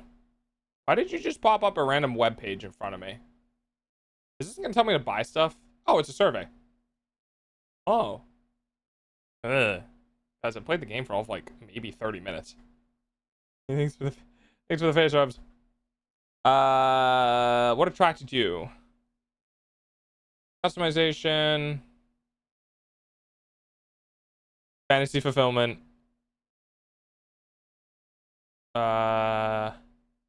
Hero combat.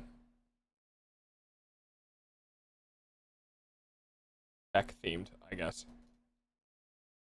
Where did you hear about it? Over Discord. Heard you obtain the activation code. Steam playtest. Keyboard and mouse. Neutral, neutral, neutral, neutral, neutral, because I have no idea. Maybe. All right, too much. Test Charlie 1000. Your survey was way too fucking long. You asked way too many Mission questions, status too many updated. options. Should have made The it challenge feature super is short, ready. super simple. Familiarize yourself with each striker's Best tank in the game. capabilities. Trust through armor enables the team to actually get stuff done, huh?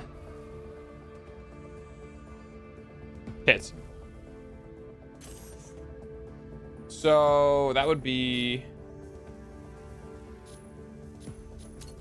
not that one.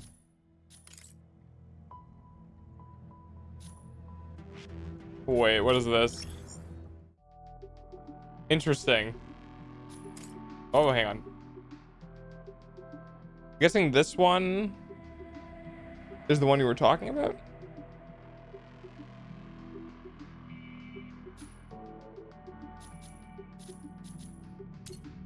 Again, I know nothing about the game. Matrix, Battle Pass. Okay. Hanger? Yeah, hanger. Falcon. Oh, here. Yeah. Is it the fucking miniguns? Yeah, boy. Yeah, I was originally gonna get this one, and then I was like, but I want to go fast. But I want to go fast. But yeah, this was my second choice of just hold down left click and go burr. It's literally just Bastion from Overwatch and a different game. I mean, to be fair, every game has a Bastion. It's not like, you know, miniguns are unique to a character in a different video game. But these two of just like, yeah, minigun go burr. And also fucking fortress form. No, minigun go extra burr. It's pretty cool. It's pretty cool. So my original hope when I first got into the game was, I kind of, not gonna lie, I really wanted like a mecha MMO, you know, or like a mecha Warframe. Like, I'm fine with arena shooters and stuff like that, but dude, I'm so over it. I'm in my late 20s, early 30s. I've done Call of Duty Original Modern Warfare, right? I've played Overwatch. I've done CSGO. Like, I'm good. I'm good with the arena shooters. I want stuff other than arena shooters. Now, granted, this is a great take on it, right? You know, because mechs and like, it's fast, and that's really cool, and I really like that. So like, as far as the arena shooters I've go are super cool, but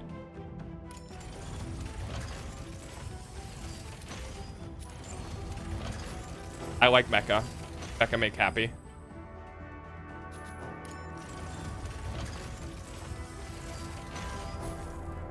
Pretty cool. Pretty cool. But speed. Okay.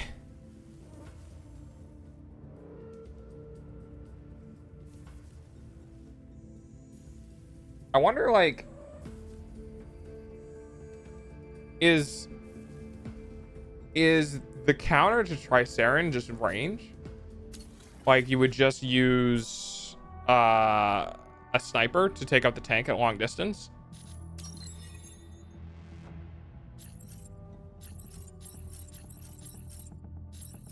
Okay, I dig the customization.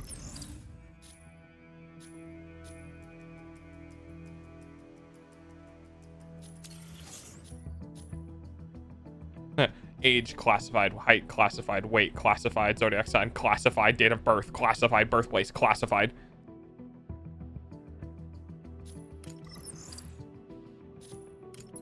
Oh, and you can just, okay, that's interesting.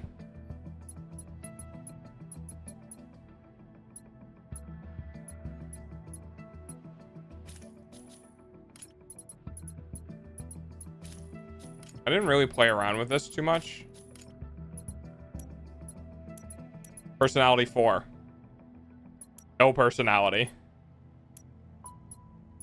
Not exactly sure what the personalities do. Here's your makeup. Hair.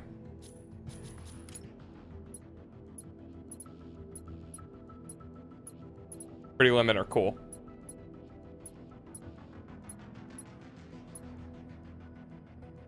I can dig that. I like the long hair. I like long hair girls. Big pretty women. There's an advanced. Oh shit! Look at that. Fucking cyan. Black. Oh no, I'm white. A little too white.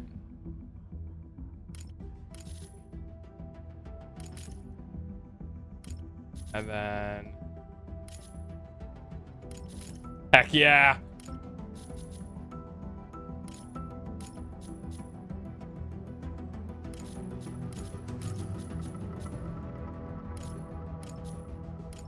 I don't know what the hair texture is.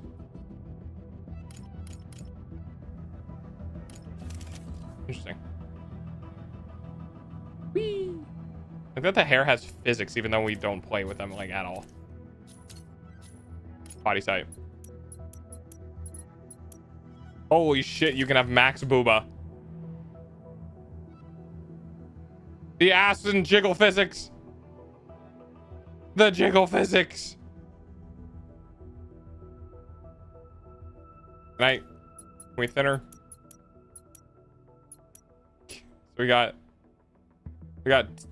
yeah. And then we got, which is better. And then we got, okay, now we're gonna make her, give me the petite woman. Oh, wait, do we have sliders? Wait. We do have sliders. Hang on. Is there, oh. No tits.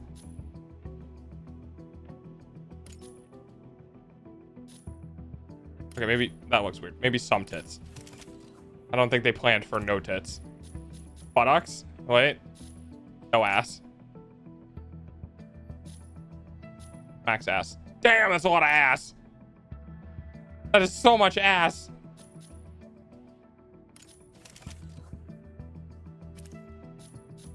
Buttock height? Wait, what? Oh.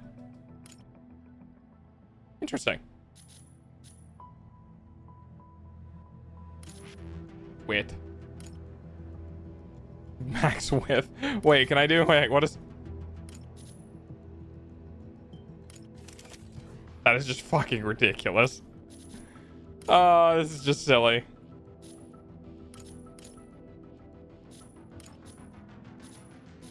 Uplift? Wait, so you can make... Wait.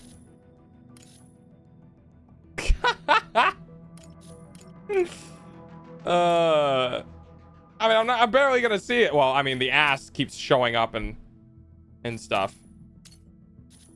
And you really got a lot of options here, huh? What is like normal waistline? That's normal? What's the chest? Oh, that's why. It's like that looks a little weird for chest width. Height ratio? Oh.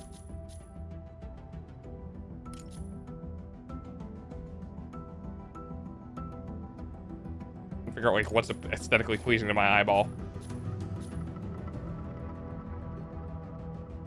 I'll just put that in the middle, that's fine. I'll put that in the middle too. Yeah, a little high. That's fine, that's fine, that's fine, that's fine. Sure, why not?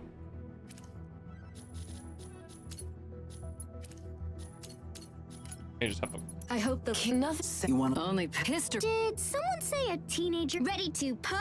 You gotta get used to teaming up with the. I hope the love and passion in you will kill nothing. Sadly, a lot of humans are. You want to? I once read in a book that the stars will guide our soul. I hope the love and passion in you will live forever, like the roses. Sure, why not? It's not a child.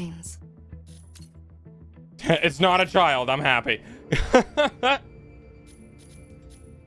Mod weapon lobby, stack station.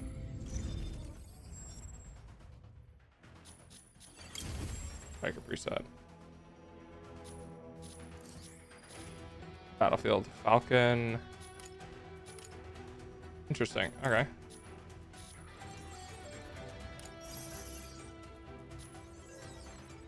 New mission available. Please check the details. What is this?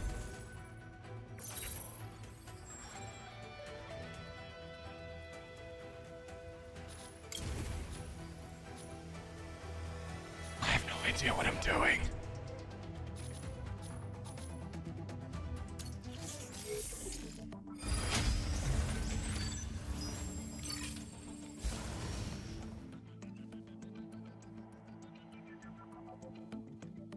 Hi, Tang.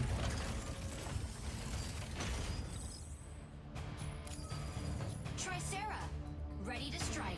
Narukami, ready to strike. Oh, someone already auto-locked Falcon. Ready to strike. Interesting. Okay, someone already got the Falcon. Or not? Wait. Oh well. I wanted my speed. Ass. So much ass. Is that what guys get too? Do we just see all the ass when they get in the thing? How you doing, Ting? Injecting herbicide particles.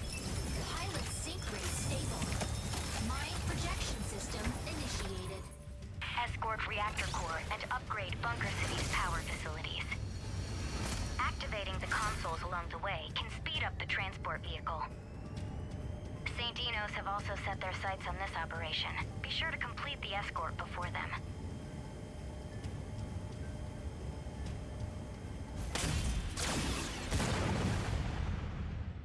Big guns go burr.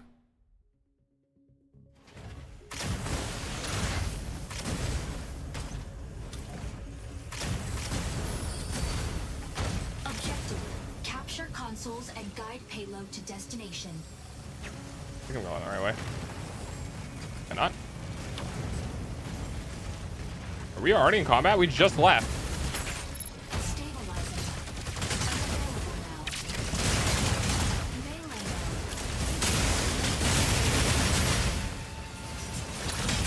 First kill. Assist. Shooting mode. Unavailable now.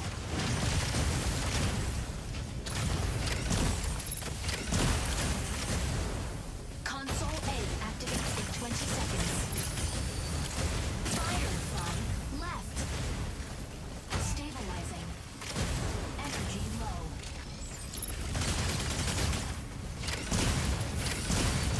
Not ready. Insufficient. Capture console A. Can't do a lot of damage if I get up on him.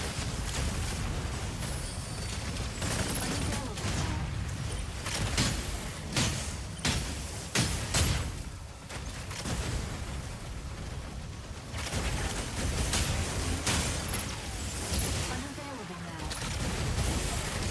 Activating signal console. I'm just bopping this guy. Shooting mode. A signal console out of range. Signal console out of range. Assist. Signal console activated. Enemy payload is swiftly advancing. Board transport vehicle and continue advancing.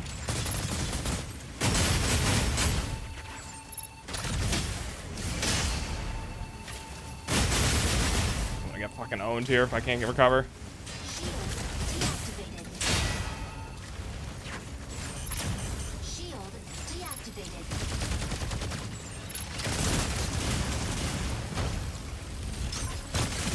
Melee mode. Can I? Thank you. Unavailable now. Enemy Got him. down. Double kill.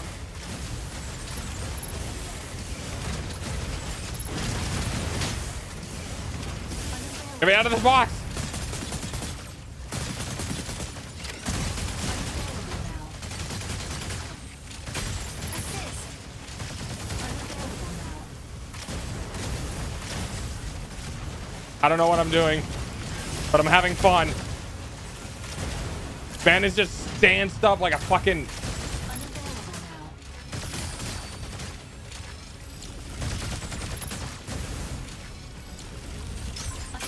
Assist.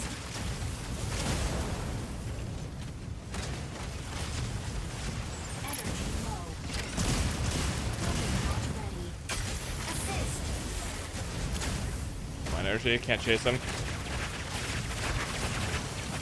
Console B activates in 20 seconds.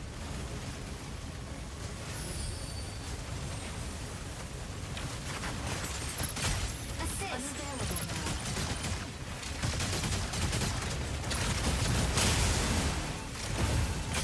Assist. Holy shit. Subtask. Capture console B before movement. Shooting mode. Unavailable now. Assist. I have to use my rail cannon a lot more than I am.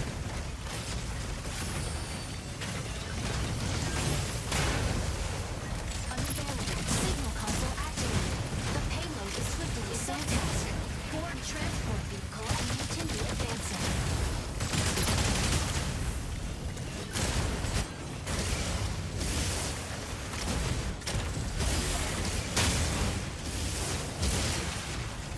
He's just in the corner. Man, stand up in the corner. Advancing payload. Hi, Ting. I don't know if I said hi yet. I already said hi. Sorry, my brain turned off. I'm dumb.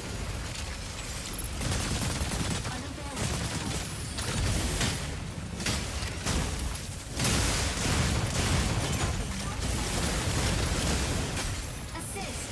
Holy shit. Shooting mode. Unavailable. Assist. Shooting I have so many assists. unavailable now.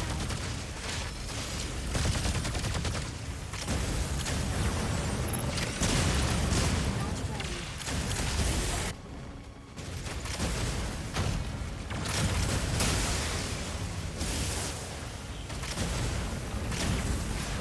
Energy low. Shooting mode. Console C activates in 20 seconds. Weapon not ready. Energy Want him. I want him so bad. unavailable now. Unavailable now. Subtask. Capture console C before the enemy. Get out of here.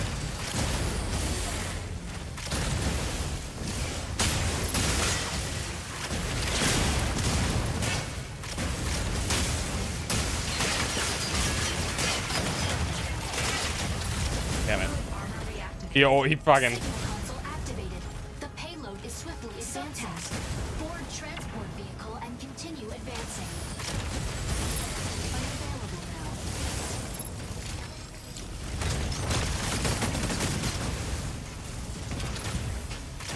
Unavailable now.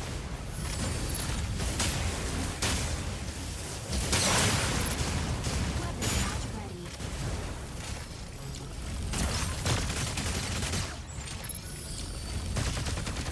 Energy low. Unavailable now. Melee mode. I missed him. Where to go? Stabilizing. Did he get out? Energy low.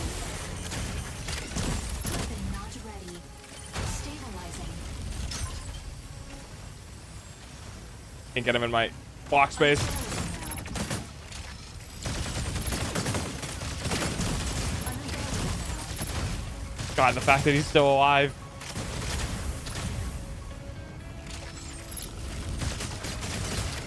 Not ready. Oh, I wanted him so bad. I couldn't get him. He was just flying around. He had so much more energy than I did. He could stay in the air for longer. Hey, I didn't die. Nice.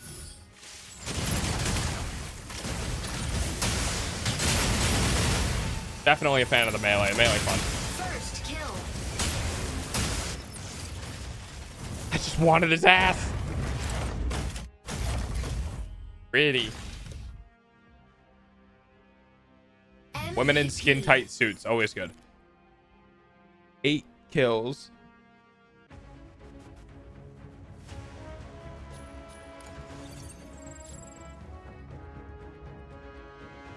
An 8.9. I had the lowest performance.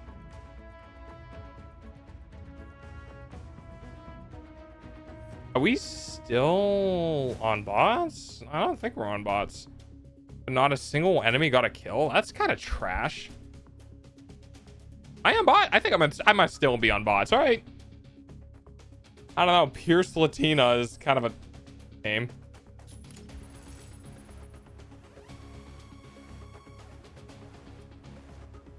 How do you have it? Repair. Dude only did 16,000 damage versus this guy who did 12 million. Or 1.2 million rather.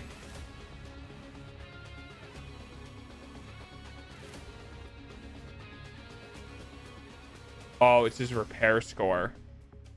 Oh, it's a support. Oh, it's 280,000 repair.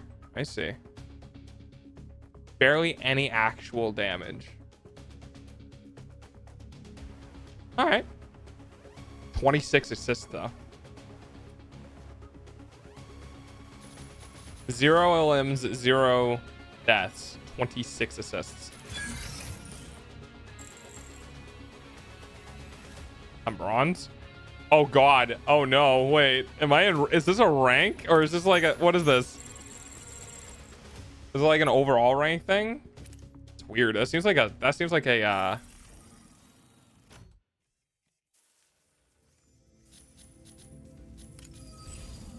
I want speed. Give me the speed.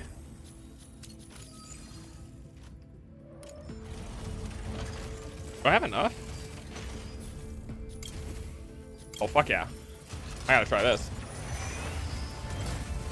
We are pogging and champing in the chat with our howitzers and fucking heavy gatlings.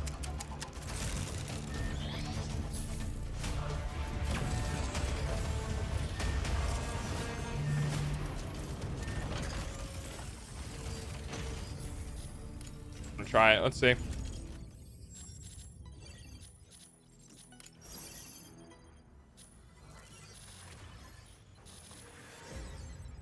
New mission available. Please check the details. New mission available. Please check the details. New mission available. Please check the details. New mission available. You're gonna do that every time I select a new one? That's kind of annoying. I'm back. I watched Plushie's birthday stream at the same time. Oh, nice. Yes. Plushie's having her celebration for her birthday today. I don't think I can. New mission available. I mean, please check the details. Unlurk, hi Oculus.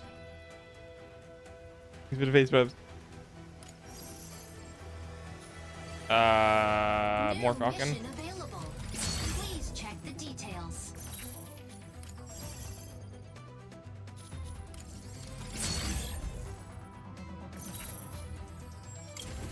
How you doing?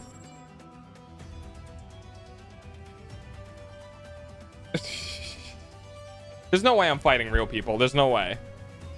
There's no way the fucking match finder put me in a game where not a single person on the other team got a kill.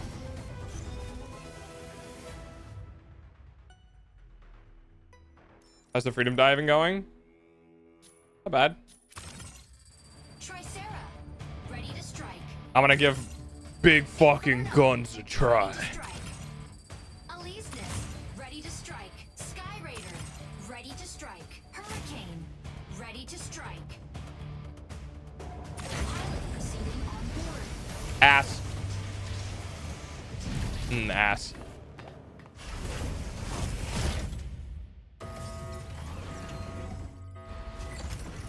All right, I have no idea how to use the guy. We're gonna find out. Have fun working, Liz. Pilot sync rate stable. Mine projection system initiated. Obtain launch keys from 3 data terminals to restart the rocket launch. A key will periodically be generated at one of 3 data terminals. Obtain and upload the keys to launch site before windrows.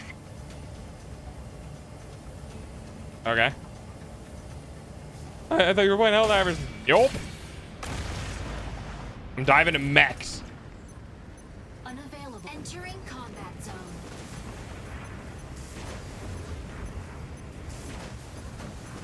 Optical camo drone will soon go offline. Objective: secure and submit keys to the central launch site. So we have this mode. Key generates at point B in 60 seconds.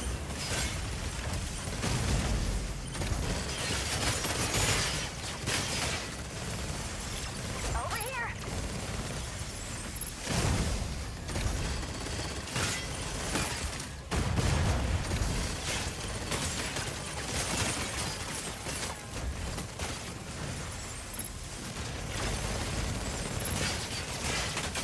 Assist.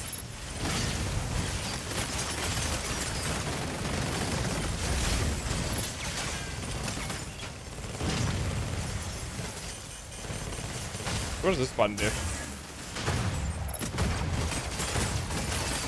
Weapon not ready.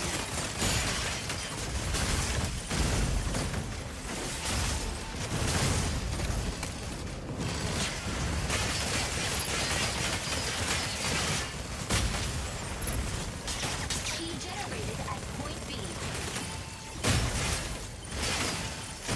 Unavailable now. Enemy down.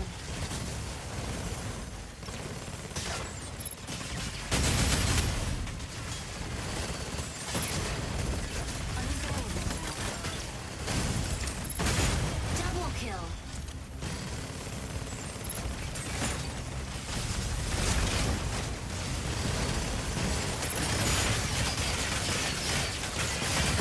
Triple kill.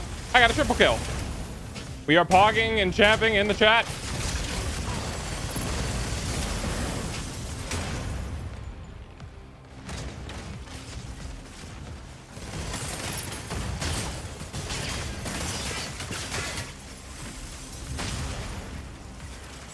Just 3 do. Assist. Key secured. Provide cover. Oh, it's 3 in this form. Key generates at point C in 30 seconds. Weapon not ready. Over here. Shield on.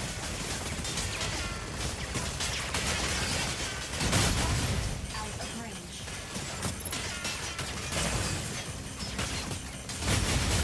Target out of range. Panther, you gotta. Out of range. Key generated at point C. Enemy down. Unavailable now. Almost got me. Key secured.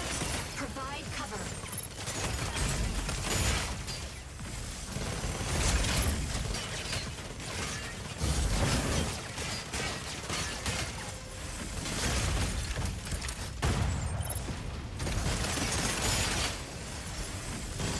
Or are you not dead? There we go. Double kill. Carrier down. Key null. Oh, now I'm dead. He finally got me. That guy has been hunting me the entire fucking game. So many buttons. Wait, did we get a new emote? No, not yet. Oh yeah, he went right after me.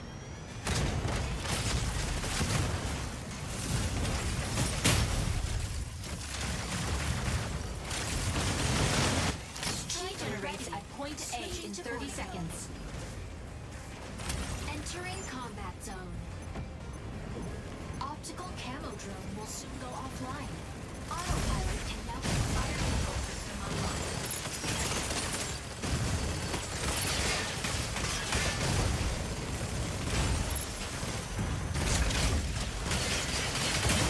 Enemy down.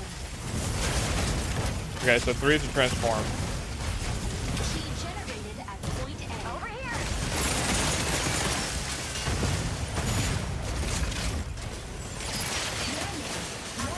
I gotta get out of here. Intercept transform incoming. Warning. EIC pulse damage.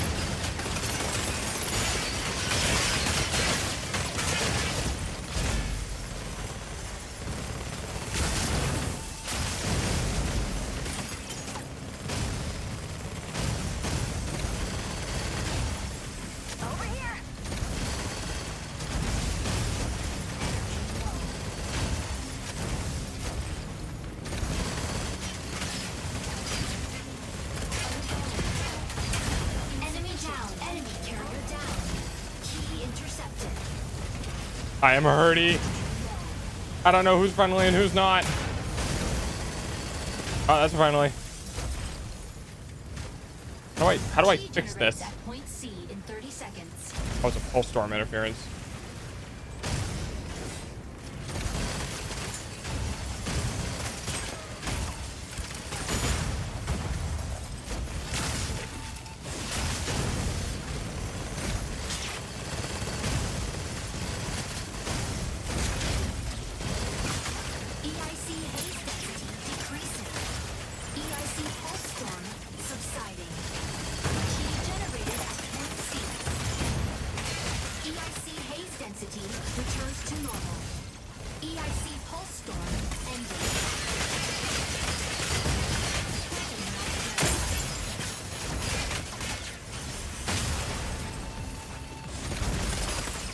Oh, they got a phase 2.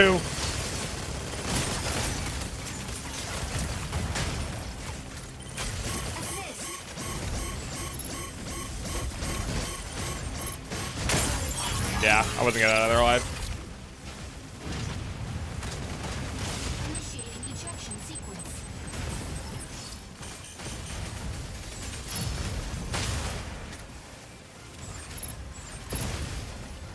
You gonna shoot him?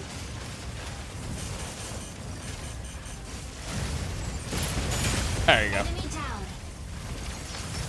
Striker ready. Landing area confirmed. Warning. Enemy secured key. Intercept now.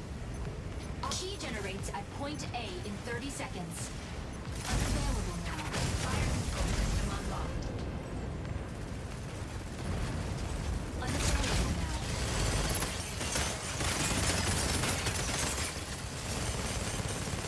Unavailable now.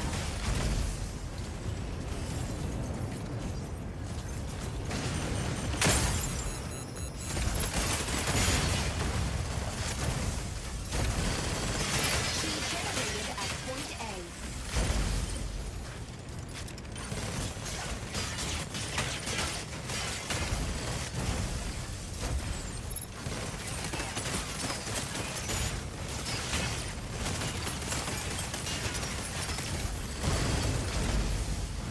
Stabilizing.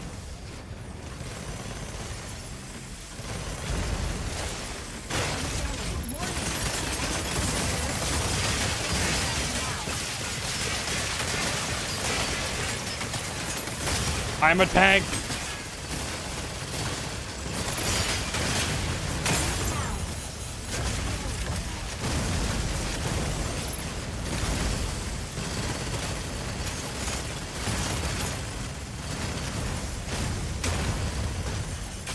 Assist.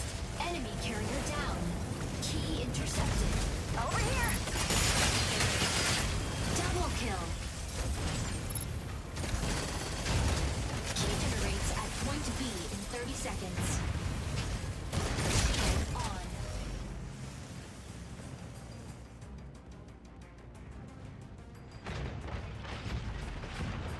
on. Ads are going to start in a couple That's of so funny. minutes. Please be patient.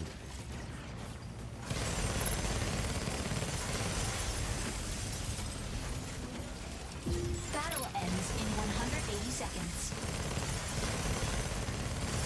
Key generated at point B.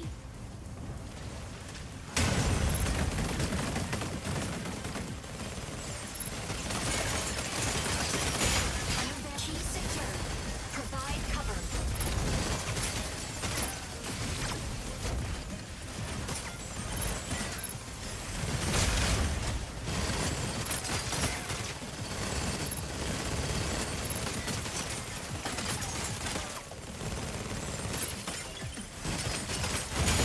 Enemy down. Assist.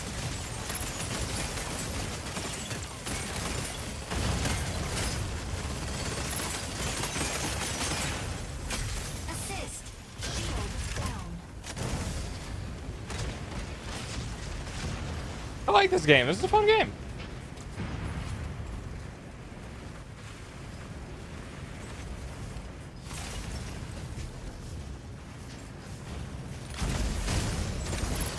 Key generates at point A in 30 seconds.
Holy shit, the cannon is so good. Over here. The howitzer just crunches.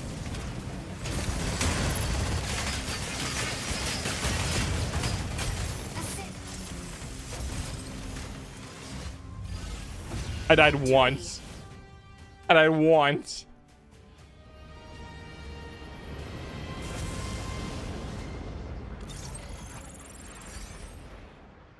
Damage.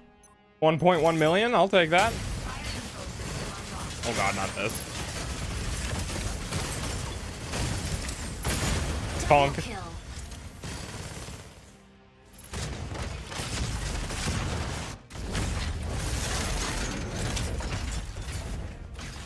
Wait, is that me? Am I MVP? MVP. Let's go! 12 kills, 2 deaths, 8 assists. Heck yeah. Dude, ultra heavy defenders is fucking insane. How'd they do? 3, 2, 2, 5 SVP? 0 and 4. I mean, honestly, not gonna lie, I just kind of held down trigger and walked forward.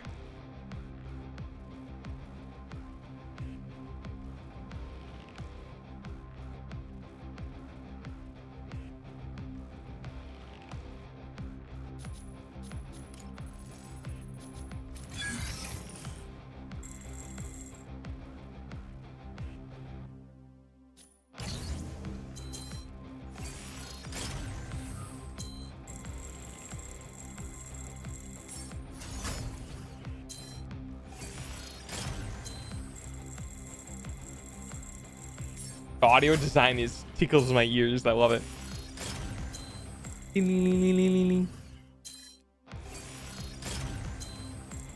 Oh, it's just an MVP in a battle. Response tier in a both.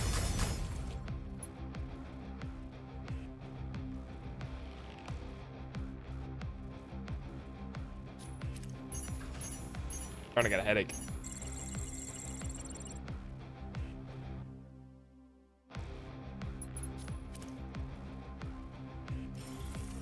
I'm gonna eventually be on the other side of that, right? Like, I can't keep winning games.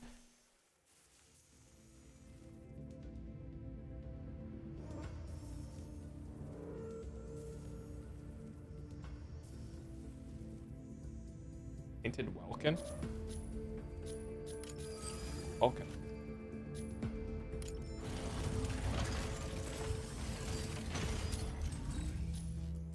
Oh, yeah.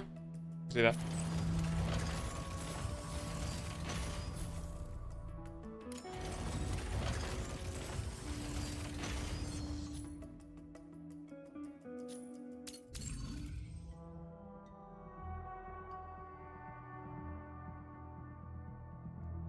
Doesn't do that much damage though.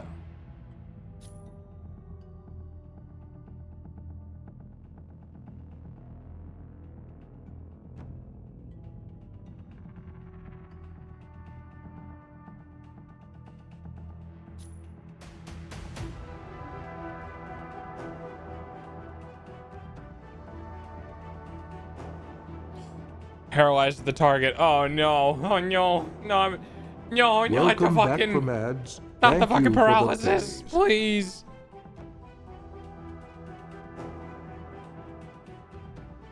Oh god, I was hoping to get a game without crowd control on enemy players. Airborne kit. Okay.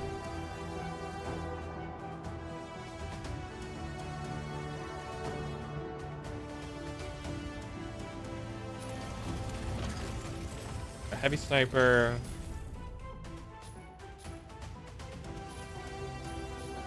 A light sniper. No medium sniper, just. Ooh, ballerina. That's kind of cool. I mean, that fits that aesthetic. The mech has high heels, guys. The mech has high heels.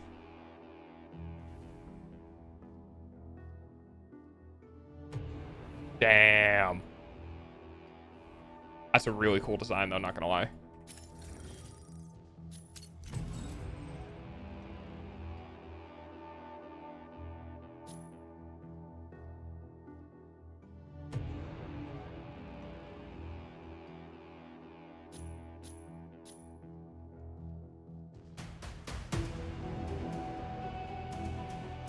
Okay. Optical camo. Optical camo.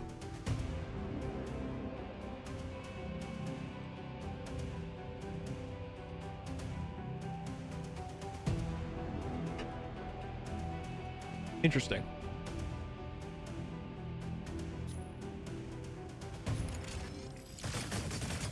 Oh. The optical camo is just right. Dev version demo. Okay.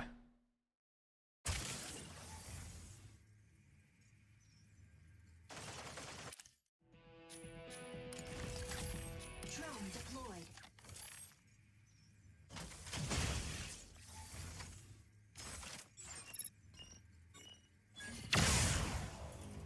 Oh, you actually have to ADS. Interesting.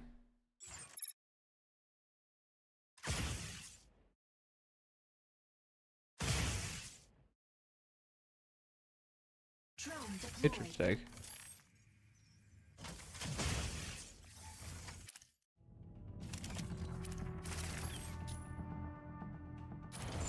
So that's that one.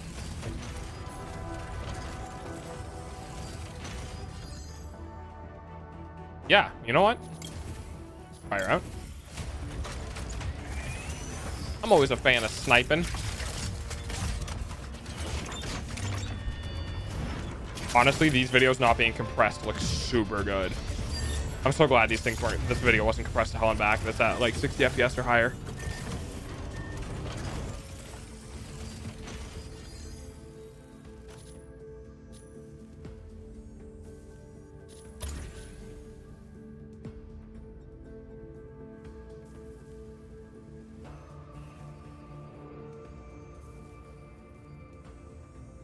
Really bad armor. Really bad energy. She has no defense. Makes sense.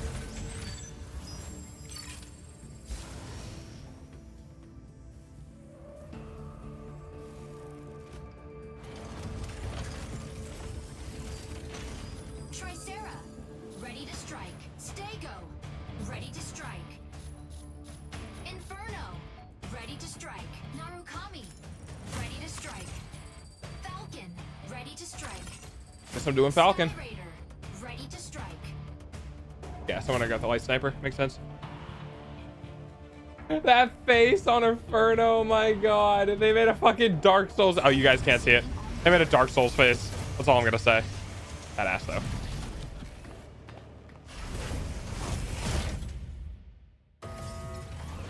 All right, time to be speed.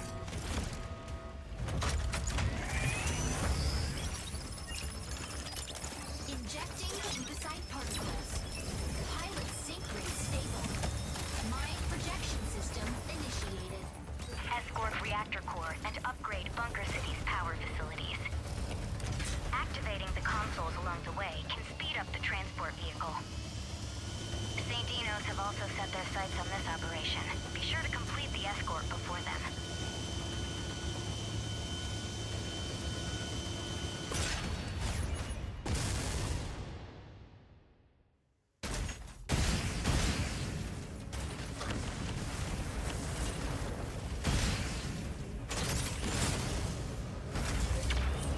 Objective, capture consoles and guide payload to destination. Warning, you are leaving the combat zone.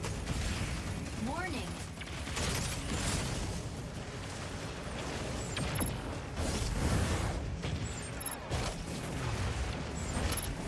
Console A activates in 20 seconds. Warning, you are leaving the combat. Stabilizing.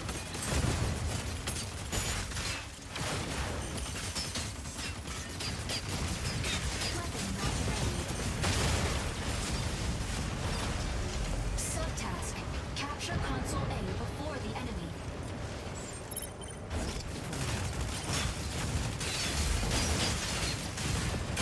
Assist. Weapon not ready.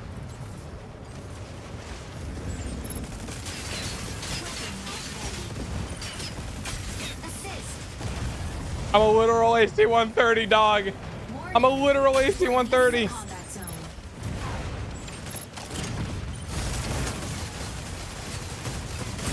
Weapon not ready.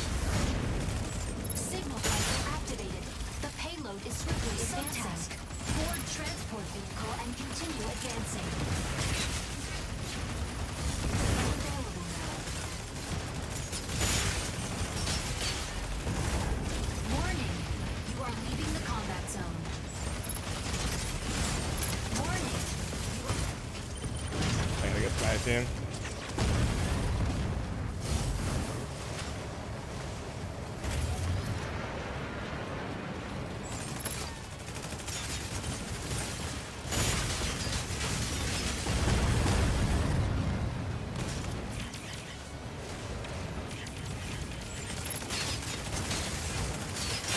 Assist.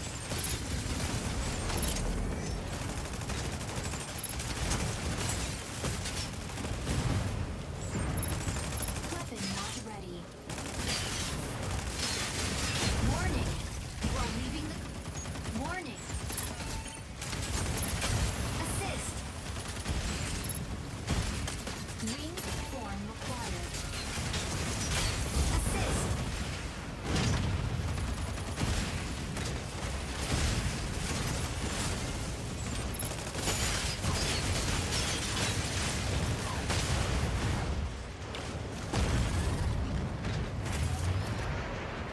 Console B activates in 20 seconds.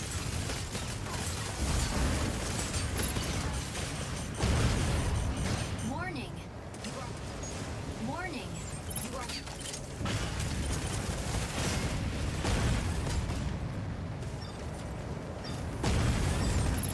Subtask. Capture console B before the enemy.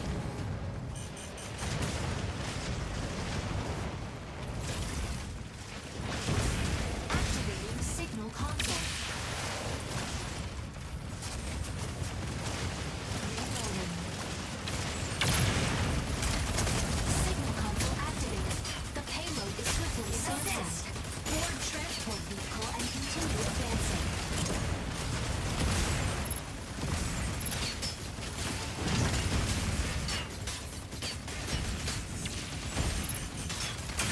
Enemy down.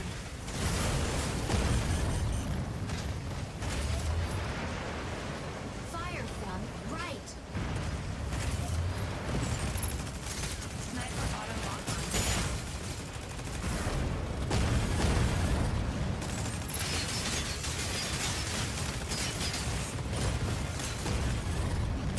Assist.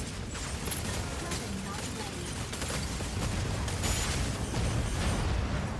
Warning. You are leaving the combat zone. Weapon not assist.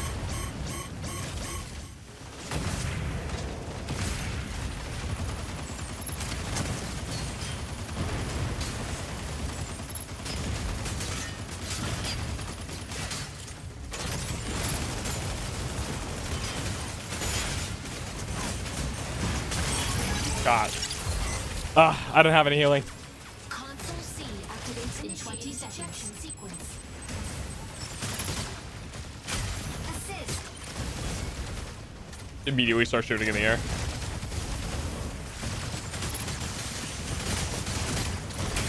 Enemy down. Oh yeah, he hit me with a melee. That's fair. Striker ready. Subtask. Capture console C before the enemy. Entering combat zone. Optical camo drone will soon go off the fire control system online.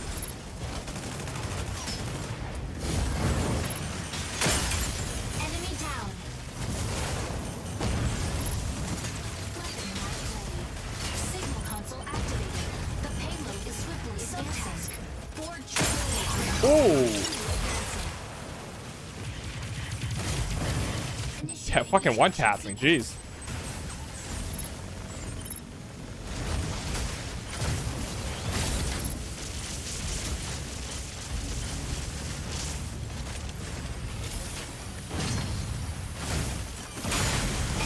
Yeah, that's fair. 100% victory rate on that guy. Gonna have to stop that. Entering combat zone. Unavailable. Optical camo drone will soon go off the fire control system unlocked.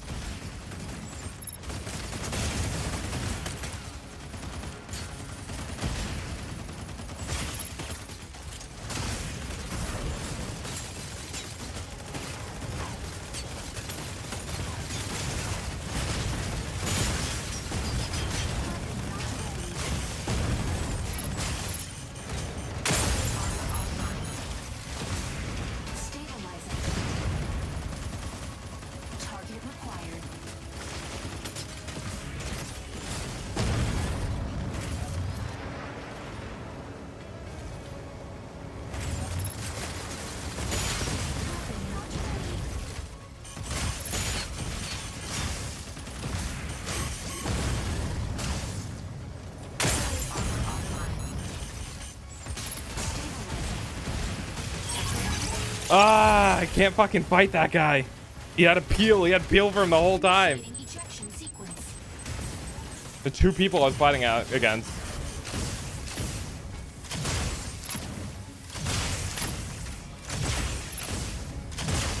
That is really boring, actually. Holy shit. Enemy down. Alright, I gotta go peel this guy off. Striker landing area. I gotta go kill this person. Entering combat zone. Optical camo drone will soon go offline. Autopilot can now be fire control system unlocked. Stabilizing.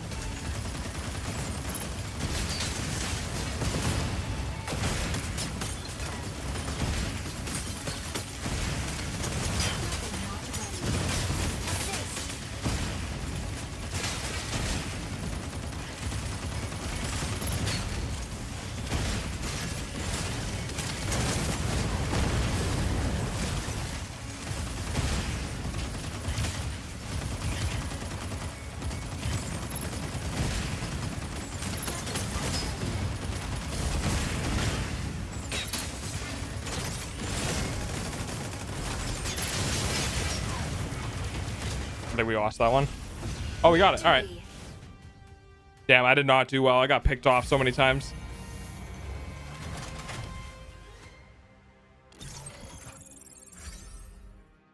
Yeah, two kills, 3 deaths, 10 assists. That's rough.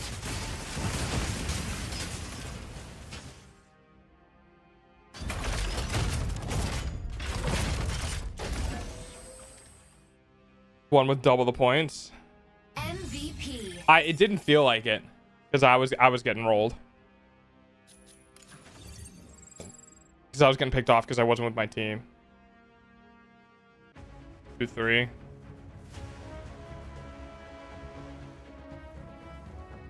Four, 6, 2. Super Gojira, huh? Funny. Yeah, that guy got me a couple times.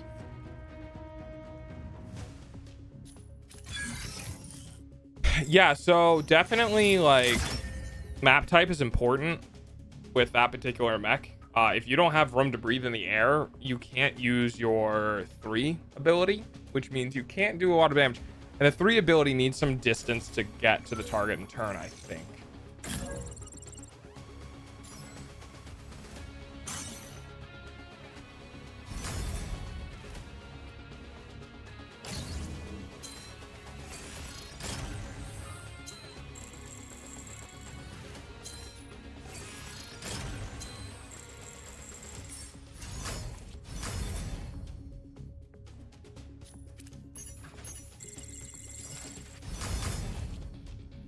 Point kit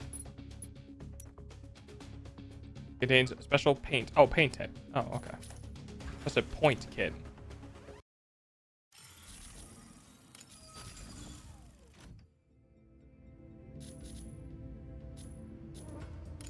A light support type. Which what?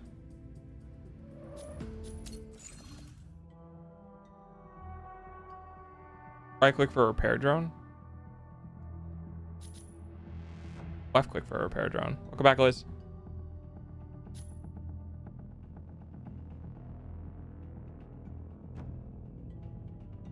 Okay.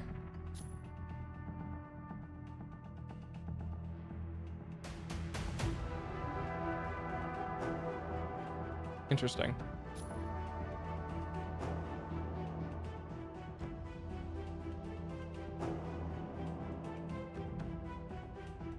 Just got really low damage.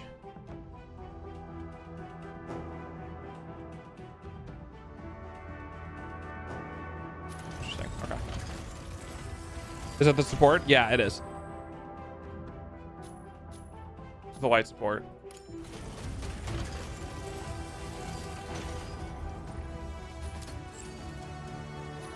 Weapon is an assault howitzer. A heavy battle axe. Oh, it goes through shield though. Bypasses fluid armor and force fields with a 3/. So yeah, it goes through shields. That's really strong.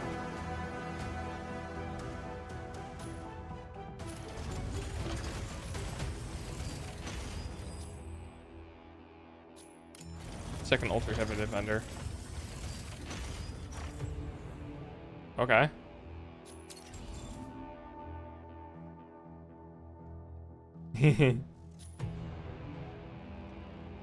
Decoy drone. Oh. Yeah, interesting.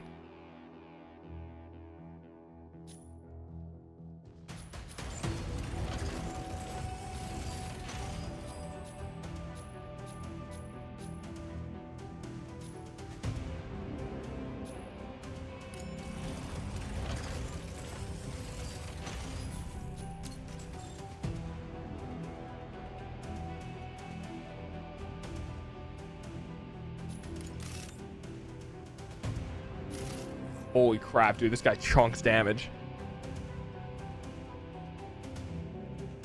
And he can support his team too? That's crazy, though. Bird form?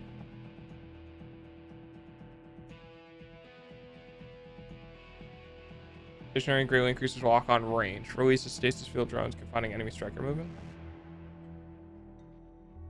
Interesting.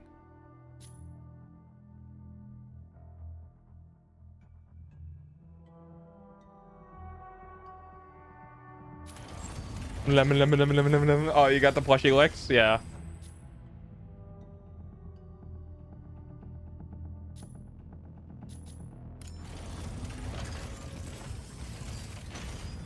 What is this? Sky Raider. Medium attacker.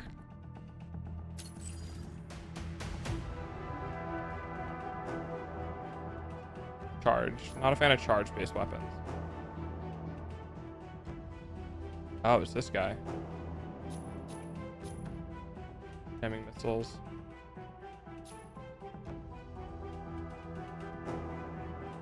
Aerial assault. Not sure where down is. Auto intercepts incoming missiles. Dashes during OS assault with a big lock.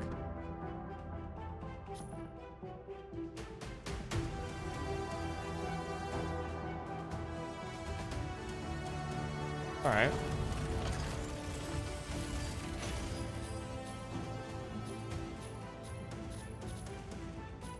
I've gotten a chance to play with that one.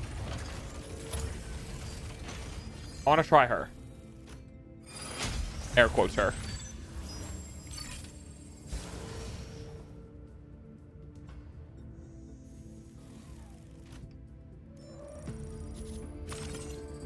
Narukami, ready to strike. Alesis, ready to strike. Welkin, ready to strike. Panther, ready to strike. Narukami. What does Naru mean? Kami means God. What's Naru mean?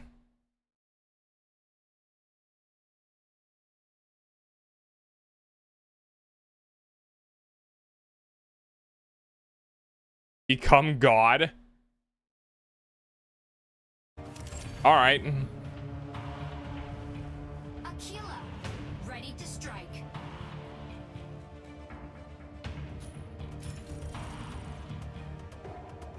Is the other team?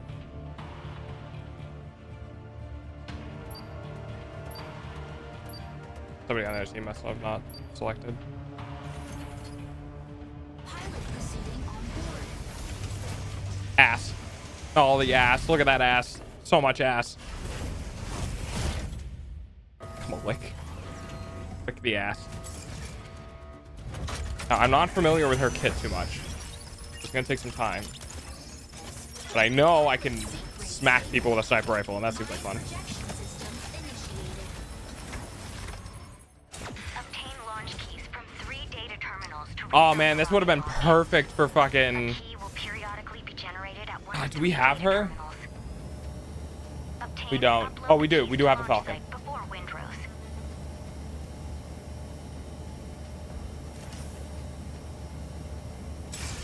Sniper and heals, baby.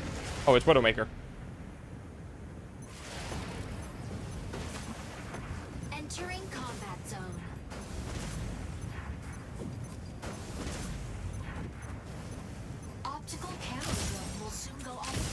Objective unlocked. Secure and submit keys to the central launch site. Unavailable now. Stabilizing. Key generates at point B in 60 seconds. Oh, I have to stay positioned. Interesting.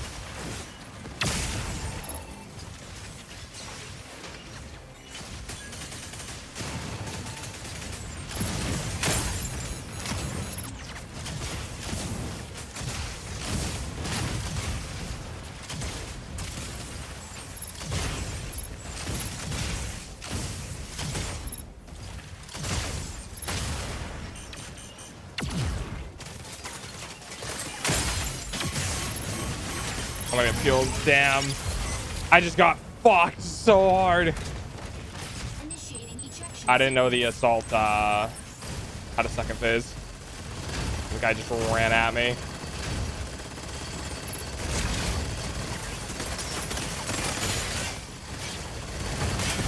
Enemy down. Yeah, it's unfortunate. Striker red landing area. Switching to board mode. I'm doing alright. Just chilling. Entering combat zone. Optical camo drone will fire control system unlocked. Warning. Unavailable now. Warning. Enemy secured key. Intercept now.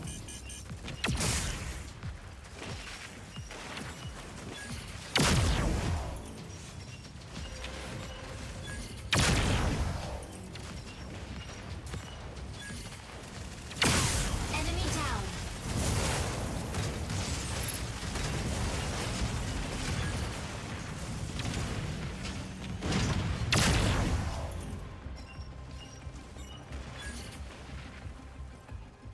Saw them, but I don't know where they went.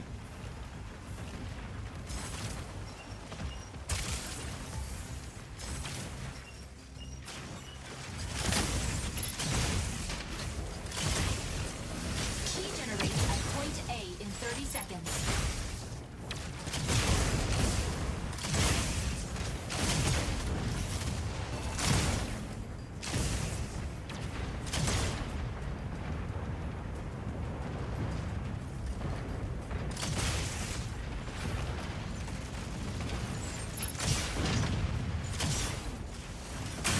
Enemy down. Key generated at point A. Warning. Enemy secured key. Intercept now.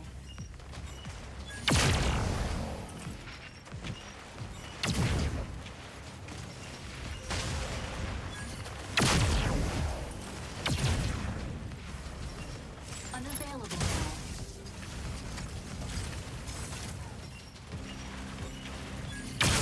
Enemy down. Enemy carrier down. Key intercepted.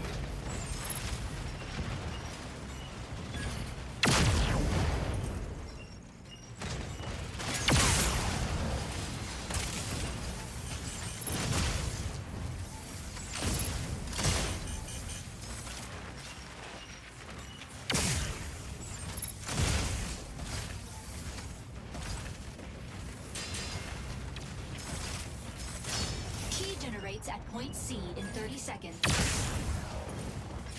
Fucking a kilometer away and still nailing shots. Unavailable now.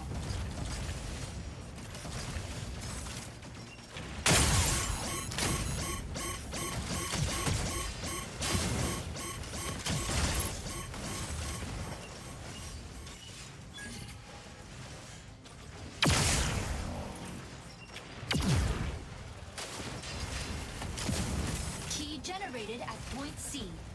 Is it 2? Oh yeah, it's 2. Weapon not warning. Enemy secured key. Intercept now. Ah, thank you for the follow. Unavailable now.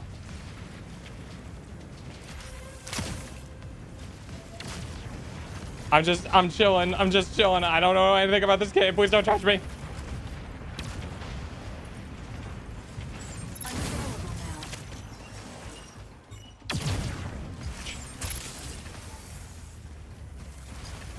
I don't have any.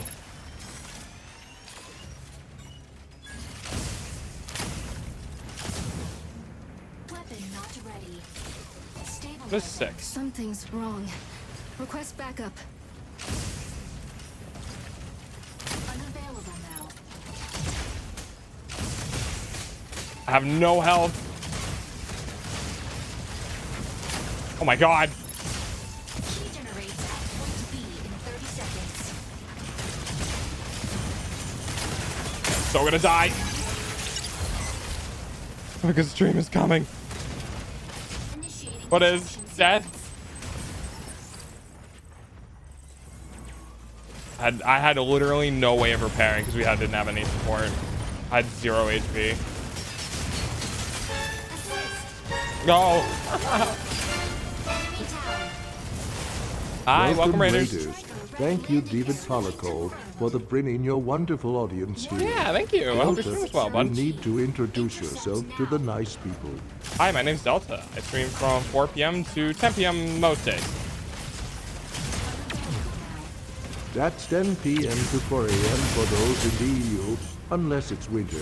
Then it starts at 11 p.m.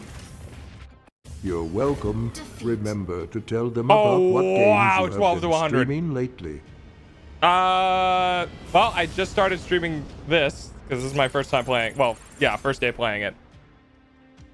I've been playing that game. It was fun. It is fun. Can't believe I missed that shot. I'm so bad with hit scan weapons now that every game in existence has moved to projectile.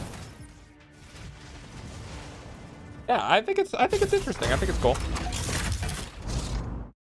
Of course. MVP.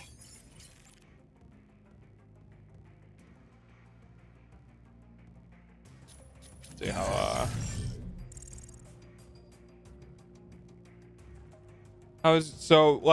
how was it for you? It's like I'm still learning it. Still kind of like trying to understand it.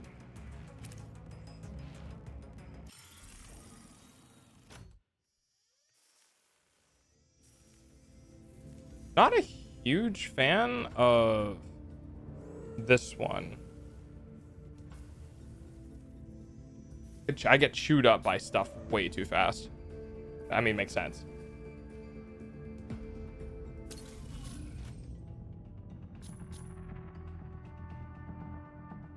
I didn't use my decoy drone at all.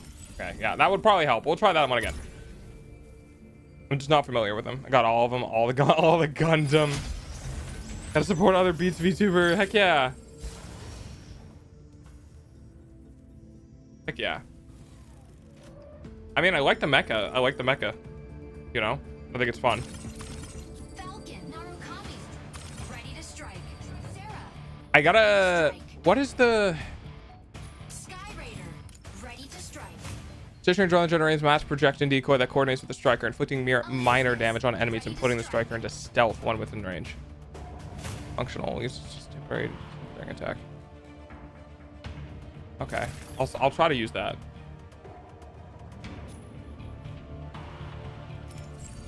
Gonna go, absolutely. I am one of them. Nice. Ah. Yeah, I might have to go early though. Headache isn't going away. I think I did too much today. A bit unfortunate. I'll do a couple more games though.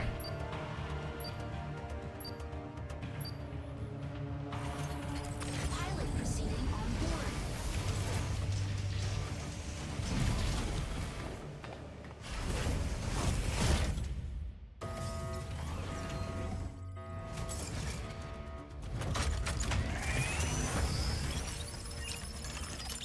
Injecting lymphocyte particles.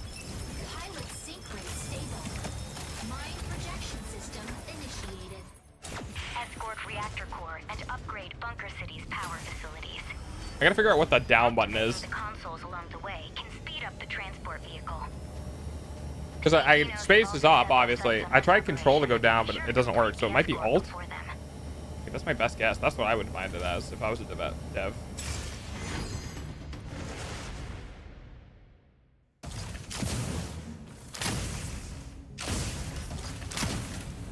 That's not alt.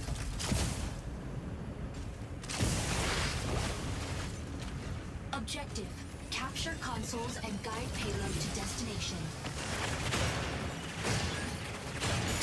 Fire from front. Assist. Console A activates in 20 seconds.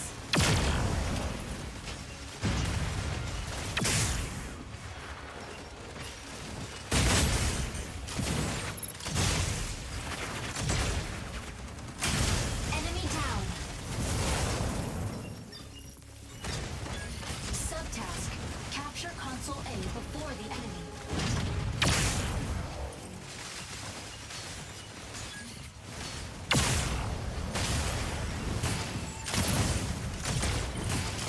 Dude, leave me alone. Signal console activated. Enemy payload is swiftly advancing. Board transport vehicle and continue advancing. Assist. Optical camouflage disabled. Drone recalled.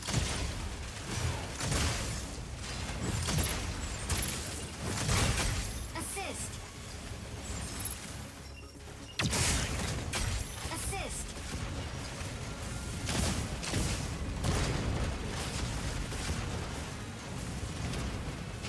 Yeah, I don't know what the You are binding leaving the for. combat zone. Warning, you are leaving the combat zone. Warning, you are leaving the combat zone. Warning, you are leaving the combat zone. Warning, you are leaving the combat zone. Enemy down. Warning, you are leaving the combat zone.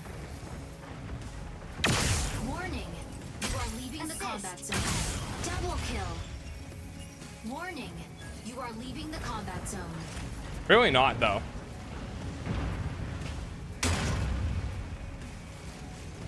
Drone deployed.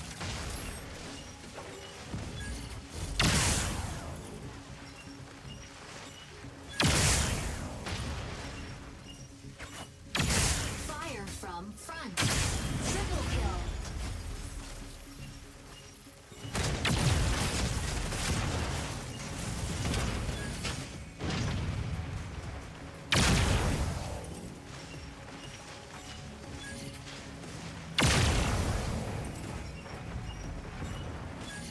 Exciting mecha gameplay.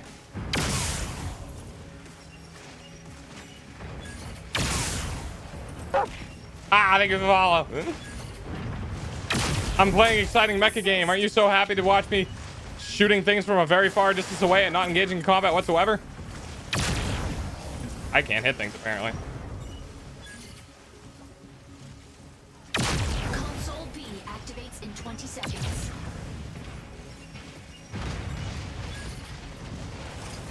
I just played against you. I had to look up when I saw VT. Heck yeah, let's go. Was it the last game and the key moving one? I got my ass handed to me that game. I didn't use my one ability literally at all that game. Subtask: capture Oh my goodness. console B before the enemy. Okay, we're just gonna auto wait in this guy. Drone deployed. Assist. Unavailable now. Yeah, that was the one. Yeah, I got my butt handed to me.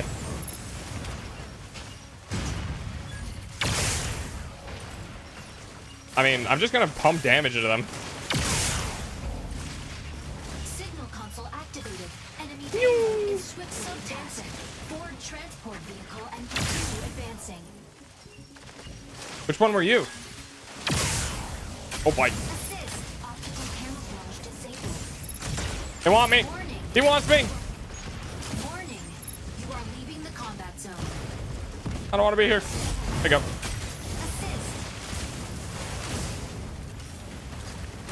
I'm still very new. I got access today as well. Okay, apparently I just can't hit anything today. I'm also I'm sick. Oh no. I hope you feel better.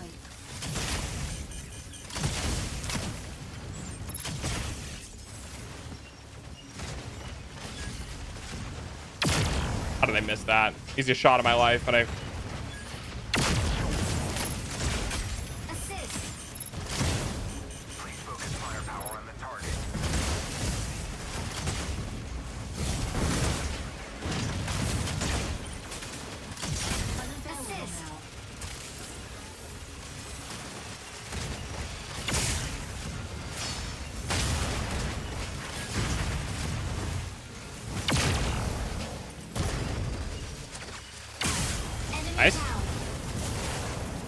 There's the aliens.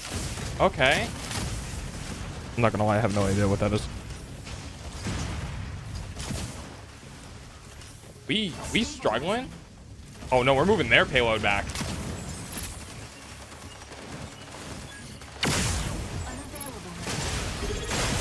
No, I'm just a little sniper. I'm just a level 1 goblin.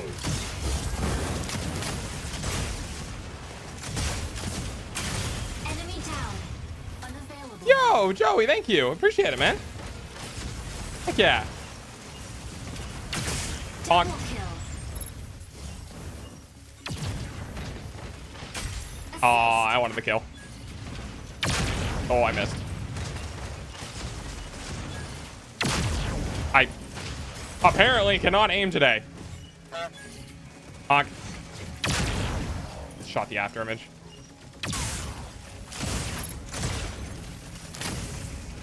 Unavailable now.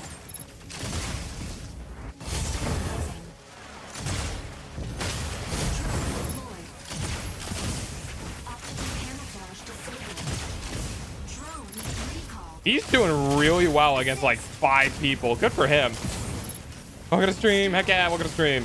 Unavailable now. Good night. Nice, big hit. Missed.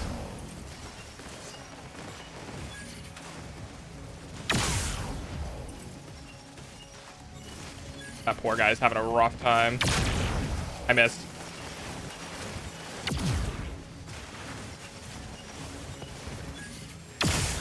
They really should probably go after me. Assist. I'm just kind of sniping for free.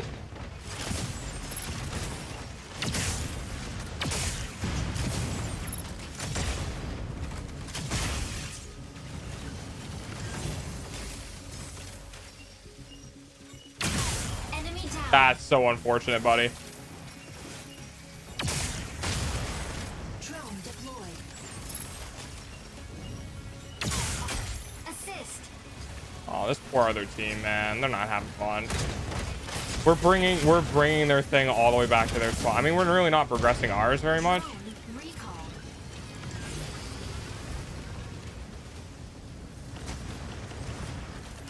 Unavailable now.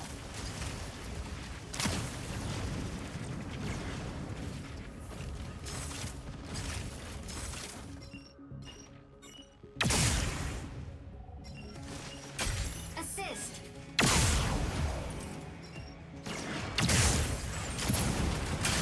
Enemy down. Okay, Advancing payload. that was weird. Wait, if I do this on the payload, will it go with it? Payload. Oh, it will not. Look at me. Imagine Widowmaker moving the card. That's what this feels like. Honk. Honk. Honk. All right. I mean, I guess this works. Battle ends in 180 seconds. Good night. All right. Well, this is the game now. Woof. Oh shit.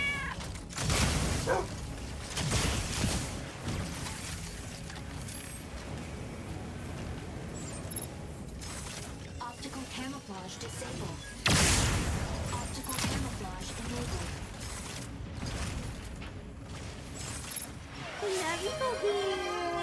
Oh, yo, I train. Let's go. Train started.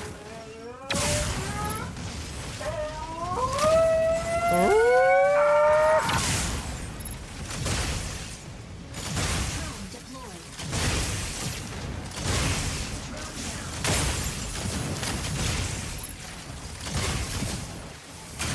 Enemy down. I am a sniper. The husky, heck yeah. Oh, Camouflage disabled. Advancing payload. holy shit, I'm fucking super speeding it. Recalled. Come on, go, go, go. Get me out of this tiny ass corridor so I can breathe. There we go. You are the weapon. I am the weapon. I am the Metal Gear.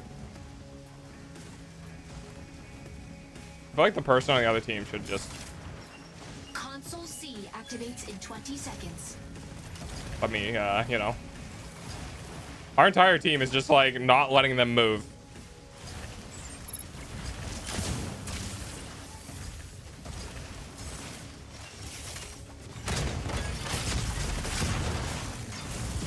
Activate signal console C before the enemy. Unavailable now. Battle ends in 60 seconds. Activating signal console. Signal console out of range. Drone down. Signal console out of range. Assist. Drone deployed.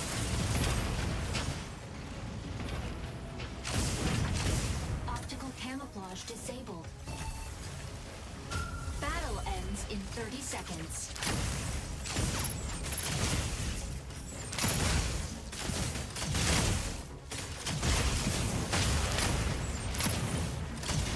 Drone deployed. Optical camouflage disabled. Okay, bye. Unavailable now.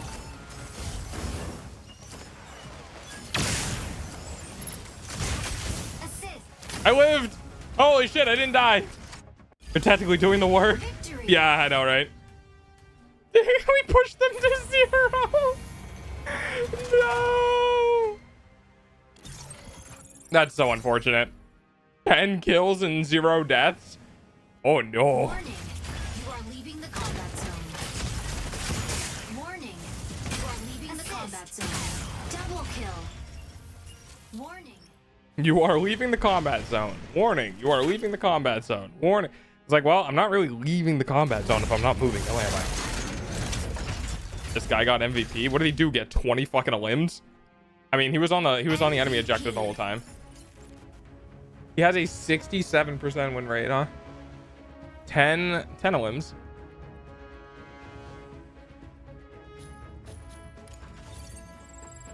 Why were you leaving the combat zone? I wasn't. I was just standing there.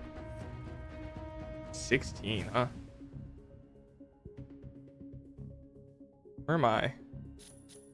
1 triple kill, 1 double kill. I think I got more than 1 double kill though. 0 limbs, 2 limbs, 2 limbs, 1 limb, 0 limbs, 0 limbs. Oh god, I'm sorry guys. That's so unfair. Sonberb. I do like that name though. That's a funny name. You still streaming? I just downed a whole Outback Steakhouse mac and cheese bites, cheese broccoli, mac and cheese, filet mignon, and lobster tail. Jesus Christ, that's a lot of food, my guy. How's stream going? So we're at 5 hours 51 minutes, which is pretty close to my 6-hour stream time. I'm gonna have to call it quits though, because the headache is starting to get worse. So I'm gonna end the stream. A very polite lady really didn't want you to leave the combat zone. Oh boy, when I eat, I fucking eat. Yeah, that's fair. You know, I'm surprised I did 1.1 million damage. Yeah, that's unfortunate for the other team. I guess they weren't grouping up enough, I guess. I don't know what happened. Yeah, I will go. Oh wow. Am I gonna level up? No? Okay. Yeah, I'm gonna go. Thanks for hanging out and stream. Thank you very much. Super awesome 100th day of streaming. Tomorrow's 101. And we continue to our next 100, 200, you know. Yeah. All right, I'm gonna go. Hey, thanks for hanging out. Appreciate it. Appreciate it.